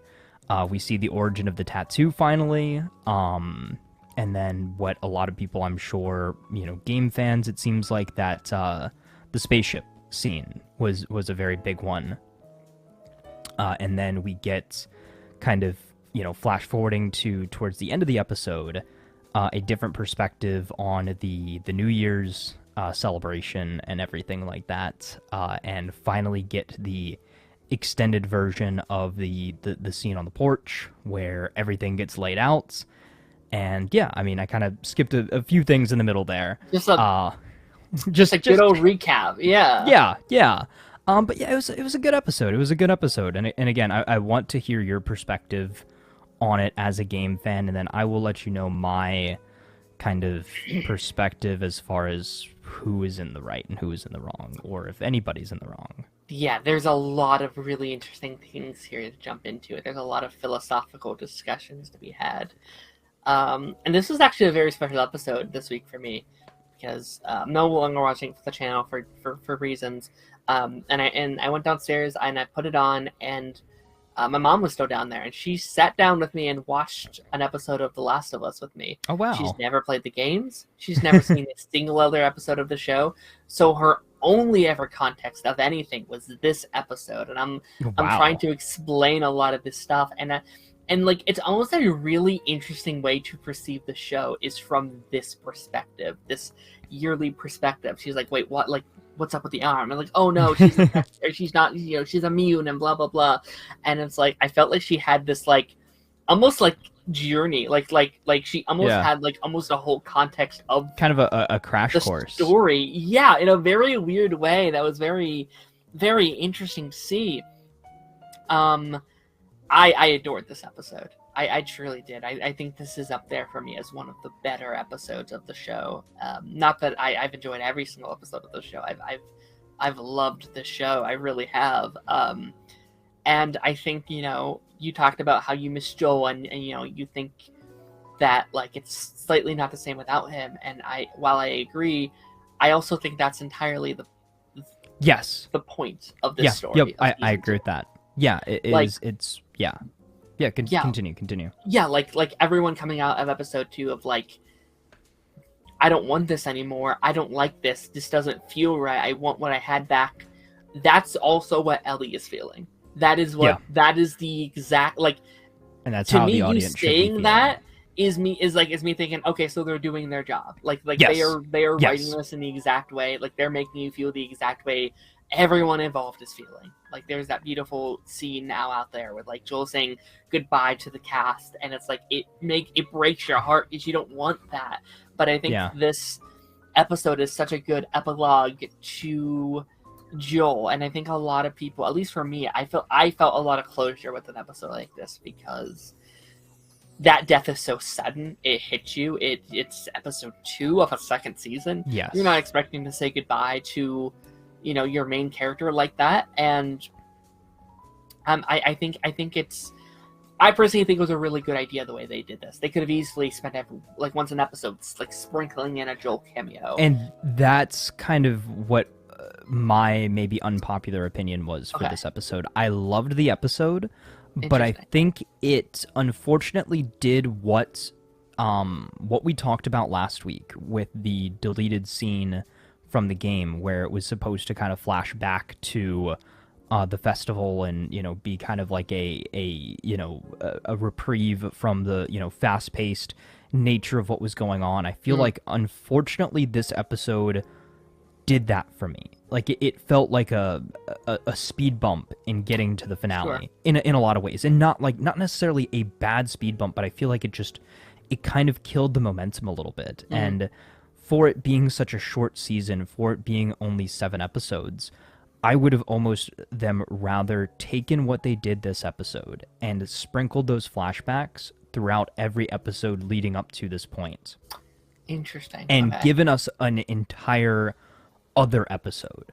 So give us another episode before the finale, so still same episode 7, or episode 6, sorry. But again, it's a different part of the quest where we just get another piece of the puzzle. Like maybe it was just that flashback scene where maybe the episode just starts off with that scene that we get at the end where Joel and Ellie kind of put everything out on the floor, like, don't lie to me again, that sort of thing. That big emotional scene there should have been, the flashback of the week, kind of like in an Arrow context, right? How throughout all, seasons 1 through 5, we got the flashback story parallel to the present day story. And I know a lot of times people didn't necessarily like that kind of interrupting the present day story, but I think that was a really unique way of storytelling, and I kind of like that. Is it having that parallel story of past and present,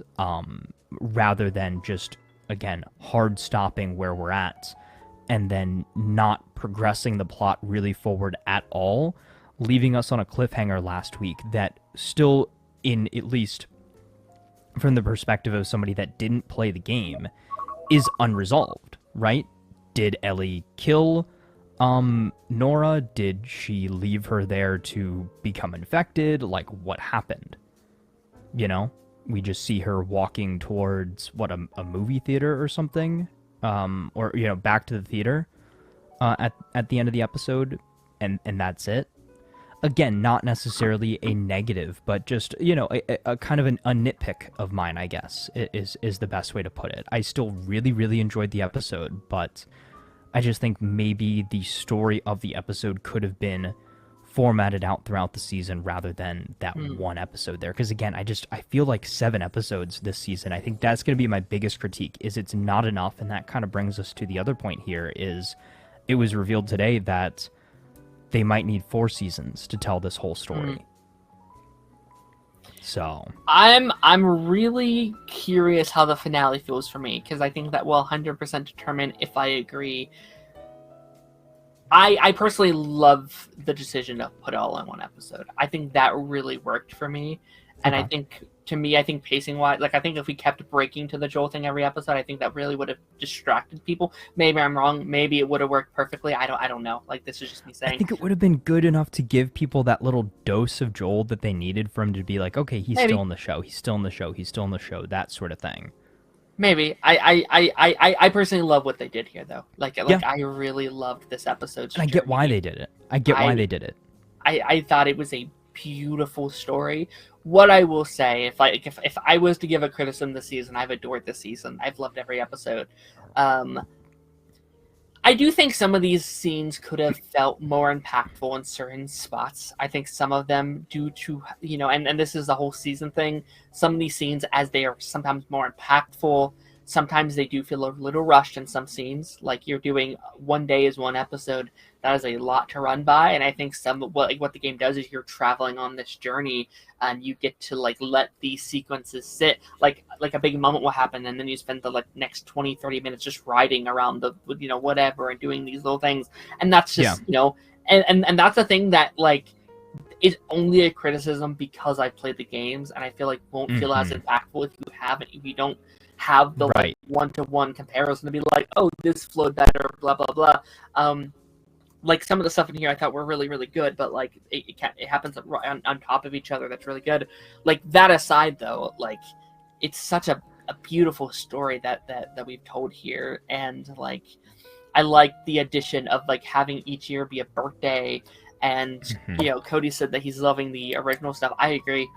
I'm so impressed with how much original stuff they are throwing in here. I know some people are pissed off about it, but to me, it's why wouldn't you want new context to this story that's already so good? What aspects of this episode were not in the game?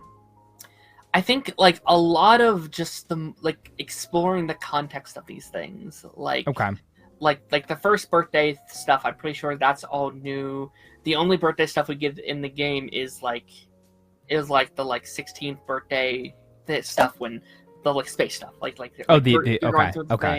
That's the only thing there. I feel like they expanded so much this week with new content and so the tattoo thing, right? Because that was originally only an Intel, I believe, right? From what my brother told me. Yeah, they talk about it, but that whole thing with her hooking up with the girl and doing all that stuff, everything with Eugene, we heard he died. Yeah, I was gonna but say, we get to see it. That's one of the big moral dilemmas there, right? So we heard this right at literally the first episode. The therapist, Kevin's mom from Home Alone, was like, "You killed my husband. I hate you," kind of thing, but I'm gonna still do my job. So we kind of had an idea around probably what happened. Okay, most likely he killed him because he was infected. But they added on to that story a little bit of the dilemma of he was bitten, he wasn't fully turning into an infected just yet, and he wanted to go back and say goodbye. But Joel didn't want to take any chances. Yeah. And put him down. In the simplest way possible. Do you agree with what he did?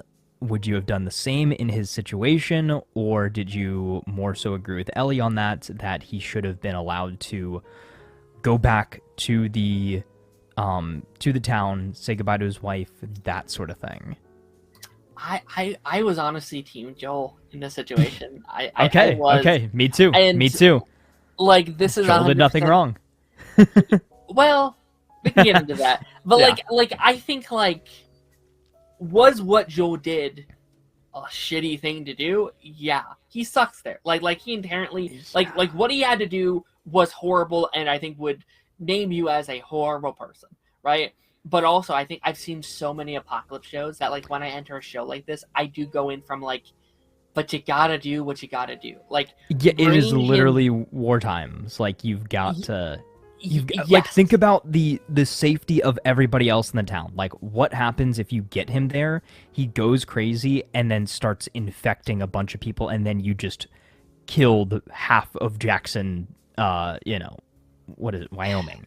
Yeah, it's no like it's I think a very similar conversation that we had during our like Invincible conversation. Yes. Where it's like, and inherently it's not morally right, but neither is like anything we do in this world, and like I would you can imagine be the good that guy or the guy that saves the world, right? exactly, and like inherently like I assume it's against protocol, or if it isn't against protocol to bring someone who's infected in, it should be. It should be. It yeah. 100% should I be. just I think the only thing wrong in that scenario that Joel did was lie to Ellie about it. I think he should have just been like, no, Shot him there. it's Star Wars. He's too dangerous to be kept alive. Like that sort of thing is, hey, yes, I know it's sad. I know you would want him to say goodbye to his family and whatever, but like it is too risky for us to bring him to town.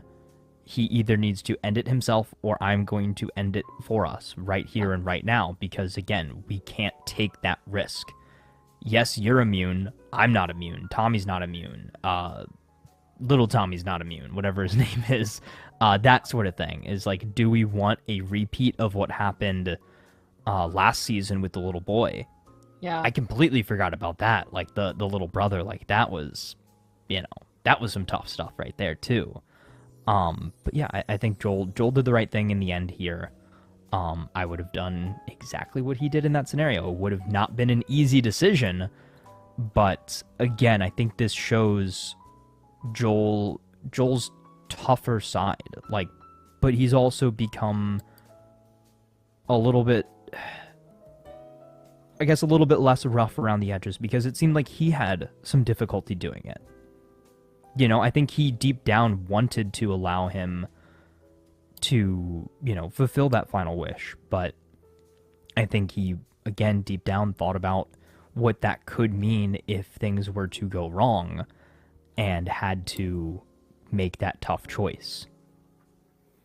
No, 100%. No, and just live like with those consequences. everything with like that stuff just was so good. I love Ellie's journey here of like it's a slow build for her of like really wanting to believe him, that there's nothing that they could done to believe this lie, and like in that moment she sits there and she realizes that the like same face that lied to her back at the end of game 1, season 1, is the same lying face that he gave to her now. Yes. And it, like as she let him do that, it was like, okay, this is it. I will trust you until this point.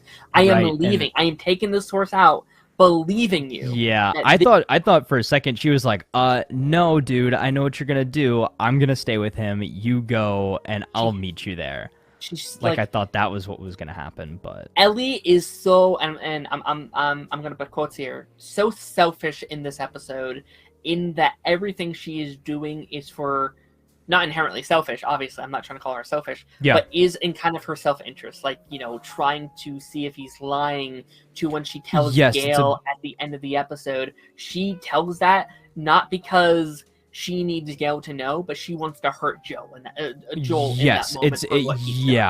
100%. It was very much so kind of the start of that rivalry. And it's crazy too, that that lasted for like 9 months. Is that what they said? What the time jump was? Yeah. And like, oh my god, like I love the parallels where yeah, like she didn't say in that moment, "You lied to me." No, she said, "You swore." Yeah. That's what she said there, which is what she said at the end of season 1. But She's also like, again, swear to me. But deep down, she always knew, and I want us to hold that thought for a second. I'm gonna run to the bathroom really, really quick. Okay. So talk about some game spoilers or something. I'll talk about the chat. I'll answer some stuff from the chat. Naruto said longest run for the Doctor Who is the 4th Doctor, 7 seasons. Hell yeah, that's crazy. That's like half of the like middle continuity. That's crazy. Cody says, I'm really curious how audiences will respond to season 3 because Ellie will not be there until the very end. I am also so curious. I don't know how I'm gonna do. Like, I know the story. I'm so happy. I actually am truly so happy that they're committing to this because that's ballsy as hell. That is crazy. I can't remember another situation that has done this in this regard, and I do think there's something very fun to just be like, season 1's a Joel story, season 2 is an Ellie story, and season 3 is an Abby story. That's very anthology, the way that's being done. And then I assume season 4 will kind of be everything kind of coming together. All 3 of these stories come like colliding into one insane mashup, if you will. Like I don't even know how they're going to approach season 4. But I am curious about that though, because like, what, as viewership wise, how is that going to go? Are people going to drop off? Because I've already seen a bunch of people say, "Hey, we're checking out once we're done, with this season. We're done without Joel." So I'm wondering how they're going to do without Ellie. Like, how is that transition going to transpire? Joel's stuff, especially as flashbacks, was super unexpected. I loved it. I loved it too. I feel like I can start talking about this, and Taz will kind of join in. But like, correct me if I'm wrong, chat. I don't. Oh, you're back. Hello. Well, you're frozen. Yes. Okay, there. Yeah. No, I was just kind of getting started to talk about the like super flashback stuff with Joel and Tommy as a kid. That was super unexpected for me. Yeah. I don't think in the game, and people can correct me, I don't think we've ever seen like baby Tommy and like baby Joel. Like, that is something I've never even crossed my mind of like, hey, what's Joel's father like? It's like, yeah. Okay, and that's a fantastic actor who played his father. Yeah, obviously Better Call Saul, obviously Hawkeye and stuff like that. But like, he is fan-fucking-tastic. And I think that scene, not only improves season 1, but I think it really sells home in what we're telling in season 2. But I love this story of passed down. I don't want to say trauma, but like, yeah, I was about to say that too. Kind of passed down trauma, and like I love this idea that like sins of the father, I guess. Sins of the father, yeah, is the best like, way to put it. Each generation thinking that like, well, I thought I'd be better than my father, but maybe you can do better. like it's like maybe... I'd like to think I did a little bit better, but I hope you do better than I did. And I think that very much so is such a real thing. Like, yeah, I would assume, in pretty much everybody's life, I feel like no matter what, whether or not you've had a good upbringing or a bad upbringing, like, I think you always very much so emulate your parents in a lot of ways, whether it's intentional or unintentional. You see the things that you like, you see the things that you don't like, and you want to try to be better, and I guess, give your kids a better life than even you had. Even if you had a great life growing up, you still want to do better, and you want them to be better than you were. And I think, isn't that kind of the point of the point of that cycle, I guess? No, it's such a good scene, and like, now I almost want to like retroactively watch that first season again, or play that first game again, blah blah blah, with that kind of mindset of like, because like that opportunity got ripped away from him, right? Yeah, I was gonna say. didn't necessarily get to fully realize how he was as a father because it was ripped away from him too soon. And I want to talk about Sarah stuff here in a minute because I think there's an interesting thing I came up with in my head. But it's like, I bet that goes through his mind a lot after Sarah died of like, was I better than my father? Right, or, oh, I didn't even get the chance to try and be better. Like, he was so busy with work, and he was all caught up in, like, in his own mind, and I bet within that grief, it came across as, like, I was just like my dad. I didn't do much better than him. I did all these various things. Like, me not being there was probably just as bad as, like, you know, blah, blah, blah, blah, blah, blah, and, like, all these various things. And obviously, we know Joel would never, you know, hit Sarah, or would never hit Ellie, and all these various stuff, but you know, you go through those moments of grief, and I think like so much of this episode is him kind of trying to push that forward, of him trying to be the best dad that he can, and trying to live up to the legacy that Sarah needed from him. There's like a little thing here that I thought was kind of interesting, and maybe this is just me trying to like make connections that aren't there, but like I do like the focus being birthdays. Because like the day Sarah died was Joel's birthday, and you know, it seemed like birthdays were very important to Sarah. It seemed like that's something that she loved celebrating. You know, she used Joel's birthday almost like her own, of like, well, this is a special day and I want to celebrate with you. And I like that there's such a focus from Joel. Maybe it's like a subconscious thing of like, I wasn't there for that celebration between us the day that that she died, and I bet that haunts him every single day. I'm going to make sure I am there for her birthday 100%. I will make it. It's the best day of her life, kind of thing when it comes to Ellie.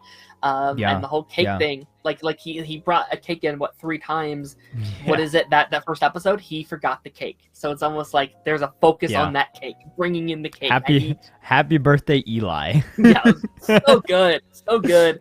Oh my god. Also, to get the cake, he traded Legos. Contraband Legos. I thought that was great. That was incredible.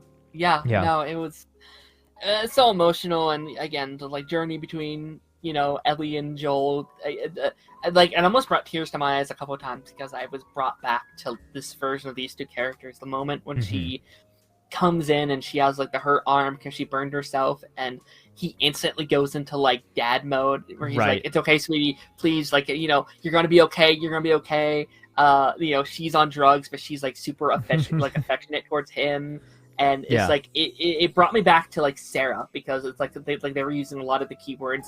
I don't think we've ever heard those two characters say to each other, but we heard him say it to Sarah and Sarah say it to him, and it brought me back. I was like, holy shit, that's crazy. Which then now at the end of this episode, Joel told Ellie that he loved her, but we never really heard her say that, and I guess that she never got the chance to. And that is very sad to think about. Now that I brought that up.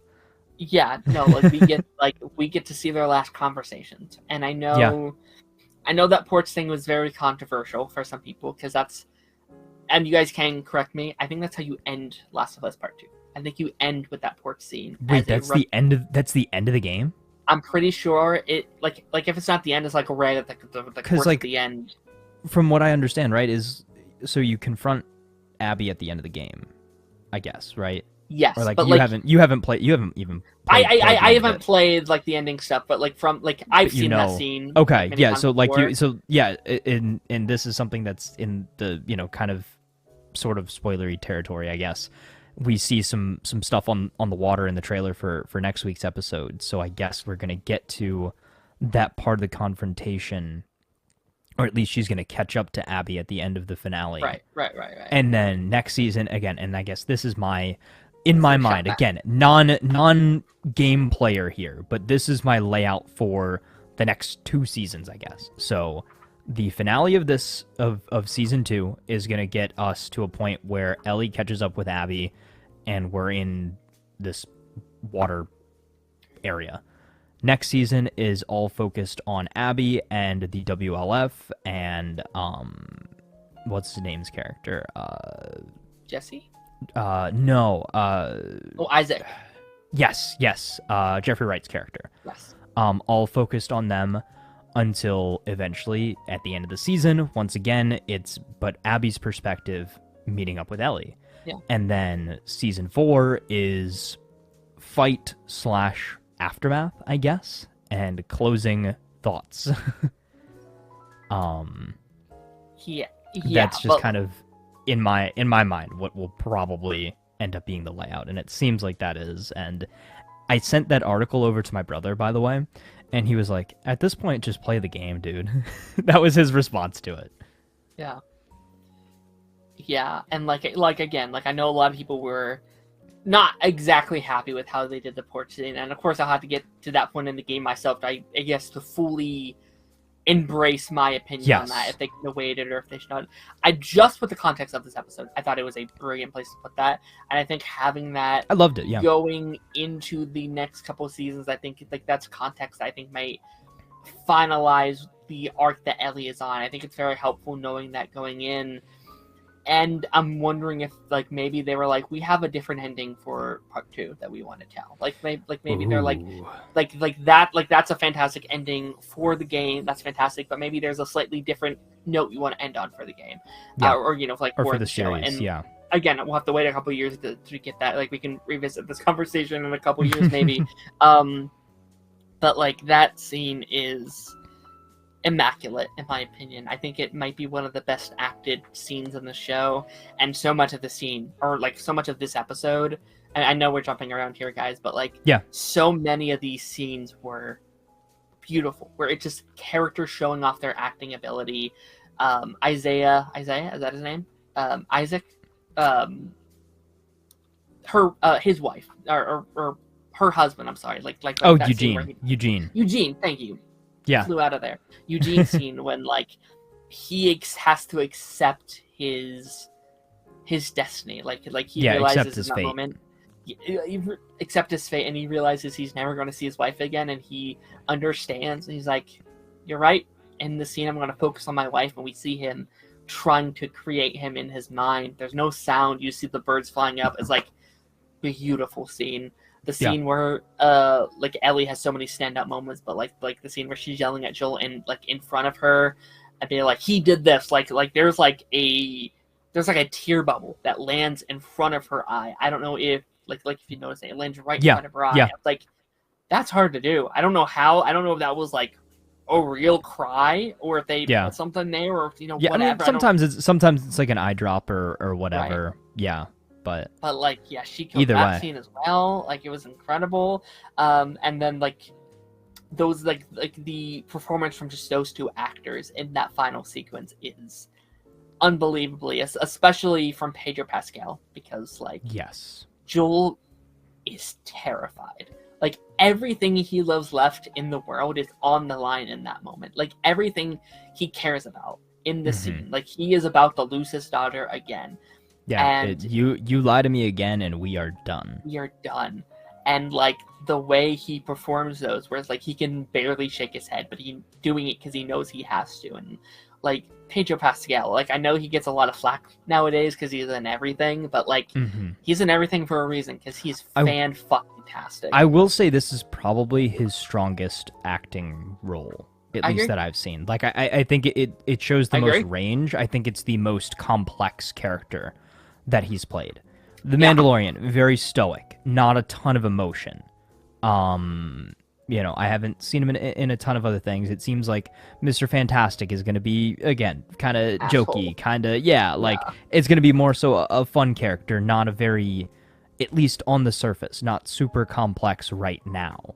But Joel, so many layers, so much backstory, so much trauma and pain and sorrow in his life that he has to carry, and he is an older man trying to do better and trying to be the best version of himself that he can be, and trying to be the version of himself that he needs to be for his daughter that is not really his daughter, but for all intents and purposes he loves Ellie like she was his daughter, and again is seeing that opportunity to be the father that his father never was to him, with her.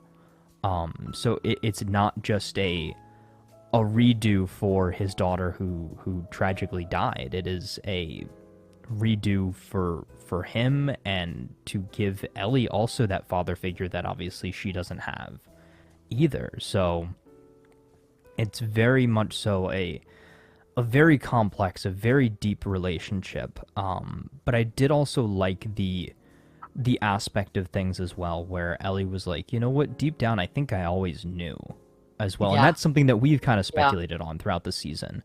And it brings up a very interesting point, is a lot of things that they're spelling out for us in the show that apparently they didn't spell out for you in the game, or they waited a little bit later to tell them. Like, I guess in the game, they didn't tell you that the reason Abby killed Joel was because Joel killed her father until like later, the very end, much later, or something like that, right? So I see that as sort of one of the aspects that people don't like, is they're revealing too much too soon, is there's not a lot of mystery. And I definitely see that as well. Like, there's not a ton of mystery, but I am interested to see how they change things up, because it seems like season 1, again, was very, one-to-one recreation for the most part of the first game. They didn't change a ton there. As season 2 has progressed, it seems like they're taking a lot of liberties with part 2. It seems like they're changing things that certain people might have had some backlash with. They're still keeping the backbone of the story the same. It's still Abby kills Joel because Joel killed Abby's father. Ellie goes on revenge quest and they meet up. But are we going to come to the same conclusion? Are we going to come to the conclusion that they're both in the wrong here at the end of it? Or are we going to go full in on, no, Abby really was wrong and Ellie was right? Or vice versa, flip it on its head? Or make the audience choose a side, I guess. I can just see the marketing, right?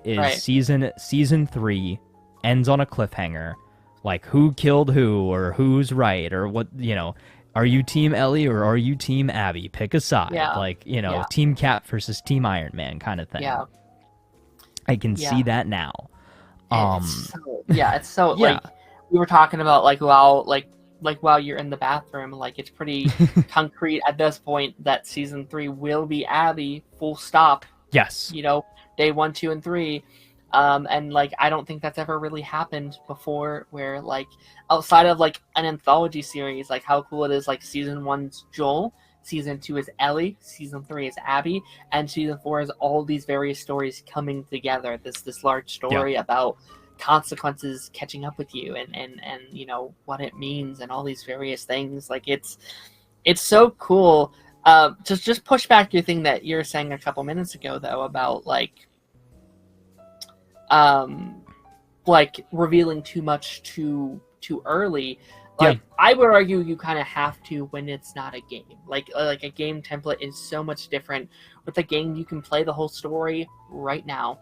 That isn't how the TV world is templated, right? This is a weekly, ongoing show, and I think you have to let these things sit. And I think for the story to make sense, people would be nitpicking, hey, this doesn't make sense, hey, why are they doing this, why are they doing this? I think especially to even make it semi-acceptable to jump into next season playing the person that kills Joel, you have to make us sympathize with her at least a little bit to make it work. And Cody was talking about, like, I'm curious how audiences will react next season. I'm like, me fucking too, because I do not know how they're going to make that. It's going to be the same reaction that the game got. It's going to be, maybe they'll do the same thing that they did this season. They'll maybe give us a little bit of Ellie at the beginning just to kind of, satiate that need for a recognizable character. And then by the end of the first episode, beginning of the second episode, it's all Abby all the time. It is, it is her show. I'm wondering if there's going to be like one episode in there that's like a little different, right? To kind of give people something. Like I was even wondering, like maybe it's Tommy. Like maybe we get like a Tommy episode next season. That might be the flashback. That could be. So if we continue with that theme of one flashback episode a season, right? The Jesse Tommy episode with them traveling to find them. Okay, the Jesse thing. I saw I saw people talking about they just said, Jesse, don't go through that door, and they Yeah, I think I know. I think I know a Mm. thing. They But meant Jesse Quick from The Flash. yeah, Yeah. yeah. Something interesting though that my brother picked up on. I was like, so what's going on with the Tommy side of things, right? Is so he should be out there, just murking fools basically, right? And he was like, well, the hospital wasn't full of bodies, so maybe Tommy hasn't gone on that rampage just yet. Yeah. So that would be interesting again, like you said, is if that's something that they're saving for next season.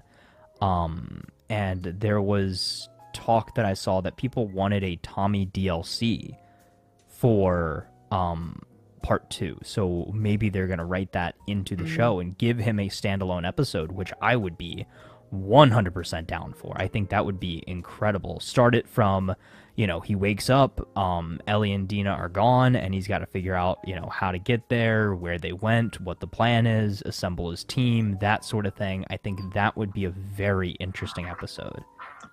I'd even go a step further, and this goes for the games and the TV show. And Yeah. people might laugh at this because I don't remember where Tommy's story ends. Like, I haven't got there yet, so ignore this if this is a stupid pitch. I'd even go as far as say I'd watch a whole spin-off of just Tommy.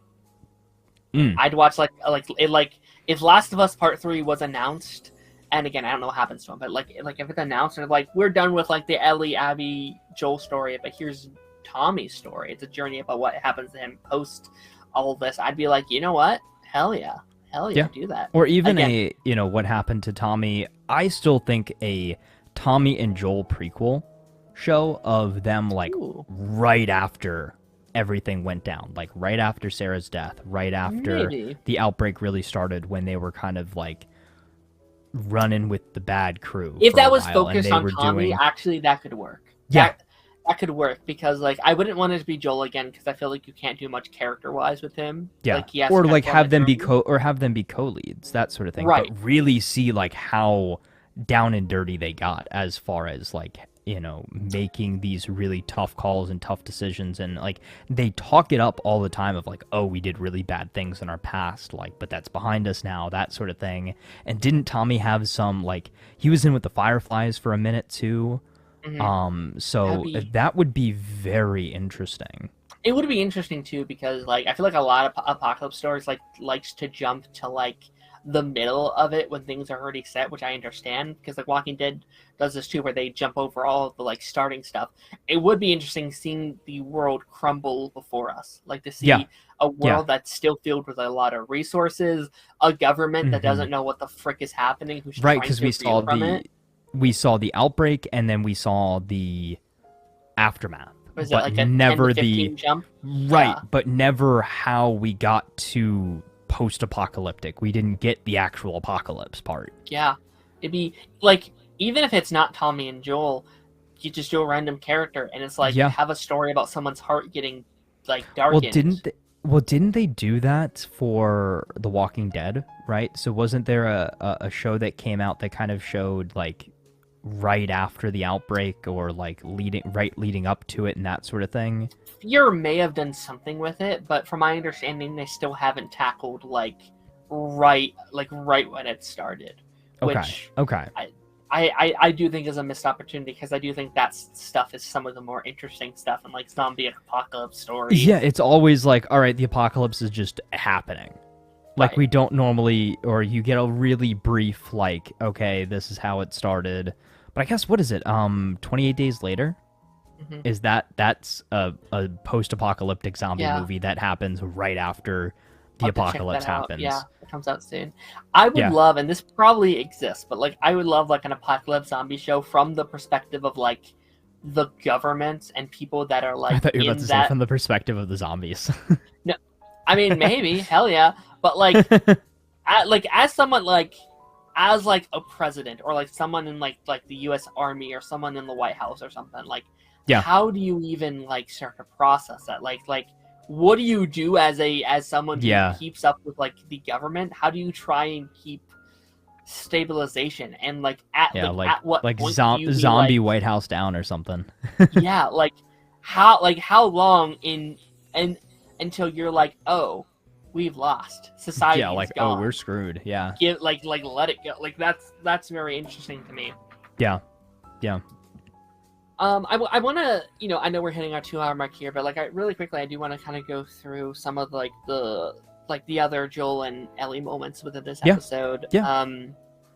Obviously, there's the iconic space scene, which is among one of my favorite Last of Us moments of all time. I adore. I last week I just played that moment inside the game again, and it's such a beautiful moment. And like leading into this episode, I was like, how are they going to do that? Because that is such an insanely beautiful moment inside of the game, and I think I was gonna say I could imagine it would hit harder after actually playing the game. Yeah, and I think the game, at least on like the PlayStation 5 version, where like your remote literally rumbles as you're doing the whole space thing, and there's such an immersive part of that, and I love that scene so much for Joel as just someone who just you're kind of in the midst of this dark world, and for a minute you get Joel back. You get him back. Yeah. And I think, and maybe that's why I love them doing this the way they did, because like you have had some time apart from Joel. He's been dead for a minute, within the game. And for a minute, it's like he's back and this feeling. And then you have to go back into that world that's dark and gloomy. And I think that like that feeling of, no, I don't want to go back. Like bring Joel back. Don't get rid of him as soon as you gave him to me. But I think that feeling is also important to have, and just the way they did that. I loved Ellie's little like I'm on a motherfucking dinosaur, and she that's such a wholesome scene. I love that bit, which I didn't get in the game. I didn't know that was an option that you can like climb. Oh, you can climb a dinosaur like that's optional inside the game. I didn't know that. Is that a museum? Yeah, we're gonna go if you don't fall off the freaking T-Rex, dude. Yeah. In the like behind the scenes video thing that they did for the end of the episode, like they showed all of the like crew members climbing up themselves and getting to do it. I was like, that's cool. It's so cool to have like a practical thing like that. That's so awesome. Everything with them bonding was great, and then it's so depressing getting to see the like downfall of their relationship every year getting worse and worse. And I thought like the whole puberty years was very interesting too, to dive into that stuff. Not to dive too far into like queer talk, but like it did, like homophobic Joe did throw me off a little bit at first. I didn't necessarily take it as that, actually. I thought more so he was just shocked. I think that's what it was trying to get across, but again, I could be completely wrong. That's just how I read the scene. No, I think I mostly agree, because like at first it threw me off, because I'm like, this character that I love very dearly, like having those kind of reactions, it's like that's not something you want to hear from any parent, right? But also I also think it's important to have that kind of representation. Like we're not, like this show has done a fantastic job with representation. Joel is a straight man in his 60s, like from the Midwest, in a world that never went through the major like pride and queer era, it was never, like that never really happened in like this world, right? Because of when the apocalypse happened, like 2003, right? So I think like that reaction, unfortunately, is very warranted for him. I think it's very expected for someone of that kind of character, not trying to justify that from anybody, but also I think it makes a lot of sense. And I think a lot of times, and this goes for a lot of parents, it's like sometimes parents need a minute to process that. Sometimes parents need a minute to be like, okay, that's what's going on. How do I move forward with this? Parents grow up having this image of who their children are from such a young age that when something happens and that's not how they turn out, it can be hard. It can be jarring. And I think Joel handled it like many parents don't. As we all dream our parents will, is like, oh, they finally got it. And I think we saw that slow evolution. And then I love the scene in the barn with him being like, so is that your girlfriend? Like him trying to at least pull that like olive branch of being like, hey, I see you, I'm okay with this, and I just hope she's good for my baby girl, kind of thing. Like I thought, like, okay, I really liked that mini journey with that. Yeah, the growth was definitely nice. Yeah, very nice to see. I mean, we covered a lot here. Is there anything we haven't talked about yet that you wanna talk about? I mean, I don't think so. I feel like if we talked further, this would definitely go into to probably spoiler territory and things that, again, that I've seen very much so out of context. I'm excited to see what happens in this final episode. Like, I'm going into it thinking, I'm like, how is one episode going to be enough to wrap up this story here? But Right. and my biggest thing going into this finale is I want it to feel like a genuine close to this season and not just like a mid-season finale. Like, in my mind, I kind of went into this once I knew the layout of the game, as I was like, okay, seasons 2 and season 3 are going to feel like season 2A and season 2B, not two distinct Right. seasons. It's going to feel like, like in the seasons of the Arrowverse shows, where you have kind of that, mid-level boss for the first 9-10 episodes, then you've got your mid-season finale, and then you come back and really hammer home what you're going to do with that big bad in the back half of the season. And that's sort of what it feels like they're doing setup wise here. And just that 7 episode count just feels so odd to me. But if they can stick the landing with this, and again, make it feel like the actual close of a chapter and set up nicely for next season to, again, make season 3 now feel like a distinct piece of the puzzle, its own chapter, that then doesn't feel like it ends abruptly into season 4 and like these 21 episodes that we're gonna get throughout seasons 2, 3, 4, and make them all feel like individual unique seasons and not just, okay, we're splitting up one season into 3 parts. That is my biggest concern and I guess my biggest hope for the end of this show as well. Yeah, I'm curious how you feel, because like I do kind of think the game feels like that a little bit. Like it does kind of, like the ending of day 3 for Ellie's part feels like, all right, pause, and then we're gonna go over here for a bit. Like it doesn't necessarily feel like an ending. It feels like a see you later kind of thing. And I wonder how they translate that. Like, again, like you have to translate that in a way in the show that feels, real and feels valuable. And like, I've been wondering all season, like where they're going to end. And as the season went on, I realized, they're doing as a day per episode. I was like, we're going to reach the end of the season. Okay. that's what we're doing. And I agree. I'm super curious to see how they wrap it up. Like it could, because like I even thought like the season 1 finale, as it was really good, felt a little not off, but like maybe could have been like paced better and stuff like that. So like I'm curious to see, as this is not the actual ending of the story, where we end here. It's gonna be interesting. Yeah. And I think too, also one last thing to mention before we wrap things up. You mentioned the end of season 1. We never got your answer on this, or I guess my answer either. We agreed with Joel in what he did with Eugene, but now that we've seen it talked out between Ellie and Joel, do we agree with what Joel did at the end of season 1? And or do we agree with how he tried to hide it from Ellie, which I think are 2 different answers. I like we talked about this at the front of the season, and I still don't feel like I have a good answer. Like Okay. I genuinely don't know what I would do in his situation. Yeah. Like, would I have the strength to do either of what he does? Because each of his options are takes so much strength on both sides. Like, it takes a lot of strength to go through and kill the last remaining hope of the world.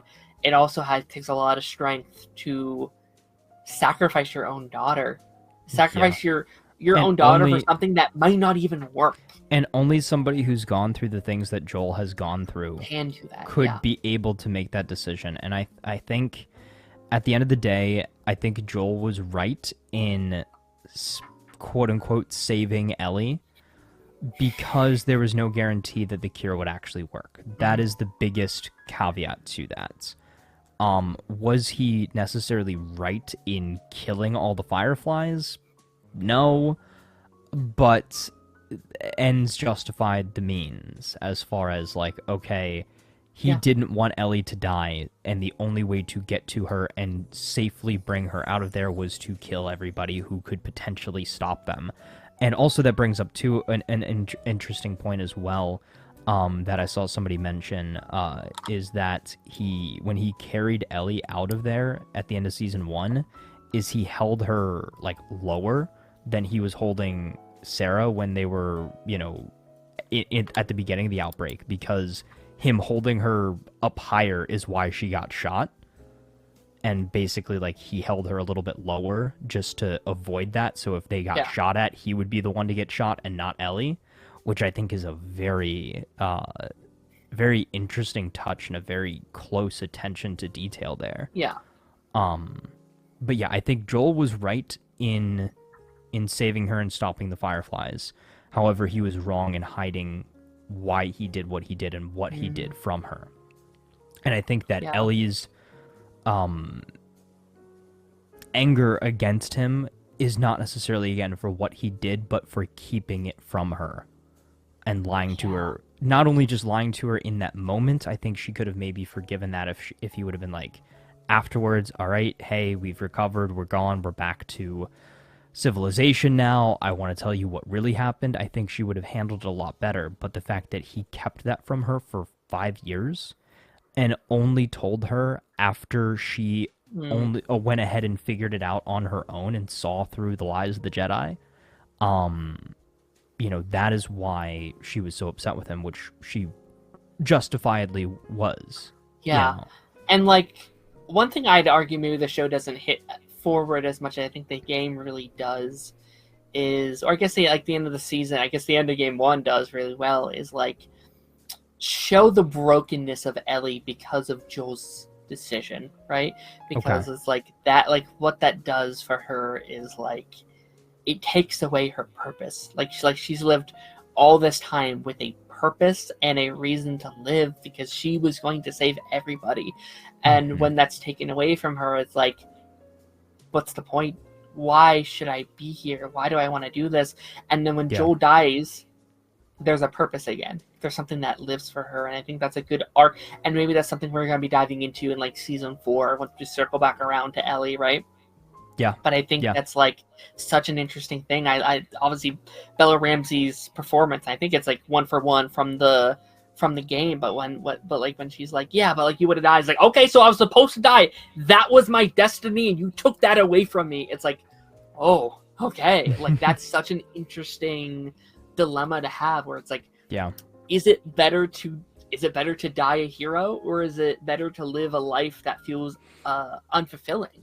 That feels and I would agree with that, only if we had 100% without a doubt confirmation that by her sacrificing herself, they could then synthesize a cure that would then work, right? There was, again, no telling that sacrificing her would allow for that.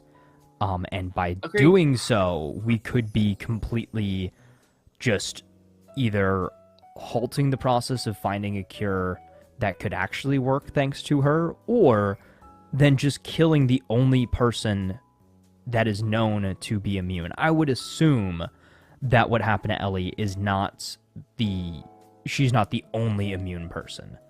I think it would be reasonable to consider that somewhere else out there that it happened that, a mother got infected at the same time she was giving birth to her child. Like, probably happened more than just once. Maybe. I don't know. Agreed. Or there's a way for, I still think the fact that Ellie is immune, like, if she were to have if she were to carry a child, maybe that child would then be immune. Again, I don't know if that's something that is thought about or approached in the game at all. But that would be a very interesting concept as well.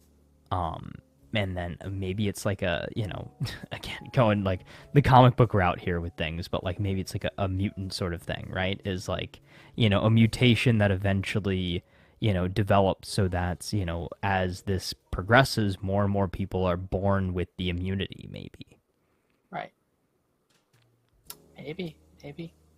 But hey, they're not immune to being ripped to shreds. Yeah. Let me read these last couple comments here, Yeah. and then I think we're going to call it a day. Cameron, actually, I will answer that Cameron question last because it's off topic from Last of Us. I don't think Joe should have lied to the guy's wife about what happened. I actually kind of disagree there a little bit because I actually think like what Ellie did, I think was only going to hurt her more, and I think like yeah. In that moment, I think like as fucked as it is to lie, it's also like I think you would much rather hear, yeah. You'd much rather hear, okay, he went out on his own terms, basically he died a hero, that sort of thing, rather than, yeah, I had to put him down like a rabid dog. Yeah, like you know? Unless there's like any way there's that some can delicacy get back to her, like yeah, there's a little bit of delicacy there, and sometimes, you've got to fudge the truth just a little bit to let them down easy. Yeah, like I know our approach to a lot of these things make us seem like villains. Like we're pitching for like lying but, and think about killing, it but like think about it in like a simpler context too, right? Is like say your friend texts you and is like, "Hey, I'm going out to get dinner. Would you like to go with me?" Yeah. Like, oh no, I think I'm busy. Long day at work, that sort of thing. When in reality, maybe you're just sitting at home and watching, catching up on Dexter, right? A little, little bit of a lie, but just I'm not gonna let be him like, down easy. Fuck no, I'd rather just watch TV. absolutely not. I had such a long day. The last thing I want to do is hang out with you. Like, you're not gonna tell somebody that, right? So, I think same kind of rule applies here. Cody says, and now I get why they revealed the dad info now. It's because in the game, you get that at the start playing as Abby, but they didn't want to wait until season 3 to do that. So I assume the like dad Abby thing. Yeah, 100%. Like I yes. think I personally think that was for the show's best interest. I think especially going into season 3, it would have been very tough to convince people to watch that. It's going to be hard anyways, but I think making her a slightly more compelling character, and I think showing the flaws of Joel a bit more is going to help on that crusade. Yeah, 100%. We get Liv next season. That makes me excited. Okay, so what to see next season? Or Who is that? No, okay, so here's the dilemma I'm now up against is I'm on day 2 of Abby right now, and I'm hoping I want to push myself this week to get caught up, finish Abby's portion of the story as I'm replaying it. But should I go ahead and start the Abby story now, or should I wait until season 3 is closer if I can be more? Well, like I said, my plan is to start going through and playing everything once this season is over. Everything? So I would say everything?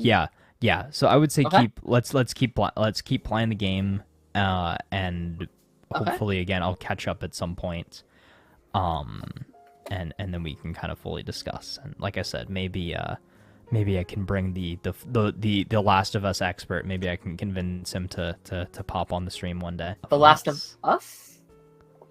The last of Us for a little while. That is the last of Us for the last Last of Us for the last I don't know, like 2-3 years probably. Yeah. Oh man, I'm really curious to hear your thoughts because I just watched it a couple hours ago, so it's still pretty fresh in my mind. I haven't heard a lot of other opinions on it. I still haven't finished the game. I wanted to finish up to this point in the game, and I didn't. Just hadn't found time, but I feel like I remember a lot of this stuff, at least the like general gist of what happened in the games and stuff like that. Yeah.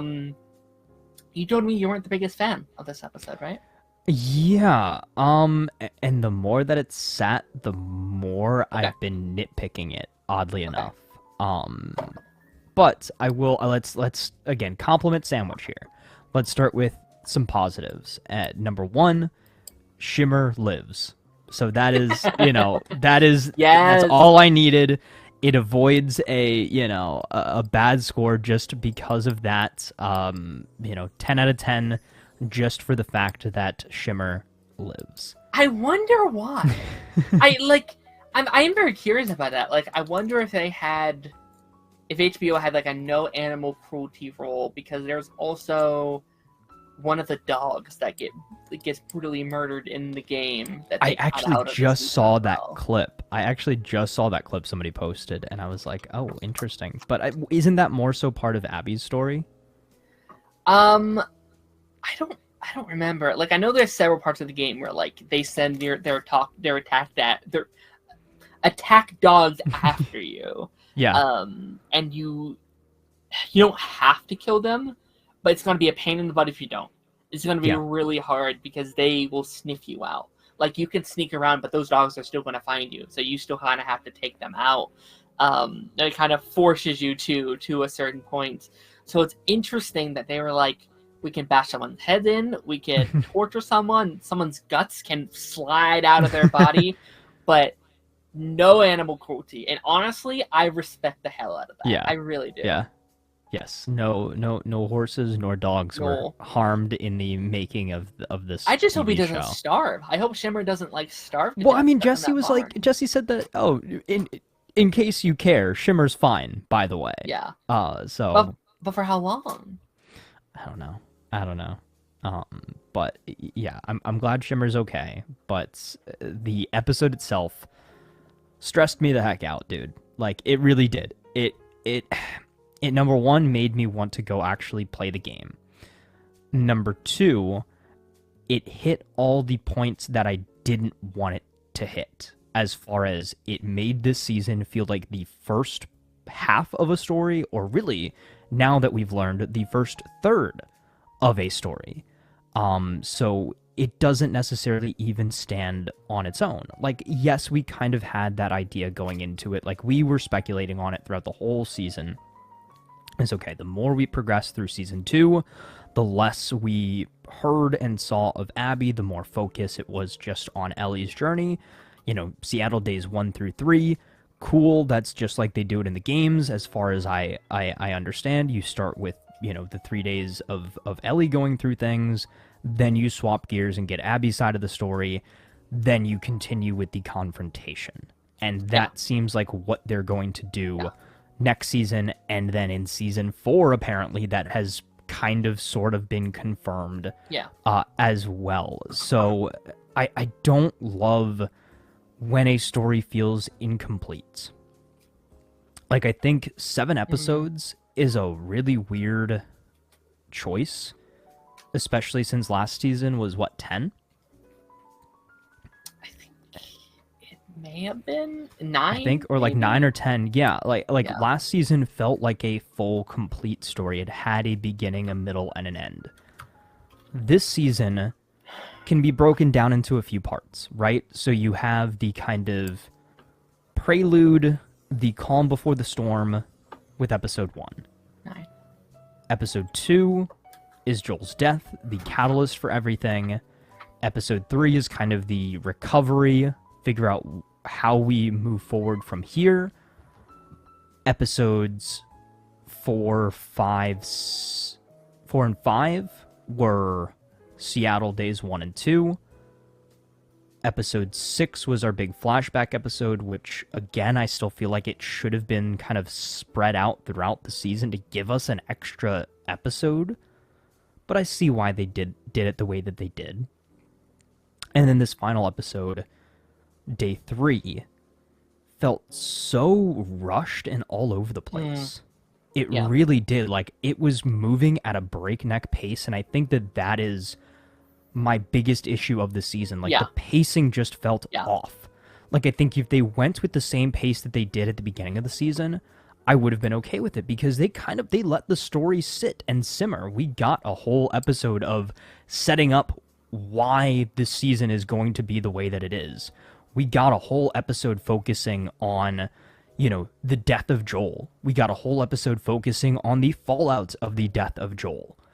And then we crammed a whole day's worth of adventures into 3 50-minute episodes.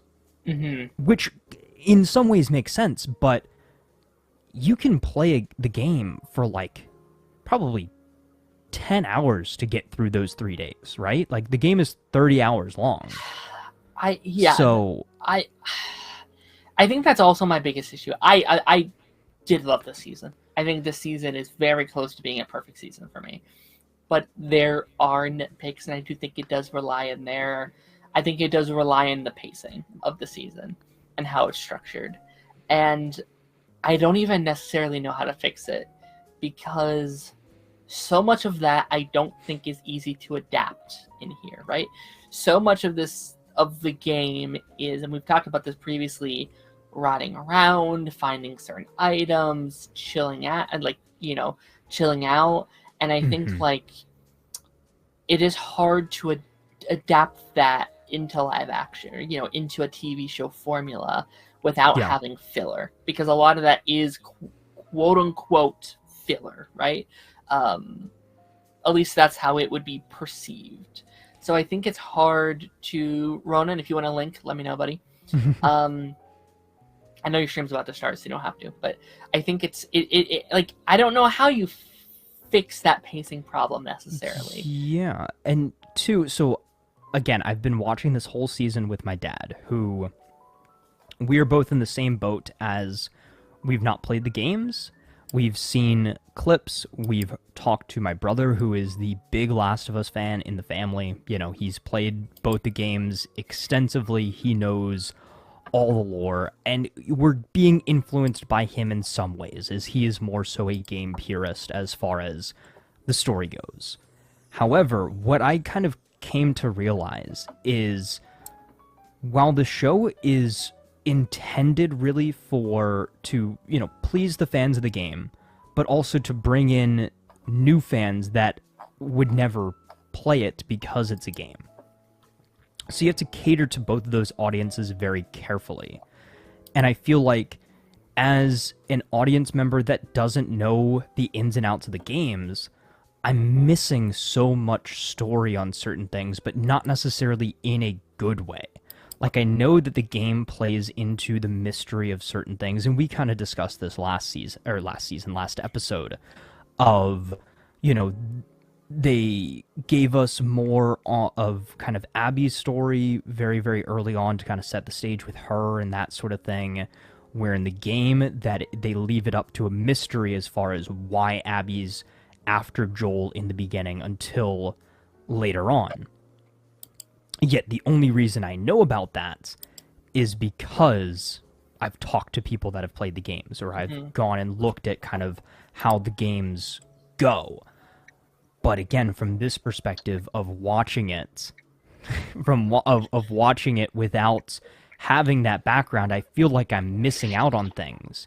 And then the other side of that equation is that people who have played the games, they're at a point where they're dissatisfied as well, because it's not necessarily following the game story as closely as they would have liked. And again, it's an adaptation. It's supposed to be different. It's supposed to tell the story in a new and unique way, take certain liberties, change certain things that the creatives didn't necessarily like when they made the game. But it feels like this odd tug of war where we stay very faithful to the games and the background and the backstory in certain aspects, and then in other parts, we change it completely. Like, looking at how Ellie acts in the game versus in the show are two complete, like, she could be a completely different character. From what I understand in the game, she's much more so, like, hell-bent on revenge, kind of very much so single-minded as far as I'm going after Abby, that sort of thing, versus now in the show, you get a lot more downtime. You have her kind of conflicted and not necessarily sure of why she's out there doing what she's doing. She's not as threatening, I feel like, either. And obviously that's a choice for the show, and they need to go in on that. But then you switch it up there, and then she becomes very menacing and very threatening and very much so like, I'll kill anybody who gets in my way sort of thing. But they just keep going back and forth with it, and I can't ever, I guess, sit with the decision that they've made, because it feels like they keep going back and forth on it, and it's just, an odd spot. I feel like, give me some more perspective as far as from somebody who has played the games. Like, how does that feel for you? I'm kind of split on it because I really liked, and Ronan, I want to hear your perspective on this a little bit, who knows the games more than me. Yeah. But like I've loved the more transitional journey, because I think you kind of start game 2 originally and she's already kind of that more darkened, that more edgy character. I've liked the journey of the season of them building up to that, to slowly seeing her up until last week's episode where that moment where she's like, oh, this is the version of the game now. This is the version that we knew from the games, and we've seen that transformation. But I will say, I think this episode, just a little bit for me, does flip-flop a little bit in that characterization. It feels like she kind of goes back and forth a little bit, and I feel like maybe there could have been a smoother transition, but maybe it's just because we don't...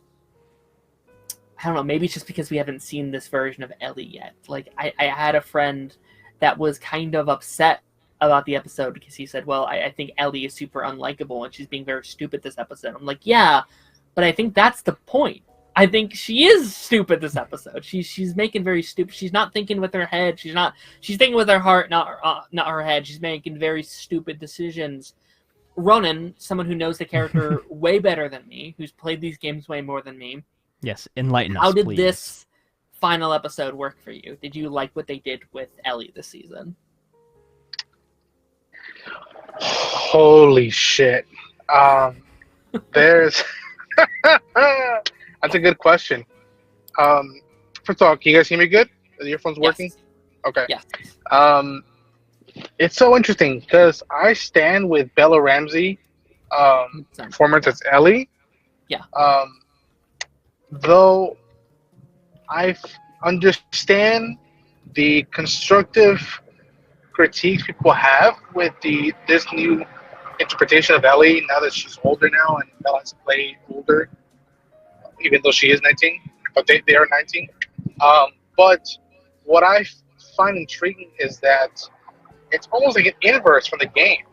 In the game, because you are on the DualShock, you are on the stick.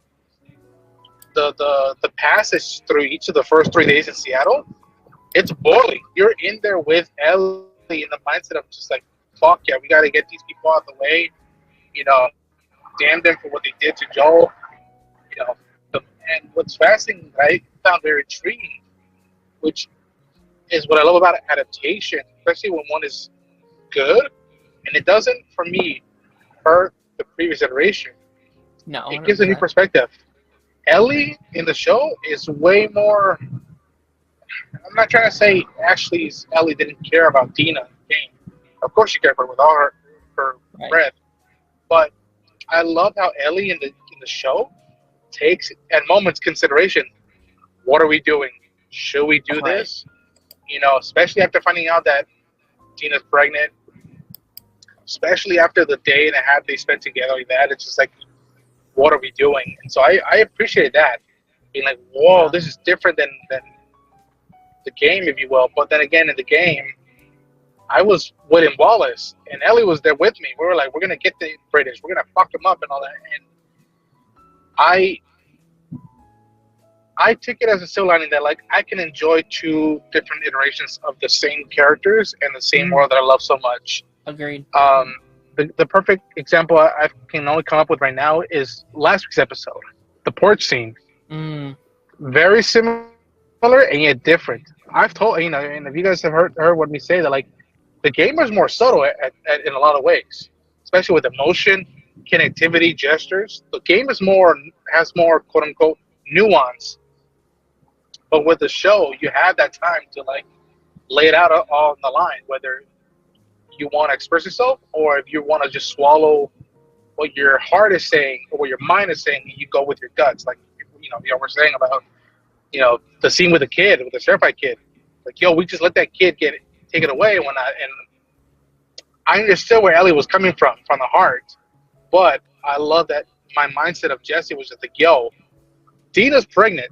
Tommy's out there. This is not our fucking war. And by the way, the kid you wanted to save, their folks were willing to like kill you. Yeah. Kill you and like fucking mutilate bodies, if you will. Like it's like think about that for a sec. And so I like the dynamic between Jesse and Ellie because it was mind versus heart, and the need of the many outweighed the needs of the few or the one. Mm. But I like the episode. It's not doesn't make right now. I've sat with it for 24 hours. It doesn't make my top 3 or 4 episodes of the season, Yeah. but and again, it's a choice. 50 minutes. They covered a lot. A lot. A Yeah. lot of time. You took away gameplay still. It's a lot of like, okay, the stakes of Jesse now being the dad. The fact that like you gotta find the boat, and then the paths, changing. Jesse's like, I really hope you make it, and her going the route what she does with Mel and Owen. So I liked it, but I'm very curious to see as a whole it'll play out better once we finish season 3 and maybe even season 4 if that happens to go that route. Yeah, I want to go back a little bit, Taz, because you talked about how you don't like the ending because you don't like open-ended stuff, and I was I wouldn't curious. necessarily say open-ended stuff, but things that Incomplete. end in a way that doesn't feel satisfying. Like, I feel like if we had gotten more leading up to this ending, I would have liked the end of the season more. Like, I don't have a problem with where we end the season, but just some of the journey in the middle doesn't sit right with me. Like, as far as how did we get from where we started to where we ended? Right. I was curious about that because we had this conversation, was it 2023, with Across the Spider-Verse. Yes. Like, Yep. like you sent me that message, and like you said you wanted to do the stream. I was like, awesome. And then you sent it me like, yeah, I wasn't the biggest fan of it. I was like, what are you talking about? And then like once you broke that down for me, I was like, okay, I can understand that not sitting well with you. You not liking a part 1 to a 2-part story. But I also don't know how you, in this case, I don't know how you do it any other way, right? I do. Okay. Pitch it to me Is then. you make this all one season. This is the mid-season finale in my mind of season 2. You know what I mean? Is they now have this 4-season So you do plan. a 22-episode season.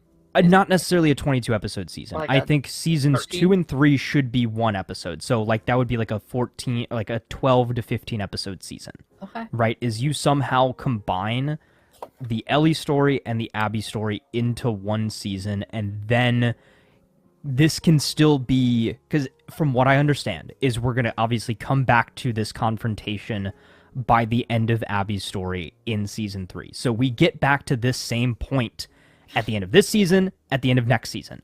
So why not just combine everything into one season? I know that you're trying to cover up what happens.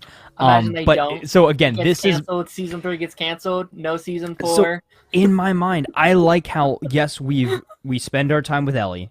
We're gonna spend our time with Abby, but just I feel like I've seen half of a story here, and having to wait all that time to then play or to then see the other half of the story when you're playing the game. You play 7 to 10 hours as Ellie, then you go Sure. right into playing the 7 to 10 hours as Abby, and then you see how those stories converge. Where in here, it's a different medium, and I see how they experimented with telling the story in different ways, telling things out of order. We're going back to the beginning, we're going back to day 1, but we're seeing it from Abby's perspective starting next season. But wouldn't that have been a lot more impactful if, again, say maybe this is episode, or even say they somehow told this whole story in 5 episodes, right? This is the end of episode 5, and then we've got 5 more episodes to tell that story. In a lot of ways, I would much rather them combine it all into one season rather than give us a short season where it feels like not a lot happened, or like we rushed through it just to get to this end so that we can tell the other half of the story that we might rush through again to get to this end, and then finally give us that ending. And if it, in retrospect, all put together, all like 14 episodes, maybe if it's 777, if all 14 of these episodes together feel like a good cohesive product, then great. But we're not watching it as a binge. We're watching it as a weekly release. So it has to, has to feel good in that weekly release schedule. But again, that's just my opinion. I felt very much so like I was moving at a breakneck pace this episode just to finish the story, where like we didn't go through things in a very natural way. Like I felt like they had an idea of where they wanted to end this season. They only had 7 episodes to do so, and I felt like we had a big pause, a big break from the action with last week's episode, given it was a flashback, and then we had to just rush to the finale, or rush through the finale. I'm very conflicted, because it's like, I do wish there was more time in this season, because I would agree. I think my biggest criticism is a lot of things move very, very fast. The pacing is very, very fast. I felt that especially this week, where things were like, whoa, we are moving light speed. Okay. But also, it's like 2 episodes a day is maybe too much. Like, I don't know if there is enough to do 2 days per episode, right? So I don't know in that regard. I don't think it's necessarily the amount of episodes. I think it's what you do with the episodes. Like, I feel like in a lot of ways, as fast as some of these things were, there were also a lot of things that oddly lingered for too long. Like, again, I'm sure it matters, but like, say in this finale, why did we have 5 minutes of Ellie going to Scarface Island only for kind of nothing to happen, and it just feel like an odd detour? Like, again, I know it matters, but it felt out of place to me. Like, I felt like, okay, we could have gotten more with Tommy, or we could have gotten more with Jesse, or we could have gotten a different interaction instead of that scene. Like, it felt like it was oddly placed, and like if somebody ripped it out of the episode, it wouldn't have changed where the episode ends. Like, that's one of those scenes where you're like, okay, maybe it's a deleted scene, you see it on the cutting room floor, you're like, oh, it's kind of cool, whatever, but it doesn't necessarily impact the overall story. I was going to ask you this, like, this to you, Ronan, because that's not in the game, right? That doesn't happen. That happens to another character, right? Yeah, so I can confirm that doesn't happen to Ellie. Ellie does confront the Seraphites in different manners, but not strung up, Lynch style. But what I find fascinating is that they're leaning into that aspect of Ellie perspective and then another character's perspective, and that kind of angle kind of bugged me in the game, because I'm like, oh, I know this story. I know you're the 2 sides of the same coin. Okay. So that's why I think they chose to do that. And what I'm doing the math right now. I'm like, there's a whole battle stuff that we didn't get from Ellie. That as a gamer, I was like, oh, that would have been fun just to see it and change whatnot. And what I found weird, and I appreciate Taz's perspective, because I have a friend on my podcast. I'm pretty sure he's going to bring it up when we do it in a little bit. Of like, we should have had more episodes, because even though we're getting the weekly release, which is the closest the non-gamers get to experiencing the time it took for us to play through it,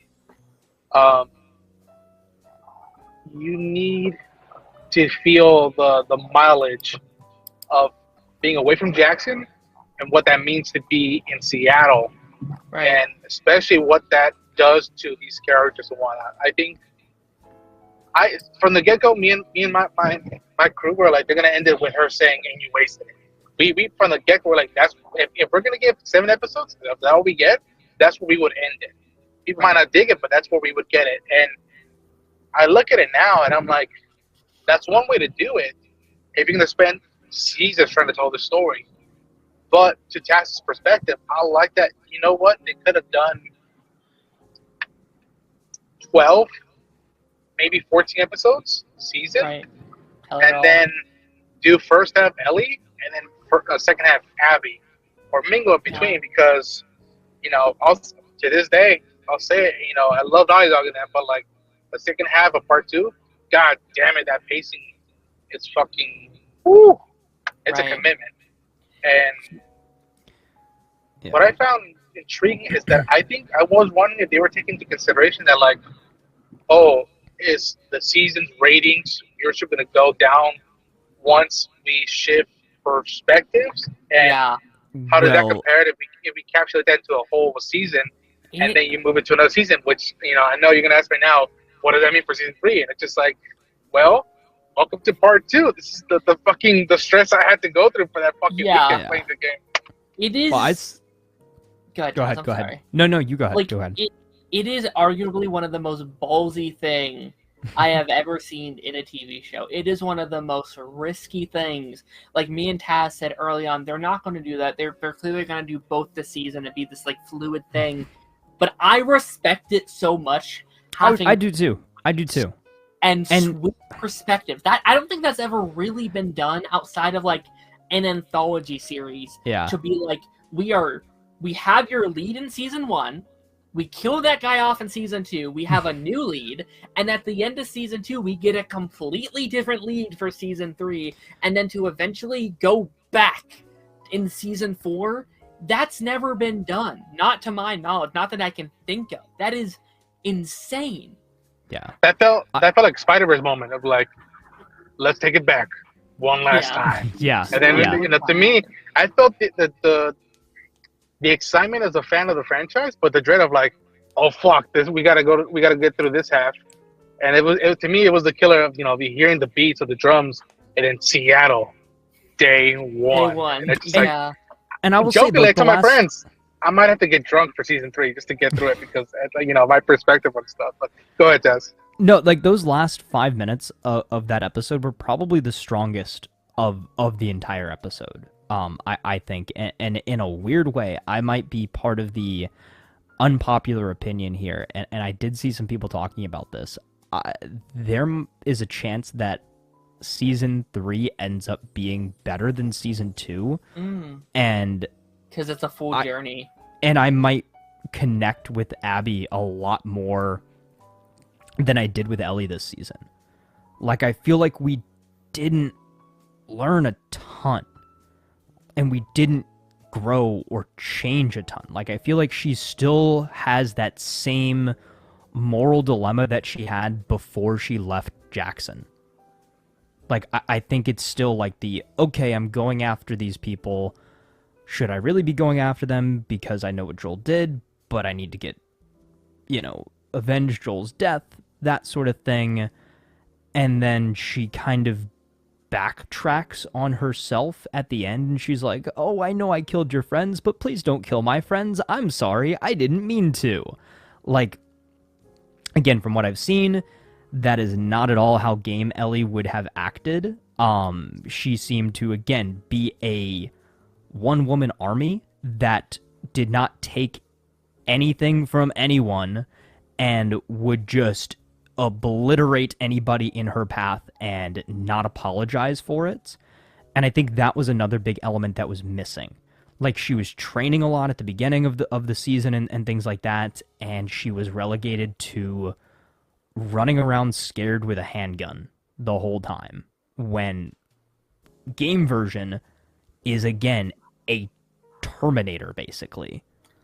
But I would argue she kind of got there, like by the end of the season. Like, I think this week felt to me like this was like the end of episode was it 5? The end of episode 5 with like what she did to Nora, right? With Nora. Yeah. Nora.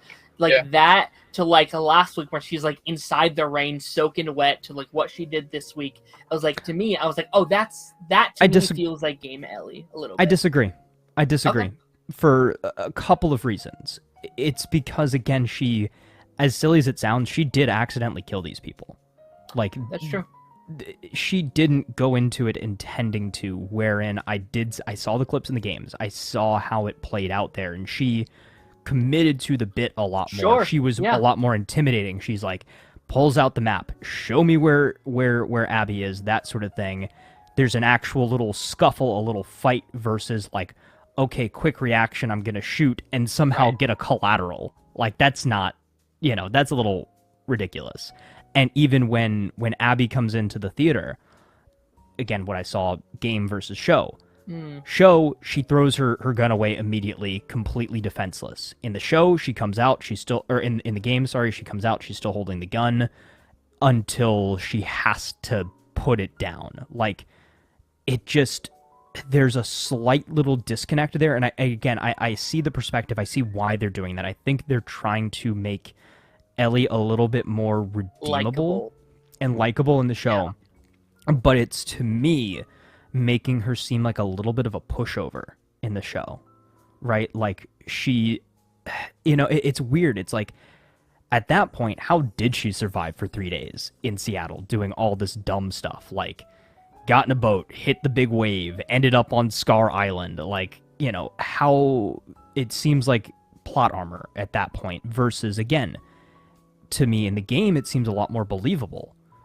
On a mission, one person firing squad, that sort of thing. It just it's interesting. And one other thing too that I could be wrong about, and Ronan, I want you to tell me if this is true or not, but sure. In the game, is it correct that when or after Ellie kills Abby's two friends there, looking for Abby with the map and everything, when Tommy comes out to rescue her, comfort her, whatever, in the game, do you slightly hear like a distorted version of Joel's voice and then it fades into Tommy's voice? Is that correct? I feel like I saw that potentially. That's good. That's a good question. And then that didn't happen in the show. It might have. I have to go back. Listen, I've told you guys, I've only played the game 1.5 times, maybe 2 at most, because it really fucked me over. But like, yeah, and like, they might have done that. Yeah. But in order to, instead of the audio, what they did was that they made Tommy appear very much like Joel. Right. Is like when Joel helped her out in the game with David. Mm-hmm. I was like, Ellie, it's me. And then, even how he holded her was very much the way Joel holded her in season 1 and in the game. And he looked at what she did, and he looked at it, and it wasn't a killer. It was, in my opinion, his niece. So he's like, okay, no, forget it. Come on. And so they might have done the audio thing. I have to go back and look at it, but if they did and they switched it off for this, it worked for me because that look was Uncle Tommy. That wasn't a brother. That wasn't a father. That was Uncle Tommy doing his best to make sure, listen, it's not your fault, and whatnot. There's a lot of stuff of that they do and they switch up. That again, I think the story is playing out better for me in the show, but it's a different dynamic between what the characters are doing in the show in comparison to what the characters did in the game. And it's funky, man, because how do I put it this way? It's a different dynamic when you're controlling a character and you feel that rage. And what I find fascinating from the show is that Ellie keeps trying to be at moments Joel. And I find it very intriguing when she does get a moment of peace and thinks about him. There is the beauty, and then it just goes back to the dread of just killing and whatnot. Right. Which is why, in the game, she's more colder, in my opinion. But what I appreciate that the show has done up to that point, and they did it really, they started in season 1, is that Ellie is fascinated with the violence. I'll never forget it. Season 1, when they go to find some stuff and Joel's loading up the truck with gas. She finds an infected. She takes out her switchblade knife and just pokes at him and just looks at the cut in one eye. And I was just like, I don't remember that from the game. That's intriguing as hell. And there's that. There's a scene last episode with her with the dreams and being obsessed with the moths and death. And it's I think there's several layers to that. And some of it is what's going to happen with Joel, what's happened to her in the past. Like you just said, she's always been a little bit intrigued by that darker side. And I think Joel's death has given her permission to unlock that side of her. And I really liked her line this week with Dina, where it's like, where she's like, I hated how much, I hated how easy it was for me to go there, and how much I didn't really regret doing it. Like, I thought that stuff was fascinating. Yeah, I think she's finally she got a moment to think of like what Joe tried teaching her and what Dina has now brought to her life, of like so much beauty and like perspective of thinking about stuff before you actually act on it. And what happens now that after you act on it and you think about what you've done. Because probably you could say up to that point, Ellie had never thought about her actions past acting on them. And this was a watershed moment where she was like, fuck, man, I made her talk. And not only did I end it, I left her there that way. And in some ways, too, I feel like leaving her there to get infected was worse than putting her out of her misery and killing her. They took away the line away from the show, but in the game, she does say to Nora, tell me where she is, and I can make this quick, or I can make this so much worse. Yeah. I'll defend Ellie on this perspective. She told all of them who were there watching Abby doing what she did, and no one batted an eye except for Owen. And then even when Ellie was there, no one batted an eye. Yeah. She kept saying, just tell me where Abby is. And, the first thing that comes to mind is Nora and Tatiana, or Tati, or whatever her name is, did it brilliantly, where she says, I'm sorry you had to watch that. No one should have gone through that. But then quickly goes back to that bitch got what he deserved. And it's like, after that point, hey, you got all bets are off. All bets are off. So same thing with Owen. When he went for the gun, I'm like, what the fuck you doing, dude? Yeah. Like you have a pregnant one right there. You really want to play a Mexican standoff right now? Just like, And I think that too, okay, full circle, right? It is, I think the ultimate perspective and the ultimate point of the show is to show that everybody operates in shades of gray. Nobody is all good and nobody is all bad. And we're going to get that next season. And again, I think in a lot of ways, I might end up really... I'm excited, actually, to see more of Abby's side of things, because I have a little bit of that teased as far as what I've seen, but it seems like the game really does try to get you to sympathize with her a lot. Oh, yeah.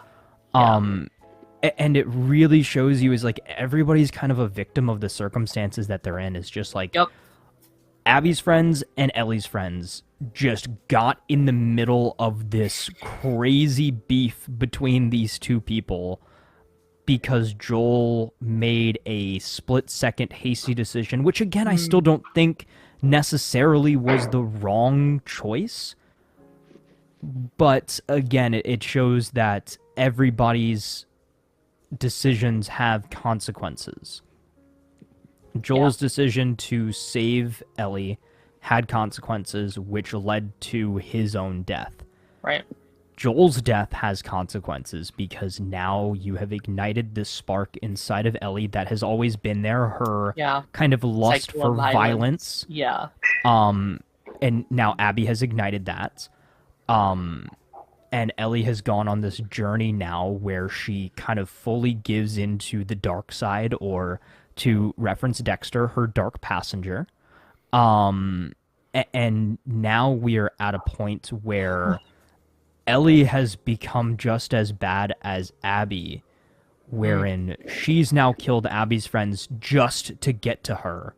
Yeah. Wherein Abby caused a catastrophe in Jackson by awakening all of the infected there, destroying the town, causing the deaths of I don't know how many people. Right. Just to kill one man.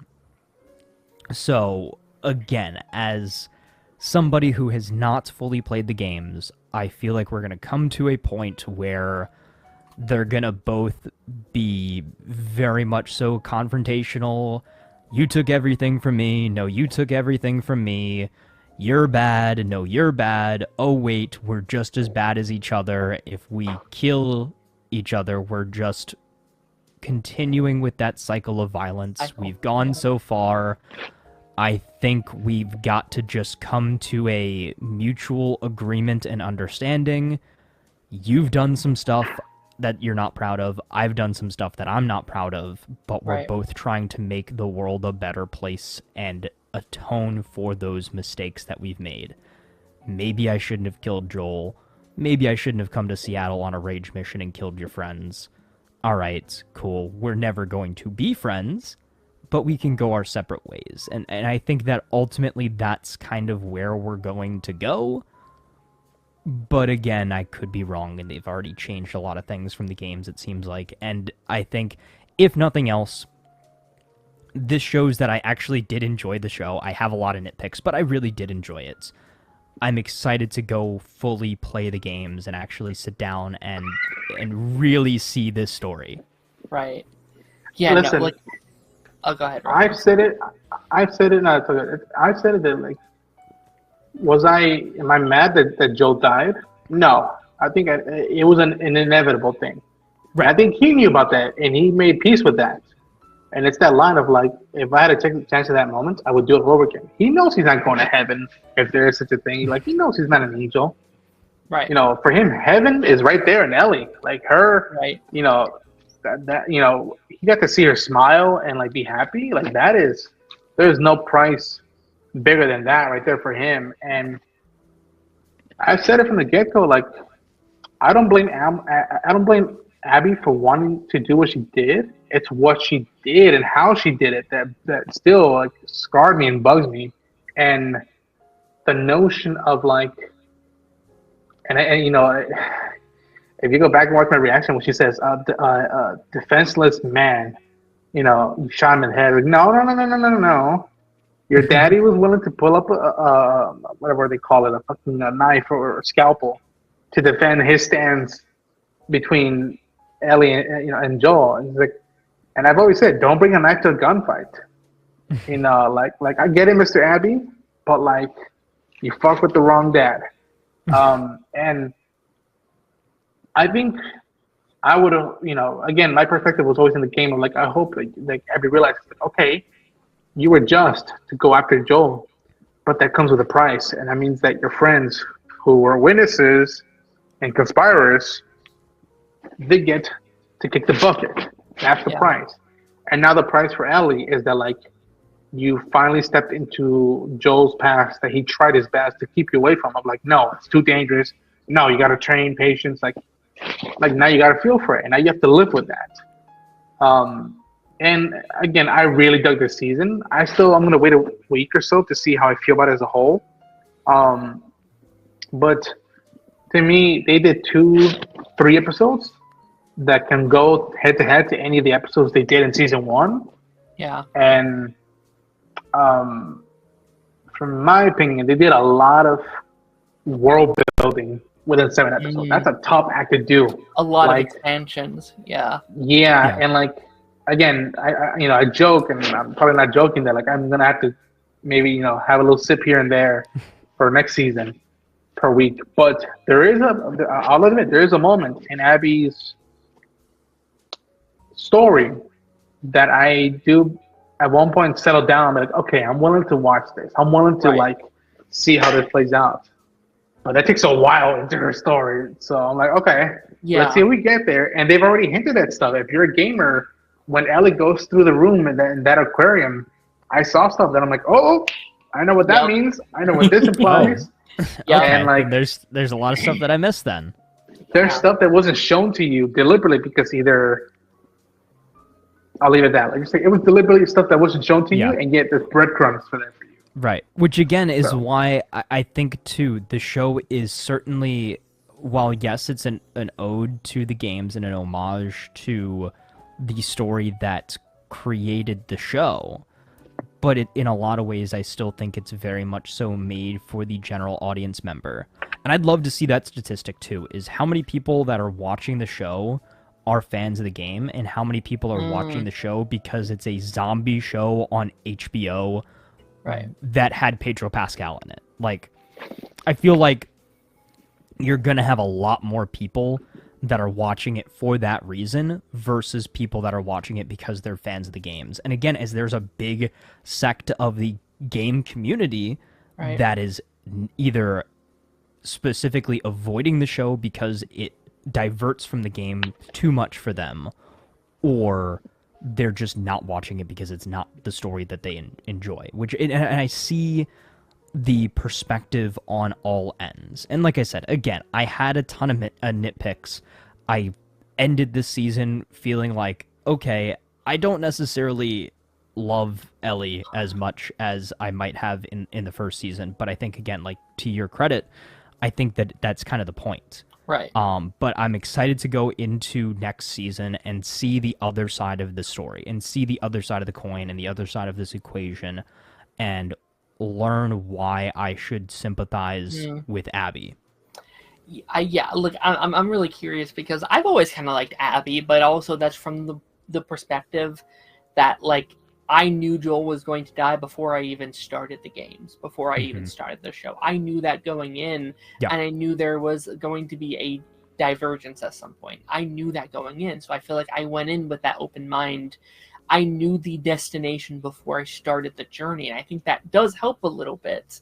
And I feel like they're going to even, I imagine, like, coming out this season, I already kind of like Abby, or at least what Abby kind of stands for. I do too, in a way.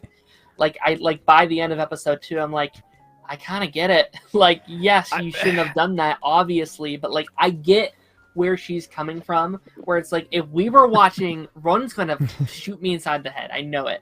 But no. Shoot you inside the head. If we were watching any other show, she's our protagonist, right? Like, she is just on the level as like Rick Grimes would be, where it's like, yes, she would be praised for her actions if we were watching a different thing.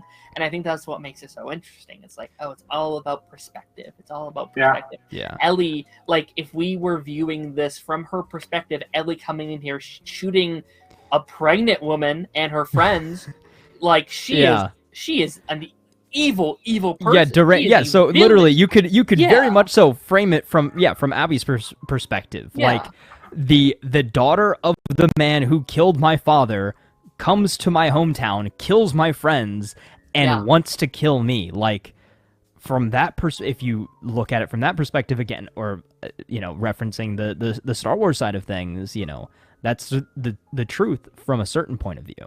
Right. Yeah, and I always tell folks that, like, to me, and again, it's perspective. That line from both the game and the show, we let you live, or I let you live, and you wasted it. It's like, sure, yeah, but, like, I saw Kill Bill, and in Kill Bill, they completely, in my opinion, done it the best way, where, like, the bride kills, I forget her name. Yeah. In front of her daughter. Right, in the and kitchen. It's like, hey, if you want to come back and kill me later, go for it. I'm ready. I'll be here. Yeah, and it's just like, and I thought that was simple, in a fucked up way, respectful and honest. And I was just like, it wasn't like, hey, I did the right thing. I'm not him. When I was like, no, you fucking tortured a guy. He just shot you down the head quicker. Right. And so, like, that perspective plays a big hand. And, like, and I hope people also realize this, that, like, I respect and adore Laura Bailey. I fucking respect and adore Kaitlyn Dever. Good. Yeah. La quiero mucho. But Abby, fuck that puta. Like, there is valid. Yeah. Man, I'm telling you, you are 100% allowed to have that feeling. That's like, but in a weird way too. I was kind of excited when she came back. I was like, finally. Like, we've been waiting like 5 episodes. Like, where the heck have you been for the last 5 episodes? But I guess that's what next season's about. There's a lot of fun things with her that I'm excited to see how they adapt it, and I'm excited to get there. Yeah. Y'all, the stuff they've added with the Seraphites and the wolf, is mind-bending to me. Like, that, there's stuff that wasn't in the game that we got. Like the one scene with the little girl and her dad, and teaching her all the whistles and with the hammer, right. Like. I remember seeing that hammer, and, like, it flipped me off. It freaked me out, because if you go back and watch just the promo of the game for part 2, right. That hammer comes up a lot, and it's just fascinating. And so, like, I'm gonna say this: you barely got a taste of Gustavo's new stuff. Gustavo Santaolalla, the composer, his new stuff for the second game. Wait till season 3, and then eventually when season 4 comes out, because there's some tracks that haven't been put out yet that, like. Ooh. Yeah, and I mean, I'd argue all around the season, most of the supporting characters are, if not better, done in such a different way that I loved. I'd argue better. Like, I think Dina's better than the games. Jesse's better than the games. I have to replay it. Jesse, but Isaac, oh no. Isaac, I feel like they've done a lot of cool things with him. So much more. Yeah, and He seems not fun. even He funny. seems fun. It's not even funny, guys. Like listen to Gianni.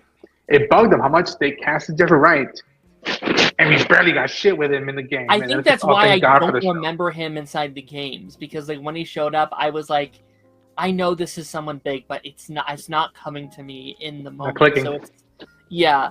I mean, we're heading towards the end here. We're kind of running out of time a little bit, but I do want to ask about Jesse Taz, because you were spoiled about that, right? You did know it was coming. Oh no. But okay, so here's the thing. Even if I wasn't spoiled about it, that is the biggest like foreshadowed thing throughout the entire episode. Like literally maybe 3 to 5 times he was like, I'm gonna be a dad. I can't die. I'm gonna be a dad. I didn't come all the way to Seattle just to die. Yeah, hey that was Ellie, a we little can't do heavy. that. That's gonna kill us. Oh, like they very heavily hit That's you over the head valid. with, this is his last episode. He is going to die. This is his last episode. He is going to die. Like, just in case you forgot it, Jesse's gonna die this episode. But like the way he died was so dumb. I know it's exactly how he died in the game. But this guy who you've seen like kind of very tactically like sweep rooms and like, check around and like figure out where people are. He hears gunshots in the next room and runs out the door without checking anything. Just runs out the front door and gets immediately blasted in the face. Like, how do you think that's going to end? I get it, and like to me, what's fascinating is when I look at these shows, and when a character spends time who have their own moral and their own rules, and they spend a moment seeing a perspective of somebody else, like that moment before they go run up the aisle, he talks to Elliot like, maybe I wanted to leave you, maybe I was convinced. He's nope, I wasn't convinced, but in that moment he realized, yeah, I have my own rules, but I also know you well enough that like you're so stubborn that even if it was me in peril, you would burn this city to the ground just to go for me, and that means a lot to him as well. So that's why I think that, like, again, Tommy, him being a very like mentor for him, and having that side of like, yes, Jackson is a community, but we're a community as well. And so he probably like, again, he probably wasn't, again, like he wasn't thinking, he was going on heart. And I have no idea when. And again, I love, I get it. Shows have to do, on the next week, on The Last of Us. In that video, they show the shot of him running up the aisle with Ellie. And as soon as I saw that, I was like, no, they're going to because everybody was talking about that, Don't go through the door! I've seen all the No, Jesse, don't run through that door. Yeah. Yeah. I mean, it had to be done, but I still think it's quite ridiculous that that's how he dies. After all that he survived, he gets just straight up blasted by Abby. Yeah. It is Have fun playing part 2, Taz. It is funny though, where like people was like, okay, maybe Joel won't die this time. He dies. Maybe Jesse won't die this time. He won't. Dude, we've been hardcore coping. Yeah. You should have seen me when we stopped recording. I would once in a while bring up Shimmer. Like, what about Shimmer? What about Shimmer? What about Shimmer? Like, Shimmer is no longer a horse. Shimmer is absolutely 100% the goat. Yeah. No, like, I brought it up a couple episodes back when, like, he was supposed to die, and I was like, I don't know if I should bring this up. But Shimmer freaking dies, and he didn't, and I was like, what the hell? Is he good? Shimmer MVP of the whole show. Better character than even Joel. No, I'm kidding. let's just say also, for gamers, when Ellie goes to the aquarium and confronts Mel and Owen, somebody else was there, another character that was also supposed to die that wasn't there. And I'll leave that until season 3 when you meet. I did hear that. So yeah, interested. Yeah, I mean, I have an early morning. I work in about 6 hours, so we are going to wrap this stream up here. Let me go through a couple of these comments here really quickly. Cody said the Abby side of the game is a lot meatier than Ellie's. I would agree. I would say there's a lot of stuff there to like. I feel like action. Ellie stuff is more kind of like chill for the most part. It's them kind of chilling. Where Abby's just like, there's a lot of meat on those bones to kind of go through from what I played. I haven't finished the Abby side, but I played most of it. Naruto, not connected to Last of Us at all. Darren, what season of Doctor Who are you on now? Of the 2005 run, we finished season 5 a couple months ago. We haven't gone through season 6 yet because currently airing of the new stuff, so I've been kind of taking a break from that, but I'm excited to hop in more to Matt Smith stuff. Cody said, Abby was really fun to play, as there's a particular thing I'm excited about for Season 3. Amazing, amazing. Cody said, Abby has some of my favorite moments, and Roden can probably back me up on that. Can you back him up on that, Roden? On Abby having some of the best moments? Yeah.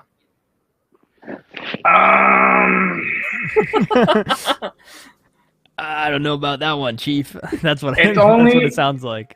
It's only up until a new element is presented in Abby's story that I can maybe play that. I'll say this: melee wise in the game. Once I calm down and be like, okay, fuck this, puta, she killed Joe, but like, all right, now I gotta play her.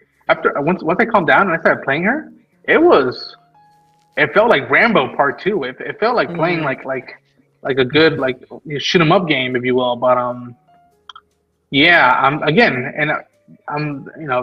even though there's moments where I did get emotional covering the season, I'm very interested to see how I'm going to take season 3. I'm very interested to see how that's going to play out. I still stand where my thoughts are with the game and the route they chose to go with the franchise. But I like to think that even the ideas I wouldn't do or I think are bad, I'm ready to see how they're going to play out because A, it's not my money, not my time. And so I'm interested to see what Kaylin does that honors what Laura did and yet does her own thing. Because already there's differences between her Abby and Laura's Abby. Right, 100%.